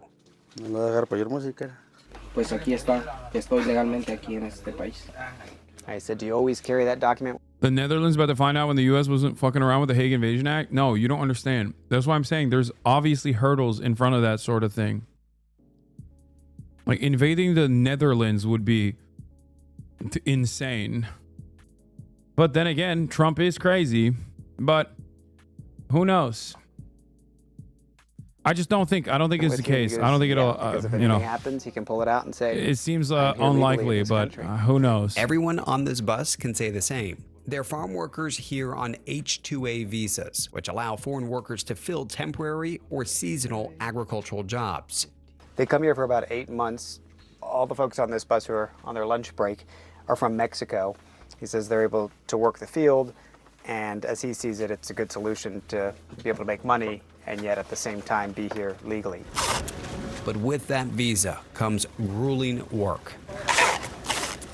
Nobody local wants to work in agriculture harvesting crop. Nobody. These are hardworking, able-bodied men, and that's what they're doing. They're doing manual labor.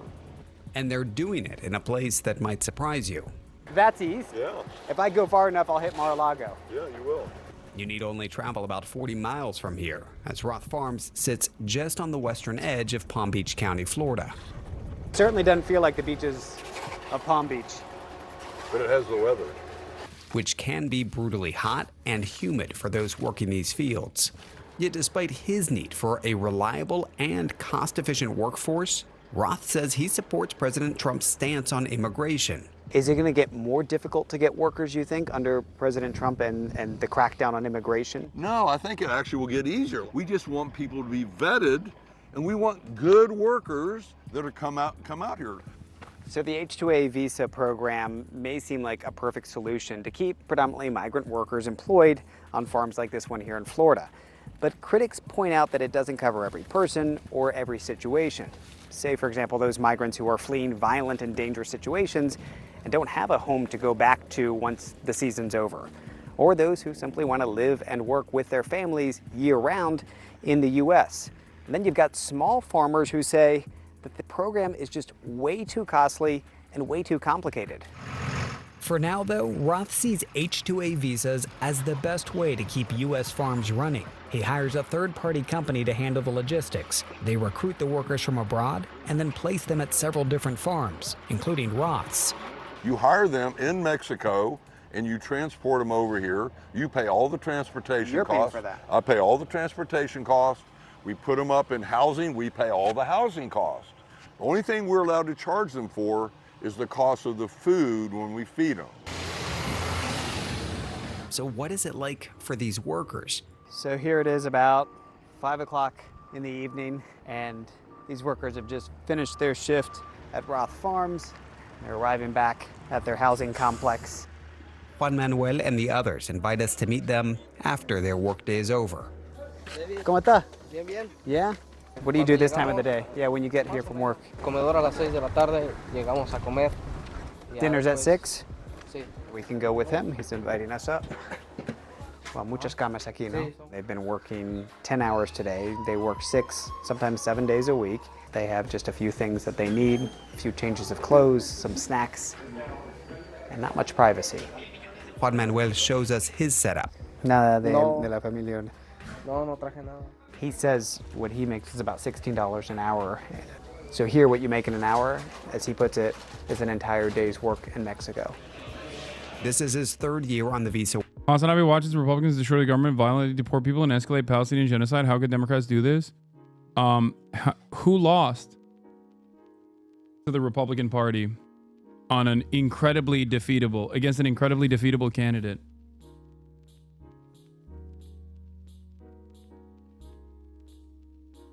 Who is having a very difficult time even actively getting together to combat some of the aspects of this administration currently. Saying that, at least in this community, a somewhat knowledgeable community on the political process, is also silly, considering that the Laken-Riley Act didn't just pass with Republican votes. The Laken-Riley Act passed with Democrats voting for it.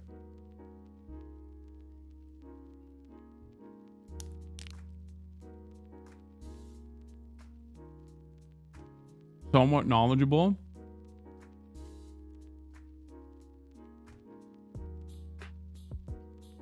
Yeah, no. Down Diesel is the most knowledgeable.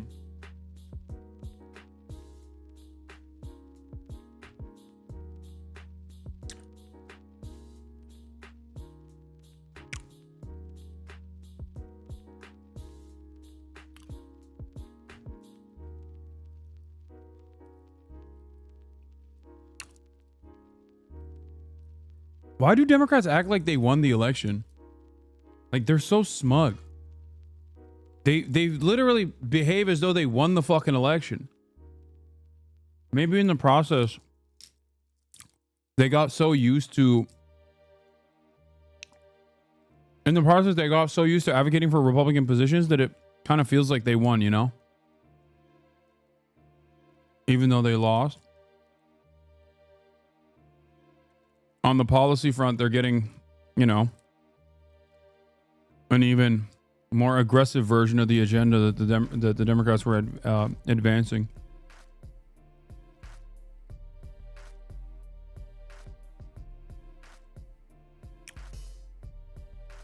It really doesn't make sense.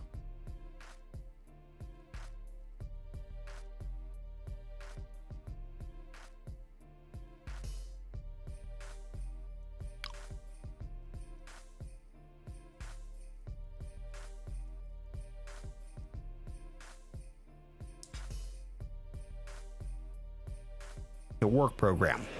He said the money that he makes here, he's able to support his family in Mexico as well and help his mom and dad and brother and sister. Para poder sobrevivir. And he said that's what you need to do to survive. You can see all the workers now are gathering from all the different buildings. Most of them all work at different sites, but they come together to eat and then sleep.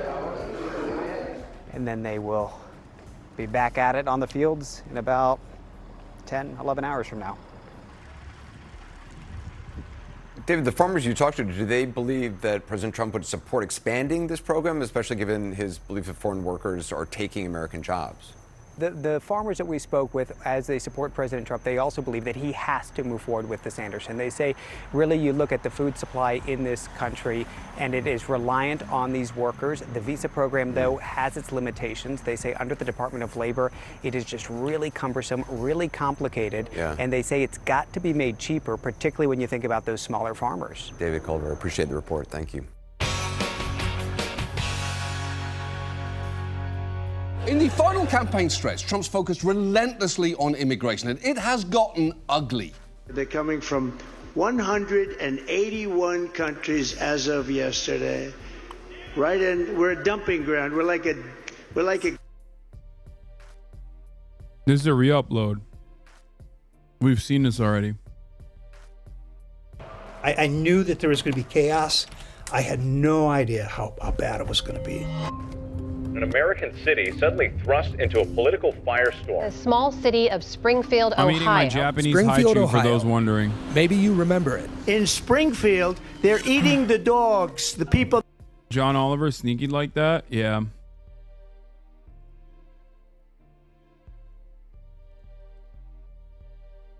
ICE has detained a middle school teacher in Miami-Dade. That the teacher attended his immigration hearing and was detained. He had been in the U.S. since his youth and had DACA. He will likely be deported. Wait, how? That this doesn't make sense.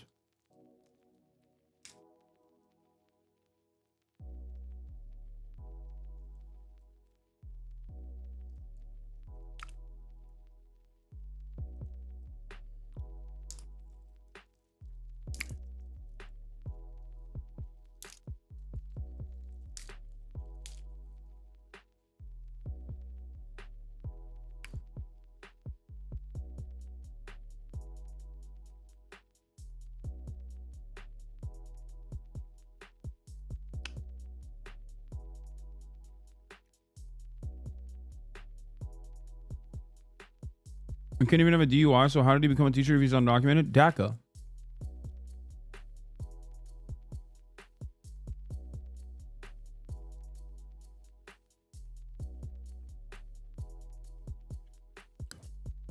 Insane.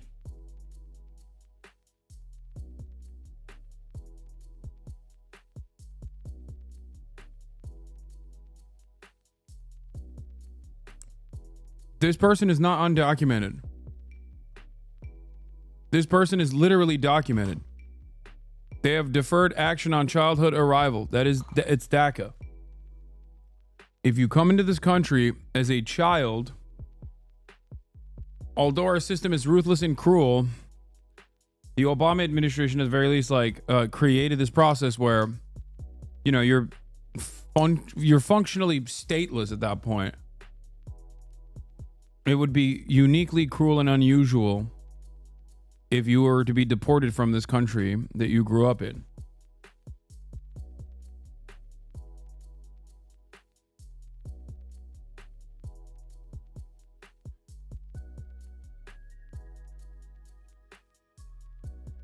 I was deported after DACA renewal denied during 2018. I lost my DACA because of DUIs and I have a deportation order 25 years down the drain. In order for you to keep your DACA renewed, you literally have to abide by insanely, unnecessarily restrictive standards.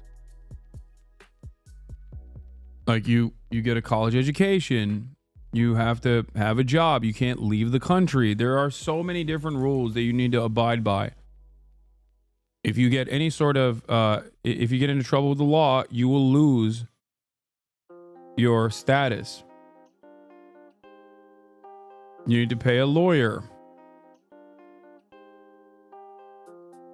The fact that this person was a teacher and had the proper documentation and was detained, I think, during a court proceeding. Yeah.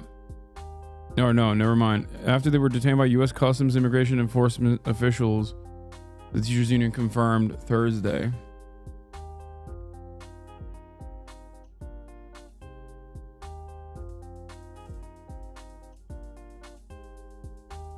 And this is crazy.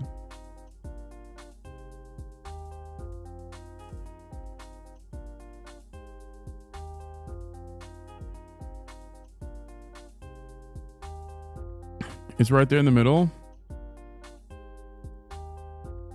Where does it say? Oh, they were detained at an immigration hearing. Oh my God, I kept missing it. Might be a little tired. Sorry. At an immigration hearing? That is insane.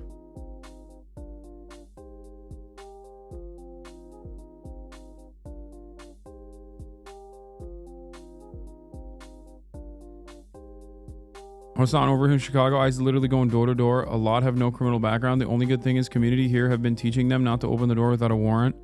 Yeah, they're very mad about that. They've been getting really, really upset about that. The fact that, like, people have taught undocumented immigrants their rights.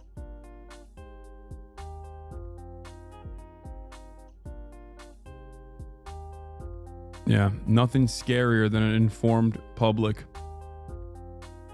that forces these Gestapo members to at least abide by the existing laws for the time being, as those laws continue to exist.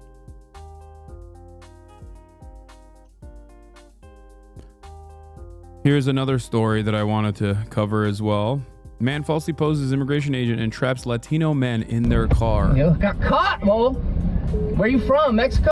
You from Mexico? You're going back. A South Carolina man has been charged with kidnapping and impersonating a police officer after officials say he detained a group.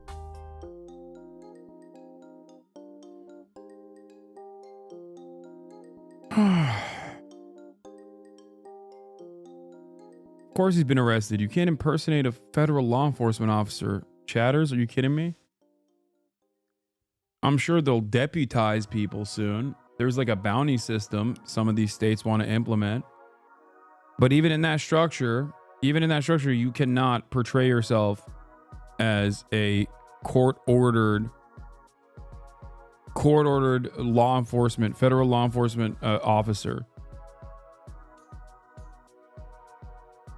Group of Latino men in Charleston County, South Carolina. 33-year-old Sean Michael Johnson is accused of willfully and unlawfully presenting himself as an ICE agent and detaining a vehicle of individuals from moving, according to court records. Parking. No, you cannot drive, bro. You have not a license. You have no license. We're going back. In addition to taking their keys, Johnson also blocked the men's car with his van, so they could not drive away, according to court documents. You know, if you don't have a license, you cannot drive a car in the United States. No, it's over. It's over. Hey, don't be speaking that pig Latin in my country, bro.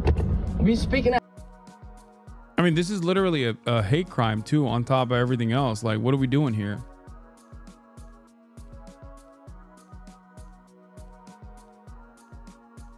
I can't say what I think, for I want to evade a ban. But goddamn. And neither can you, chat.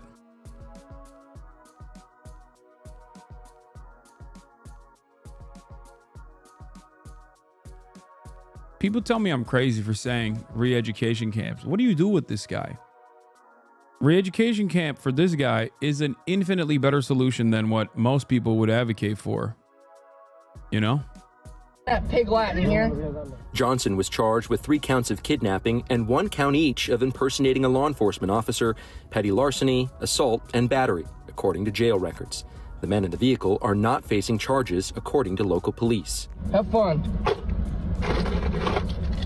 Johnson posted a bond of over $230,000 and was released from jail, according to online court records. In a court appearance, his family pleaded with the judge. Who fronted him the 23 grand? Oh my God, does he come from a rich family too? Saying that their son has mental health issues and has tried to get help in the past, but he needs to continue with that therapy, according to CNN affiliate WCIV. CNN has been unable to locate an attorney for Johnson. Wait, no, he needs 23 for 2,300. You're right, not 23,000. Right? Is it 2,300 for 230,000, or is it 23,000 for 230,000? I think it's 23K.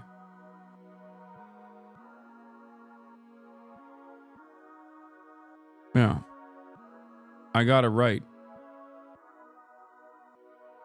No hate crime charges like this are unironic consequences of Trump's attack on everything is DEI. I know, chatters. I know the bail. The bail is you don't pay the full price. You usually pay 10%. You front it to a bail bondsman. You front the 10% to a bail bondsman, and he covers the rest. And then if you actually don't attend your court date or whatever, then that's when bounty hunters come in. An insane process, but the bond is 10% of that.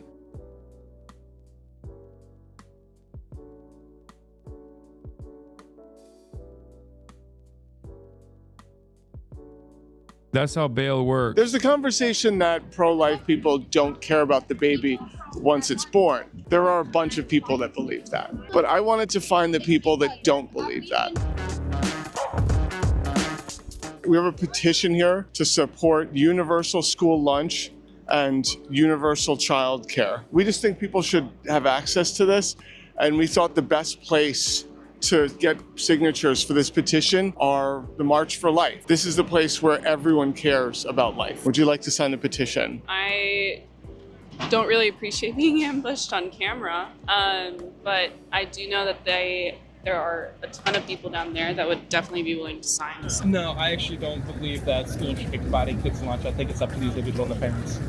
Universal school lunch and universal child care.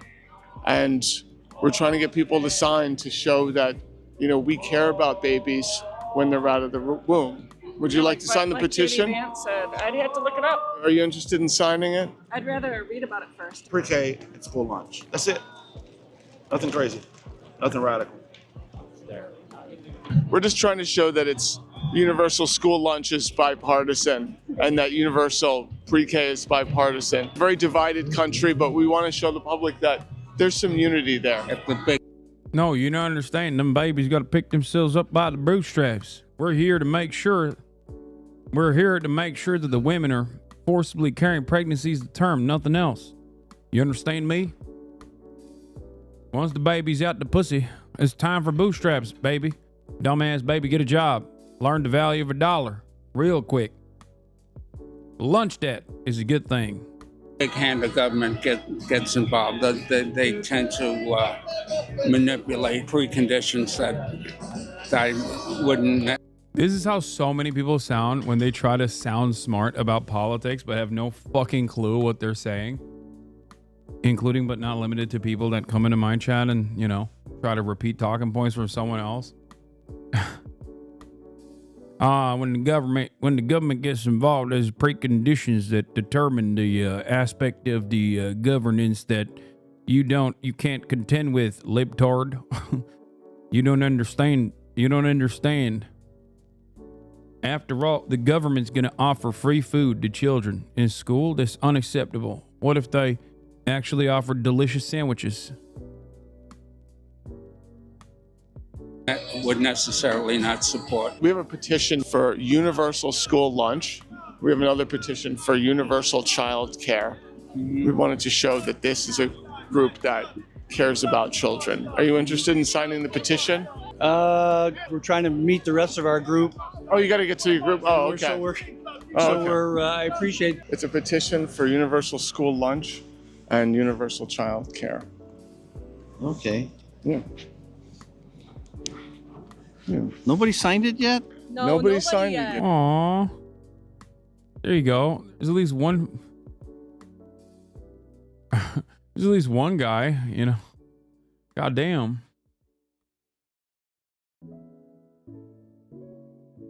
Asman go be pissed. Kids are getting a free lunch and he isn't getting free lunch, so why would he vote to sign for it? Yeah. Well, yeah, that's right. That's right, chat. Kids are getting free lunch.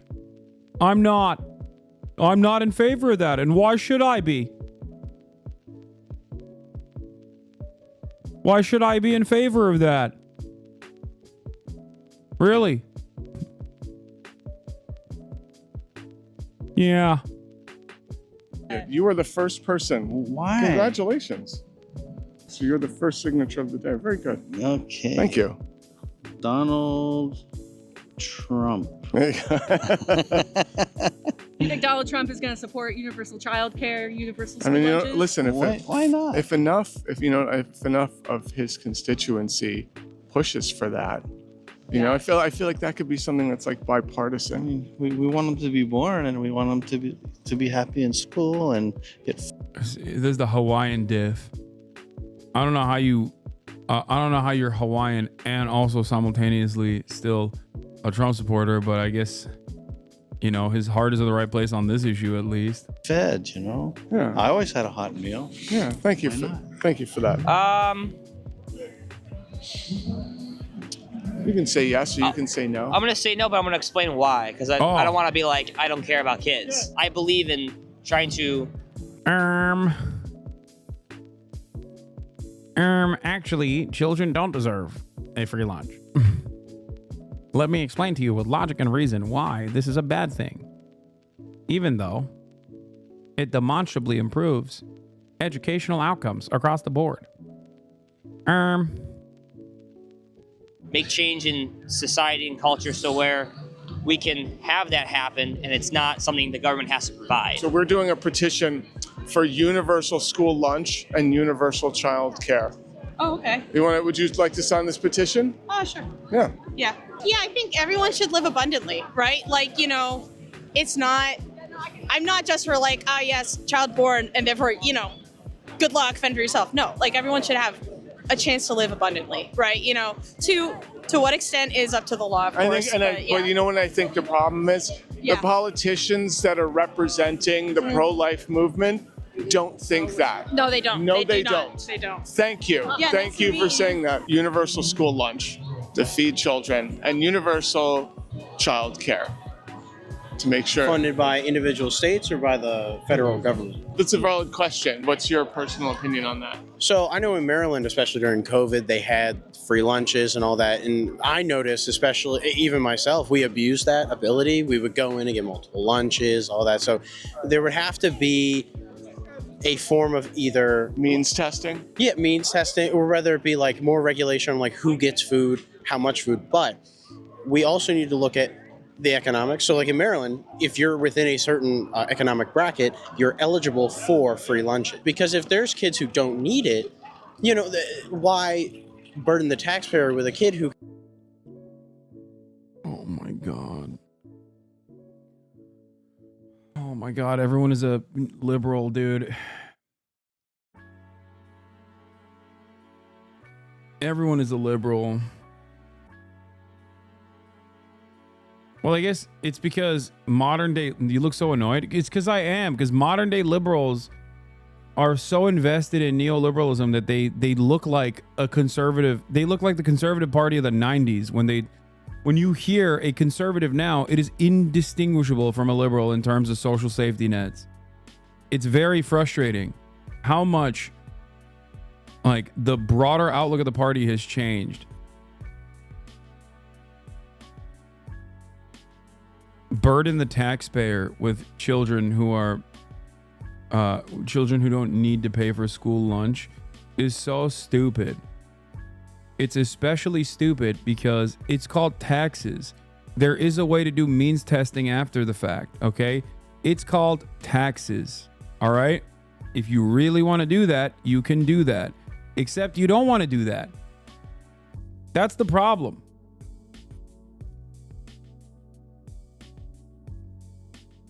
If you want rich families to pay more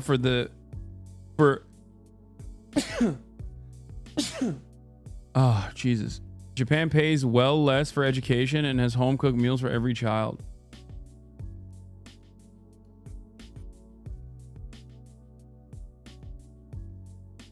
Who can absolutely, like his family. I know this is an old topic, but I want to say, Hasan, I respect your politics a lot and your team is really good. And please tell me if I'm wrong, but Frogan's comments on veterans were really callous and dumb and really ignores the nuance of the military-industrial complex and why people serve outside of patriotism. Frogan's comments literally factored in veterans that serve alongside members of the left in an anti-war in terms of like feeling conflicted about their service. I don't know if you heard that aspect of her commentary.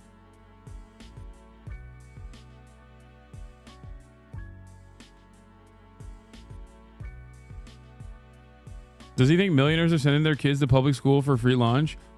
No, but even if they did, like, I mean, I'm sure he's at the very least pretending to act like he believes that. Nobody has heard the commentary. They've seen 15-second clips. Yeah, probably. But once again, there's a solution for it. It's called taxes. You know?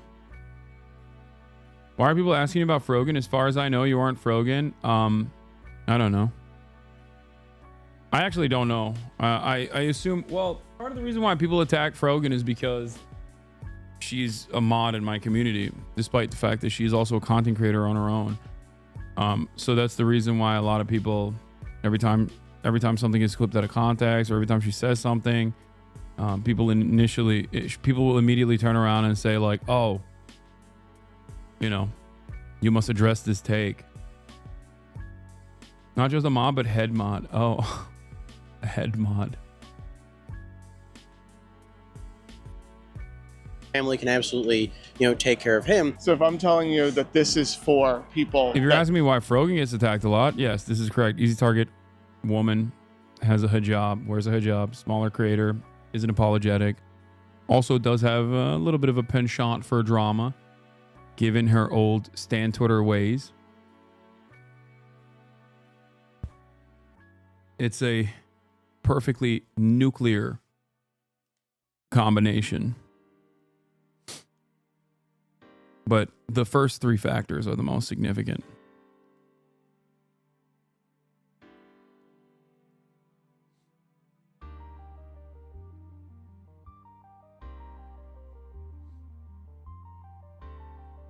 Address the fact that he's in a Spider-Man suit saying kids shouldn't get free lunch. Yeah, it's funny because nobody thinks they're a villain, right? But it's especially funny when you're dressed up like a hero and you're advocating for what the villain would be advocating for in the story. It's like a comic book villain level of idiocy and cruelty to be like, yeah, poor kids should starve at school. you would sign it. Yes. Okay. Thank you. What? 1,000%. 1,000%. I mean, I actually want to be a teacher once I graduate college, and signing this means that every student, every kid, every child out there, no matter what age they are, no matter where they are financially with their family or anything like that, that we're going to be able to help them. So of course I would sign that. Perfect. There you go. We're trying to create a movement where everyone gets fed. How would that work? It's you know what? There's people smarter than myself that can explain that in a more better. But you know what? I'm trying to show that there's bipartisan support for this. You know, because people say that the pro-life movement doesn't care about the child once it's born. Some people think that way, but I wanted to show that not everyone thinks that way. Okay. Would you sign this petition? Yeah, sure. Okay. There you go. Awesome. I can also. All right, very cool. We've got 4 signatures. First, to provide children with free access to health care, school lunch, child care, universal school lunch, and universal child care. And since this is the March for Life, and it's very focused on kids, I thought the best place to get signatures would be the March for Life. Would you like to sign this petition? What kind of school lunch? Like just making sure that they have funding for that? Yes, it is to show, I'm trying to show that there's bipartisan support for this. Right. And that this is something that goes beyond just like a red or blue thing, that most people agree with it.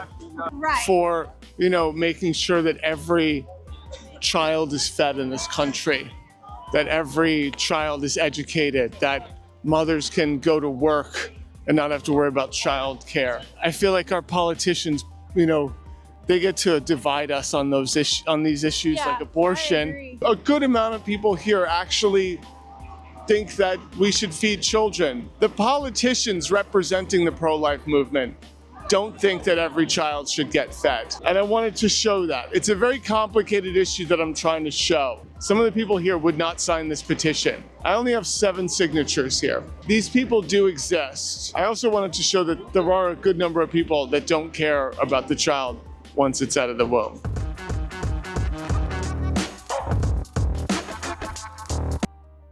Doge teen, known as online as Big Balls, now a government expert. This was actually on TV. Lol. Yo, it's so funny, dude. We're so goated We're so epic. We're doing epic bass style memes. Yo, this shit is so lame. I don't understand it. Are we becoming lamer every day? I feel like the more racist this country is getting, the more reactionary this country is getting, the lamer we're getting too on top of that.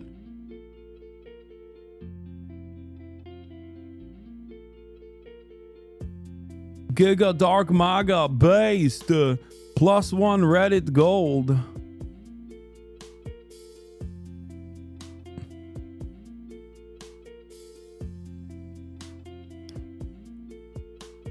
The chivification of races must be studied. Ay, ay, ay. Oh. Remember when Fox News was so upset that Obama was taking selfies in the Oval Office? What is this? I mean, come on. That's so far in the past. Our social conditioning is crazy. Like, so many people really must not know that this is actually what they're advocating for. I mean, I think people do know. They just don't care.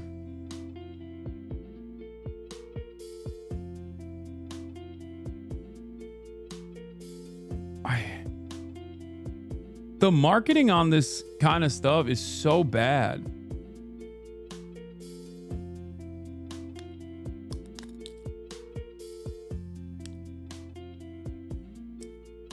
You know what I mean? Like, there is nothing redeemable about any of this. At least Donald Trump is like telegenic and kind of funny when he wants to be.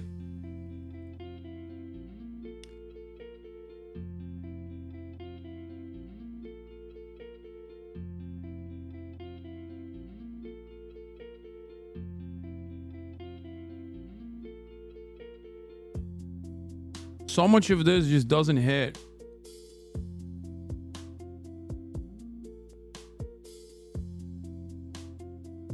Back in the day,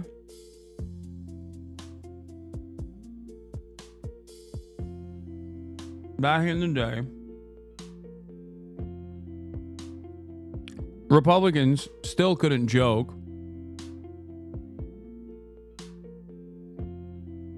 Okay. So they would try to like trigger the libs and own the libs by being super racist. Now, that level of supercharged racism is like the norm. And I feel like sometimes they're trying to own the libs by being as dorky as possible. And then being like,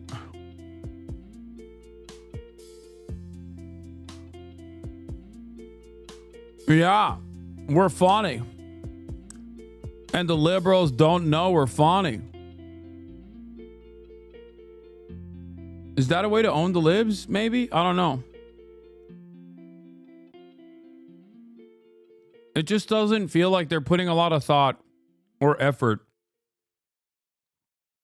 into the destruction of the American state, if that makes sense.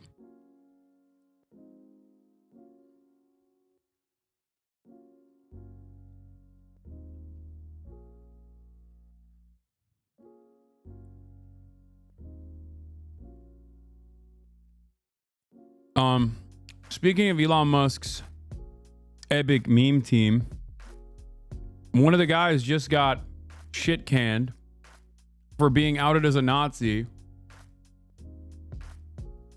And no, his name is not Elon Musk.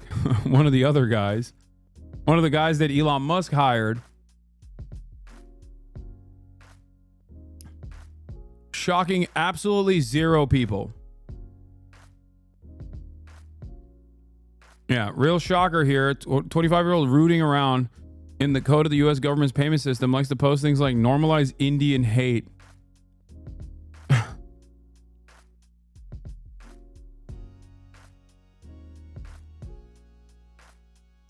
The other ones are also racist too. It's just that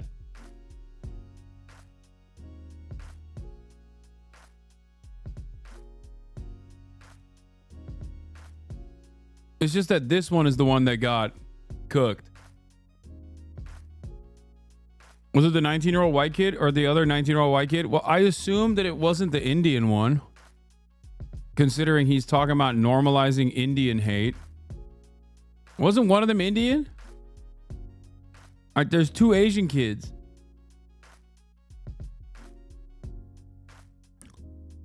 The guy who got fired from Doge for racist posts can't even argue if he's not racist because he explicitly brags about being racist. Just for the record, I was racist before it was cool.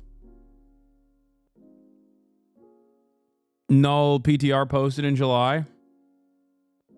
When was it cool?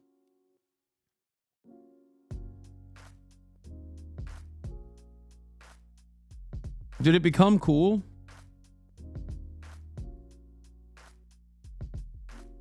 Here are the relevant pages from the article. Marco Elez is the first Elon Musk Doge boy to resign after the Wall Street Journal uncovered racist posts, including ones where he advocated for repealing the Civil Rights Act and backed the eugenic immigration policy. Elez previously worked at SpaceX and currently works at X. One of the funniest things you can be is like an anti-Indian racist when you're in the tech sector. Because it's like, dude, what do you just hate 80% of your coworkers? Like, the fuck? Like, dude, you worked at SpaceX and now you're working at X. Virtually everyone around you is either a first-generation immigrant or Asian. What are we doing here?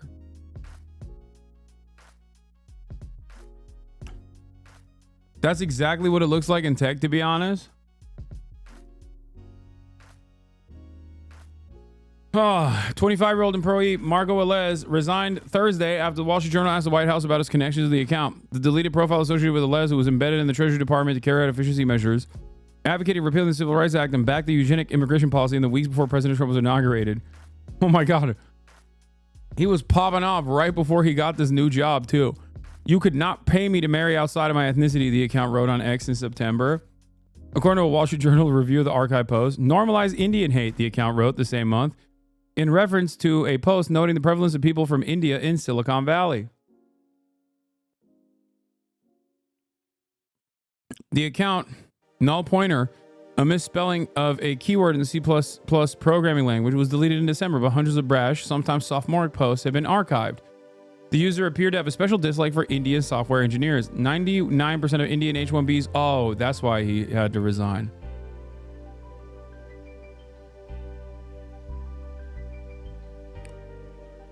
I get it. That's the real reason. 99% of Indian H-1Bs will be replaced by slightly smarter LLMs. They're going back. Don't worry, guys. The user posted in December. Just for the record, I was racist before it was cool. Null pointer posted in July. In June, the user weighed on the conflict in the Middle East, offering some sympathy for Israel, but also posting, I would not mind at all if Gaza and Israel were both wiped off the face of the earth. Nice, dude. Extreme centrist.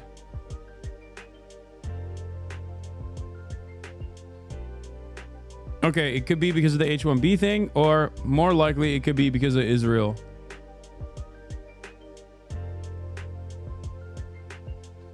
It is wild that so many groypers, like so many open, active Nick Fuentes fans are getting highlighted by this administration. It is wild. This is just your average Republican? Yeah. My dad is on CNN right now. Judge blocks Trump's buyout offer. Angle, it's what Doge is doing with Elon Musk. It's what, the executive order about Schedule F and kind of the reclassifying of some of these workers as political appointees, making it easier to fire them. This has been something that the deluge, the fire hose from the executive orders. So I was looking at that list. I was thinking how repetitive many of them are. Do background checks not exist anymore? Bro, Elon Musk did the background check, chatter. He hired him because he was racist. In terms of implementation, not just ideology. And it's kind of how we saw Trump's personal legal strategy play out when he was out of office. Yeah, he checked them all right. A lot of his attorneys, not all I should say, are working for the federal government right now, are going to be. But it's this kind of either delay, and just fight it out in the courts later, or just throw everything, file all these motions, and essentially take all of these attempts to fight this. And let me go even farther back in Donald Trump's history. He came up as a real estate baron in this city by stiffing his contractors, right? His theory was, well, I owe this concrete supplier $100,000 for this job. How about I just pay you nothing? And then you, concrete supplier who has less resources than me, less time than me, you go hire a lawyer, you go sue me, and you know what's going to probably happen? Probably settle for a fraction of it. So it's really that same litigation tactic brought to the White House. But what's different is this is the federal government, Right, and there exactly. are different responsibilities in terms of the USAID numbers really struck me tonight in terms of yes, there have been all the arguments about maybe this is wasteful or why are we spending money on this as a country, but to see that there are only 290 people left of an agency that had 10,000 people in it 2 weeks ago is a drastic amount. And it makes me wonder about the assurances that we've received and that Marco Rubio, the Secretary of State, has offered, saying we're going to keep this up. But, I mean, you've virtually eliminated every position there. They're trying to have their cake and eat it, too. They're saying this won't be a full, whole-scale change. Essential services would continue. But those numbers kind of to betray the point. Because it will be such a drastic reduction in the folks at USAID, I think what you're saying is important, though, because there was a desire for government reform. There has been a sense government's been wasteful, change is necessary. But is that what we are seeing? I think that's going to be the big question is really not, I think there is a mandate for shakeup, right? And I think Donald Trump is right to kind of claim that thing. But I think there's a much bigger question of what the solutions are. And that's the part the Democrats are really engaging in right now. Yes, it's a question of resistance to Trump. But the real question is, what should foreign aid look like, right? What does an efficient bureaucracy, what does efficient government look like? And Donald Trump is offering his vision of that right now. The question is going to be the counterweight. Yeah, and we haven't really seen an alternative being offered to USAID in this sense. As Trump's talking about taking over Gaza and what that looks like. But Ellie, what we heard from this judge, I thought this was a notable quote from the judge who blocked the midnight deadline, saying it has become ever more apparent that to our president, the rule of law is but an impediment to his policy goals. The rule of law is, according to him, something to navigate around or simply ignore, whether that be for political or personal gain. Okay, so first of all, that judge that we're looking at right now, he's a Reagan appointee. He's not some liberal Democratic appointee. Those are pretty strong words. And I think that judge is identifying the same thing we're talking about. And look at this USAID reduction, right? The law is pretty clear that the president cannot on his own create or completely eliminate a federal agency. Congress has to do that. And so what does he do? He says, well, I'm not going to quite eliminate it. I'm just going to cut from 10,000 people to 290 people. That was done strategically. And I agree. I think that judge is right. This is all about getting his policy goals, maybe expanding the law, and really sort of throwing red meat to the political base. And again, what's the cost to Trump? He doesn't even have to pay for his lawyers anymore. Now he has DOJ do it for free. The only question to me is there a public response, right? Like, we haven't really seen a kind of engaged electorate or the type of pushback we saw back in 2017. Donald Trump, I think we know what this administration's goals are, and we know that they have a kind of multi-pronged legal and political strategy to advance them. To me, the issue is, where are they going to meet that resistance? We know the courts are going to be one place, but the place that will drive the elected officials will be if there's a public reaction. And we haven't seen that to this front. And I think it's important to say, is there a story about USAID and these government agencies that people do feel like essential services are being lost? That's such a great point, because Trump is often driven by the coverage, the perception of something. He may not realize in the moment how something goes over. I'm thinking of Helsinki, he was standing shoulder to shoulder with Putin, but it was only after the coverage later that he walked back his statement, because he's driven by the coverage of this. And so far, maybe they think, well, we've got tacit approval, essentially. Yeah, there would have been a way to do this smart. I mean, there is government bloat. There is government waste. I mean, take the FBI.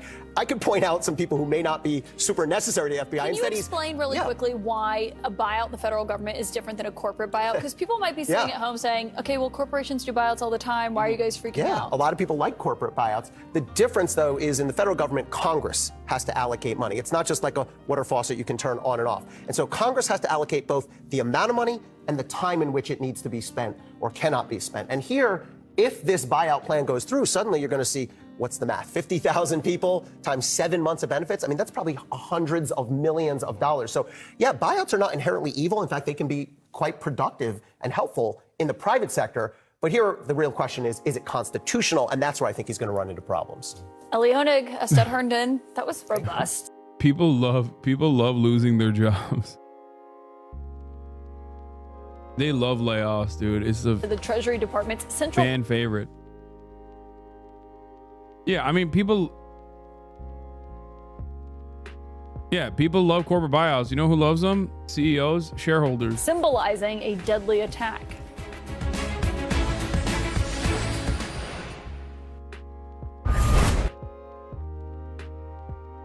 Oh my Lord.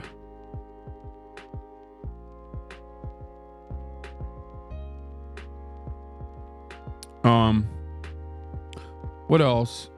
What else is there to talk about today? I feel like I covered everything. We all hate CEOs. Let's play GeoGuessr. This guy really wants me to play GeoGuessr. Can you answer my question, please? Do you honestly think that America's racist because MAGA is basically a multicultural and multiracial movement that concentrates all of its hate towards immigrants and trans people? Okay. Yes, dude. Like, everyone can be racist.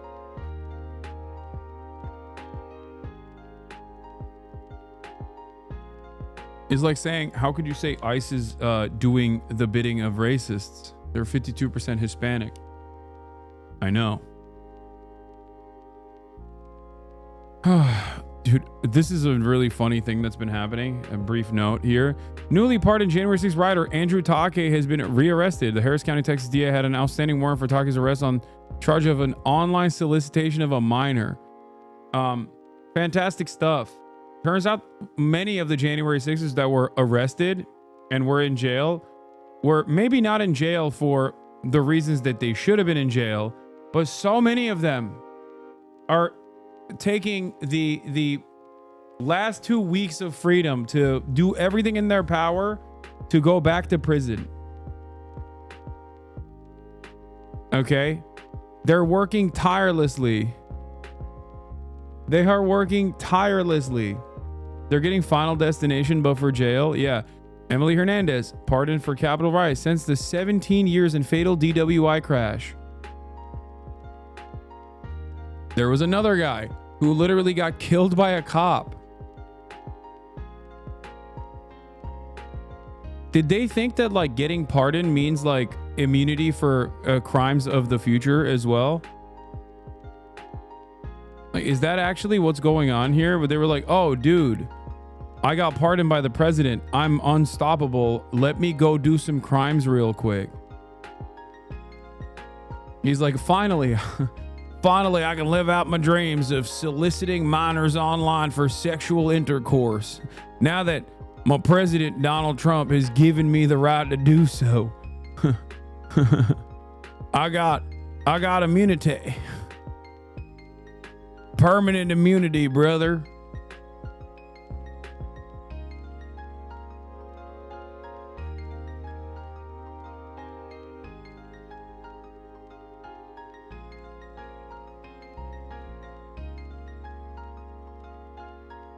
Nah, before January 6th, nobody wrote about members of those groups doing crimes. Yes, they did. Those guys are... Half of them had priors.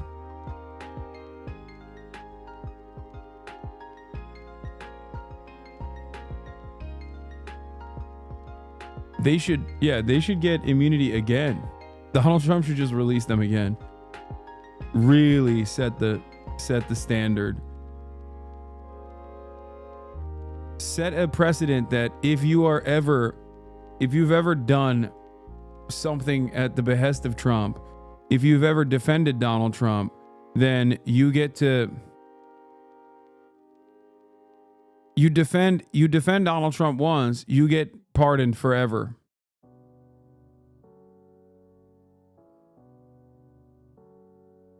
I like that.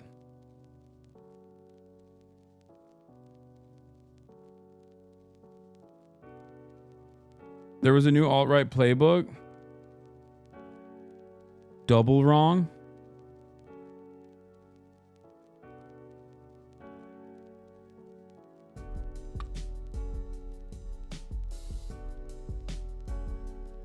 Did you see the Daniel Penny news? Yeah, Daniel Penny was hired by Andreessen Horowitz for literally just killing a homeless man on the subway. That's it.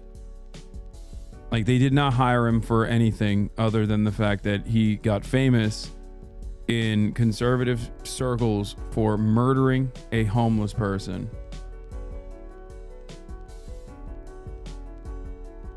It's wild. Yes, I did cover. No, I did cover the golden pager thing. All right. No gaming tonight. No, I'm too tired. I'm going to end it here, chat. I love you all. First day back. Hold on, this is the wrong one. First day back. Okay.